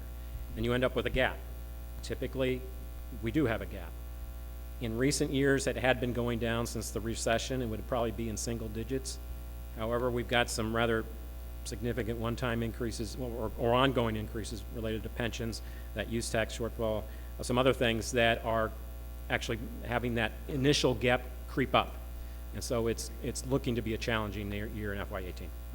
So with that in mind, let me just ask you a question. Do you think that, we, in this one committee hearing, several bills, we are being asked to fund a lot of things I wouldn't count as necessities, but more desired projects. do you think we need to first look at fulfilling our basic needs before we start adding on the toys and the wants and the things that some people want to have? Well, I think it's always good to just sort of identify, have a plan in place to address what your challenges are, so that you know, so you can address when someone asks about those commitments, or you have a plan for going forward, saying, hey, this is how we're going to address it. Mm-hmm. If we do realize that $20 million budget gap, are we going to have to return to furloughs and? You know, I wouldn't go that far yet. I mean, that's. How much was the gap when we had to go to furloughs? I would say when we were in a recession year, you're talking 30 plus, but this isn't a recession year, which is sort of makes it a little more challenging because you're still assuming revenue growth. All right, and you have that and you're still falling short. Yeah. Okay. Thank you. Alderman Vaccaro. Yeah, Paul, I do have a couple questions. How much of that gap is related to the Rams leaving? Because I know we're still paying the debt, but we have no revenue that we would have had coming in had they would have stayed. How much of this gap is related to the Rams leaving? If you remember when we did this year's budget, we were talking about the Rams producing somewhere, I believe it was $4 million or so That's a what year. I believe it was around 4 or so. And we were paying $6 million in, so it was about a little over, Yeah, around I mean, $2 million. Well, I mean, there were other activities at the Dome as well, as Right. CBC could tell you, but that's how much that was. So you think it's somewhere between $4 and $5 million because of Rams leaving? Oh, no, because you still have that activity. I'm just talking about football. It was about a 4. Well, I'm talking about the Rams, though. Yeah. So it's still, what, around $4 million Yeah, then? something like So it's about $4 million of the gaps related to the Rams leaving? Now, some of that could be mitigated going forward because Right. as they bring in more, as that time period is available and you bring in more activity, then you could sort of generate revenues, but it's going to take some time. So, I was just thinking about Alderman Conley's, because, when I look at this stadium, I see revenues that have never been here before, tickets for soccer that haven't been here. Or in other words, we're not moving something like we did, we're taking businesses from one area and moving to another area. But this is going to be all new business, the soccer tickets, the parking, the days that people come to the games. And you still think it's going to be a negative impact? Well, remember that the top half of those revenues are TIF'd. The bottom half of those revenues will then be reimbursed in some mechanism through these financing bills. And then in addition to that, you would be adding the use tax, which isn't generated by the facility, to cover or the use tax increase, which will cover that. And so the question is that a net positive from that? And I think that's debatable. It's not, would you say it's a loss or neutral, or it's just hard to say, I realize, because we don't know. As you heard, the proponents they argued that, it would be a positive number. And again, I only had these numbers from last night, but looking at it, I can see that there are certain numbers in there that are included that don't come to the city. And also, you start questioning assumptions. One of the things that I had asked, and whether or not we had one of those development models that we do on the other ones to see what that was, and that was not. I guess that doesn't exist at the moment. Okay, well, thanks, Paul. Alderman Carter. So, Paul, I didn't get to, I was outside in the hall and I didn't hear you explain. Now, you said that we are going to start next year with the $20 million. No, we always balance. Okay. We will balance. I mean, let me make very clear. July 1, we'll have a budget and it will be balanced. But when you start the budget process and you start evaluating that, it's how what's the challenge? What's the gap?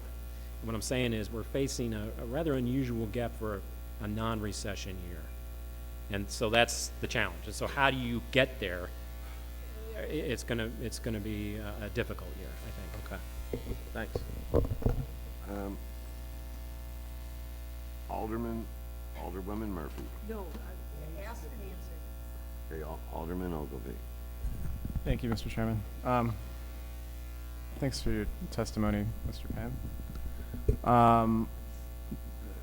So within the analysis we were provided today, the assumption was a 3% annual growth rate with the use tax. Is that Well, here's basically, if you take the Missouri WONC numbers and you just sort of say what's the compound annual growth rate, it goes up and down based on different activities during that time period. But if you just do that calculation, it's 3%. Yes. It's an average of 3%. Yes. But the actual number this year was an 8% decline. Oh, I'm sorry. I thought you were talking about total revenue. You're talking about the use tax. Yeah.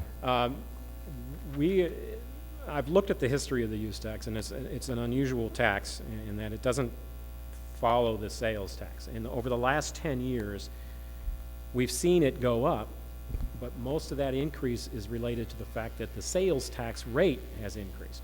So, I mean, we've had Metro Park sales tax rise, we've had the Park and Recreation sales tax, we had the public safety sales tax, and I believe there was one other.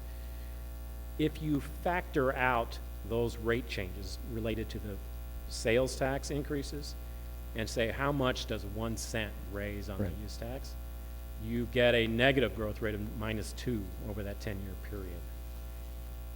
But this analysis is suggesting a annual 3% growth rate over I haven't seen, because this now didn't have the use tax in it. All I saw was a number that said 4.1 million in the use tax, which I thought was high. I didn't see a stream of revenues. But obviously, if we were to raise the use tax and collect an additional $3.6 million in the first year from the use tax, that funding would be available to help close that $20 million budget gap. Yes. Yes. And will not be available. We will take a revenue source off the table to fund to close our annual structural budget gap if that use tax revenue is dedicated to debt payments. Yes. Right. Can you, I think you've had more time to look at this than I have at least. Can you give a brief summary of all of the incentive-related items that are in the financing agreement that I guess we're going to see tomorrow? Because it's more than just this use tax. I believe, and this is my understanding, is that, as I mentioned before, you've got the top half of the economic activity taxes, which is being allocated towards the existing TIF on the north side. On the bottom half, those aren't, which is what would come to the city, those are being reimbursed to developers in order to develop the stadium. And then in addition, you've got the use tax. That's my understanding of how that works. So when you're talking about bottom half, you're talking about all the sales taxes generated. Which is, it's hard, it's complicated, it's hard to understand that because that's not how it normally works. In a normal TIF scenario, you could say the top half might go to the developer, the bottom half might go to the city. In this case, the top half goes to one developer, the bottom half goes to another developer. Yes. Yeah. So it's unlike any other, it's unlike any other. It's a different situation. Right. Yes. Incentive in the city than we have right now. Specifically on the amusement tax, if that were to be levied, do we have any indication of how much revenue that would generate? I don't have any numbers in front of me. I think I saw it on some of the sheets that I was looking at last night. A little over $1 million, $1.2 million, $1.3 million, something. I can't remember off the top of my head what that number was. A not insignificant amount, at least. A number that could theoretically be relevant to paying the debt on the stadium. Some portion of the debt were it to be levied. If you had a dedicated stream. Yeah. And then I guess my last question is how many credit rating downgrades has the city experienced in the last 4 years? I'm going to say 3. Fitch last year knocked us down 3 grades all in one sitting. Moody's took us down 1 notch in 2015, And then this, in 2016, they took us down again, and then added a negative outlook to the outlook. They give you a ranking, and then they just say whether it's stable or positive or negative, depending on what the trend Meaning is. they anticipate a future There downgrade is is more possibility likely that than, they would yeah. in the future knock us And all those rating downgrades happened during a period of economic growth for the country, not during a recession. That's correct. Okay, thank you. All right, so let's go to Mitch's and Mooney's. This is, okay. What other Rust Belt cities got downgraded at that same time? That was a universal downgrade. The Fitch one was we were on the beginning, that was an unusual. I don't know of other cities that got that. I would have to defer to our FA, but that three grade. I know, like Philadelphia, and most of them were premised on that ongoing pension liability. What I'm referring to is the 3 notches. That was significant, and I don't know of what other cities would have seen that. Right, and I think one of them was the amount of our reserve. What was one of the factors? Yeah, I would say the bigger factors are the lack of reserves, the lack of budget flexibility, the high debt levels. And I guess those would be the 3. Well, yeah, when the treasurer of the city of St. Louis collects $16 million of revenue a year and has a bigger reserve than we do, and our total revenue stream between the airport and general revenue is $1 billion. I just wonder, where's that money? And no, I mean, and I understand that. I mean, I just want to put it in perspective for everybody here. The one thing that you said, and it's consistent with what happens here, the aldermen, whether we raise the sales tax, whether we raise the use tax, whatever, since we're not already taxing the people that, they may have a different use for the half-cent metro or the use tax, some project that they think is important that I think would be throwing the money down the sewer. That's their perspective. We don't have the money, we're not collecting the money. We look at different things one by one by one. The most important thing here is this doesn't cost us anything, except it may cost the alderman from the 24th ward the opportunity to get that money and throw it down some other rat hole that he thinks is important from his personal perspective. Like homicide investigator salaries, a rat hole like that. Hey, Mr. Chairman, I disagree with the sentiment that this doesn't cost anything. The place is they're gonna ask for police protection, aren't they? They're gonna ask for fire protection, aren't they? Alderman, I have the floor, and when I'm done, pontificating like the two of you have done this morning, then you can pontificate again. The thing is, it isn't costing us any money. It might be an opportunity that you could come up with a tax to spend the money somewhere else. The bottom line is, this goes to the voters of the city of St. Louis. And it doesn't, whether we vote to put it on the ballot or not, you can sit there and tell the voters this is a bad deal. You can tell them that you would rather have the money for the homicide. Right now, we've got a sales tax bill. It's on this agenda and will be coming up for a vote that says 60% to Metrolink and, 10% to each of these programs that I don't necessarily agree with. The Metrolink, I think, is an important thing. I'd much rather have that 40% either go to police or go to infrastructure.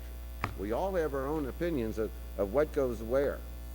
But what I know that's in front of us, I don't have to sell this. I don't have to be for it. I don't have to be against it. This group that wants to build this soccer stadium has got to convince the residents this is a good deal. But they're willing to put, if it pans out, $140 million. Now, I don't see a long line of people trying to invest $140 million at a whack here in the city of St. Louis.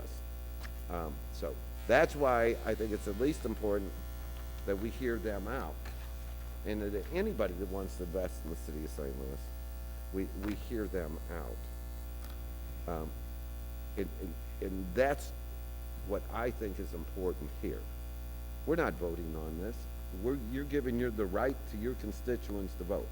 That's what the alderman from Dogtown fought for on the Ram Stadium. That's what he wanted.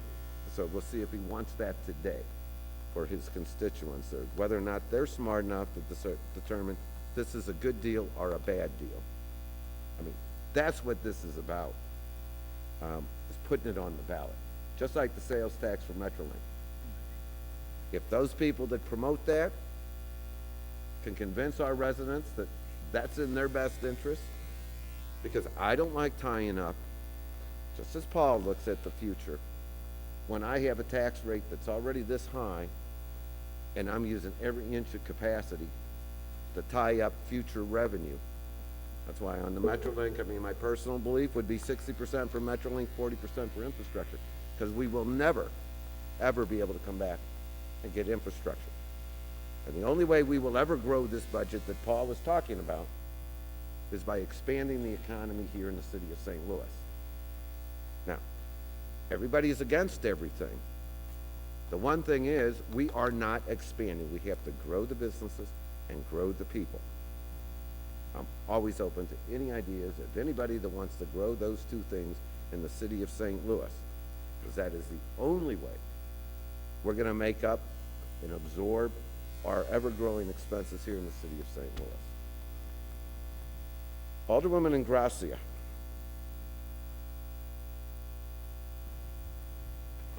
Oh, I'm sorry, Mr. President, did I say it all?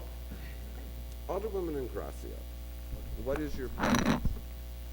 I guess I would just like to add that I thought it was an important conversation for my colleagues to hear, both from the ownership team today, as well as from the comptroller and budget director, since I requested a meeting with all groups yesterday.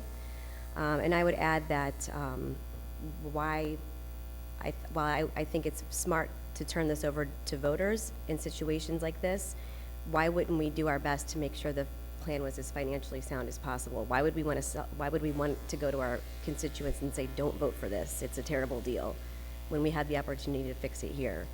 And I will close with that. All right. Closing statements? Mr. Clerk, can I get a clean copy of this one? Which one, 226? Yeah, let's. Here you are, sir. All right. I would move that we pass Board Bill number 226 out of committee with a due pass recommendation. Okay. And the thing is, next week we will have the hearings on all of these financial components. Anybody want to say anything else? I would. You wouldn't be running for mayor, would you? I don't know. I'm running off this board. I would like to say something. So I disagree a little bit with the chairman's description of what this vote is. It's not just about abdicating our responsibility to create good legislation and try to do what's best for the city and turn it over to a popular vote on every decision. You know, we have something going on like that right now with this Rex Singsfeld has put our economy on the ballot every few years. Our credit rating has been affected by that. It will continue to be affected by that. The budget director has told us that we are facing a budget gap. He has all but said that this is a bad idea. The comptroller's office has weighed in with a letter saying this is a bad idea. It will have a negative effect on our credit rating. It will have a negative effect on our ability to pay our bills in the future. I think it is our responsibility to listen to the advice of the people who are in charge of making sure the city can pay its bills. You know, this is not a good proposal. There's a lot of different things that are not included in here. I mean, we haven't even talked about the level of minority participation and making sure there's requirements that we have, you know, city workers on the job site. We haven't even gotten to talk about, you know, some of the long-term risk that the city takes on by building yet another facility that we have to maintain over decades, while we have not even addressed the current facilities that we're on the hook for. It just doesn't make any sense.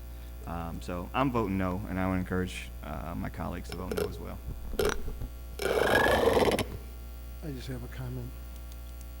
The other night, we took this show on the road, and one of the things that came up were the people saying to Alderman Ingracia, gee, you know, you've denied the Board of Aldermen your right to vote on this, and you've denied the citizens of the city of St. Louis to vote on this. And I think it's a tough thing for her to bring up either which way, but at this point, letting the people decide, which I learned that, excuse me, on the Rams deal, and you know, one of the things that I think that's good on this, it's going to go to the people to make a decision. Ultimately, they're going to say yes or no. But at that meeting the other day, there was probably an equal amount of people wanting to see this, or at least the opportunity to vote on it. So whether I vote when it comes to my ballot, you know, for or against this, I'm not even sure, because I'm not a soccer fan. But I shouldn't say I'm not a soccer fan, but I don't go. But I think that we owe the people the right, at least based off that meeting the other day, to at least have the opportunity. And I'm going to assume that there's going to be groups voting, you know, putting information out against it and for it. And I have to believe that at the end of this, it'll pass or fail based off of what the people in the city feel that's best in their best interest. And I would have to say it was tough to put this back on, but I think it's important. And from here, we're only passing it out to the full Board of Aldermen to debate it out there. It's still got to get the votes out there. All we're doing right now is moving it on so that this committee doesn't kill or not kill this, that it moves on to the full board, so the full board now has the opportunity to vote in favor of putting this on a ballot or not. It may not move past that. But if it does, then it will go to the voters. I think this is the way that it should be done, and I commend you on the way you're doing it. Alderman. Let me just ask the clerk a quick question. Who are the sponsors of those financing bills? I'm sorry, is that you, Alderwoman? Yes, And you're coming because in? of timing, yeah, it's why I had to notice the hearing before I heard the financial plan, and why I had to introduce those companion bills as well. And then on the, I'm trying to think. Have we agreed with the president to have a special full board meeting next Monday?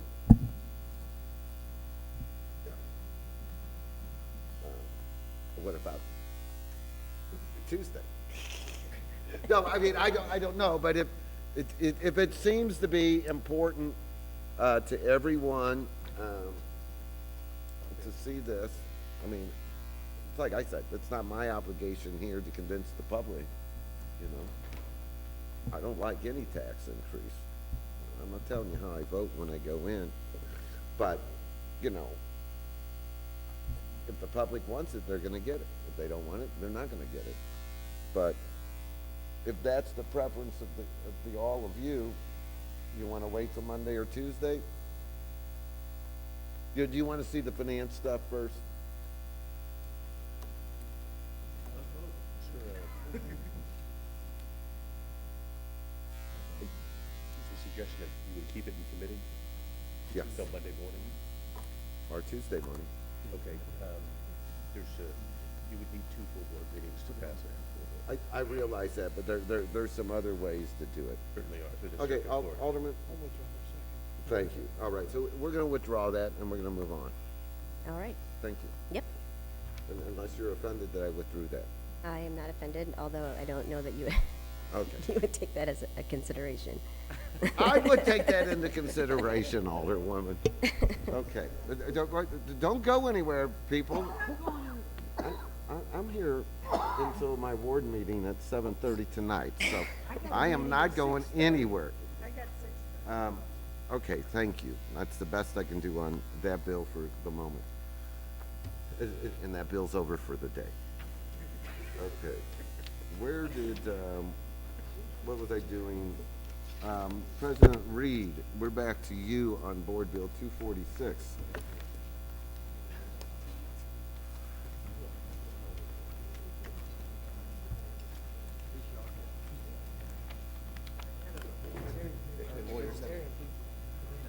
I tell you what, we'll take a 5-minute break.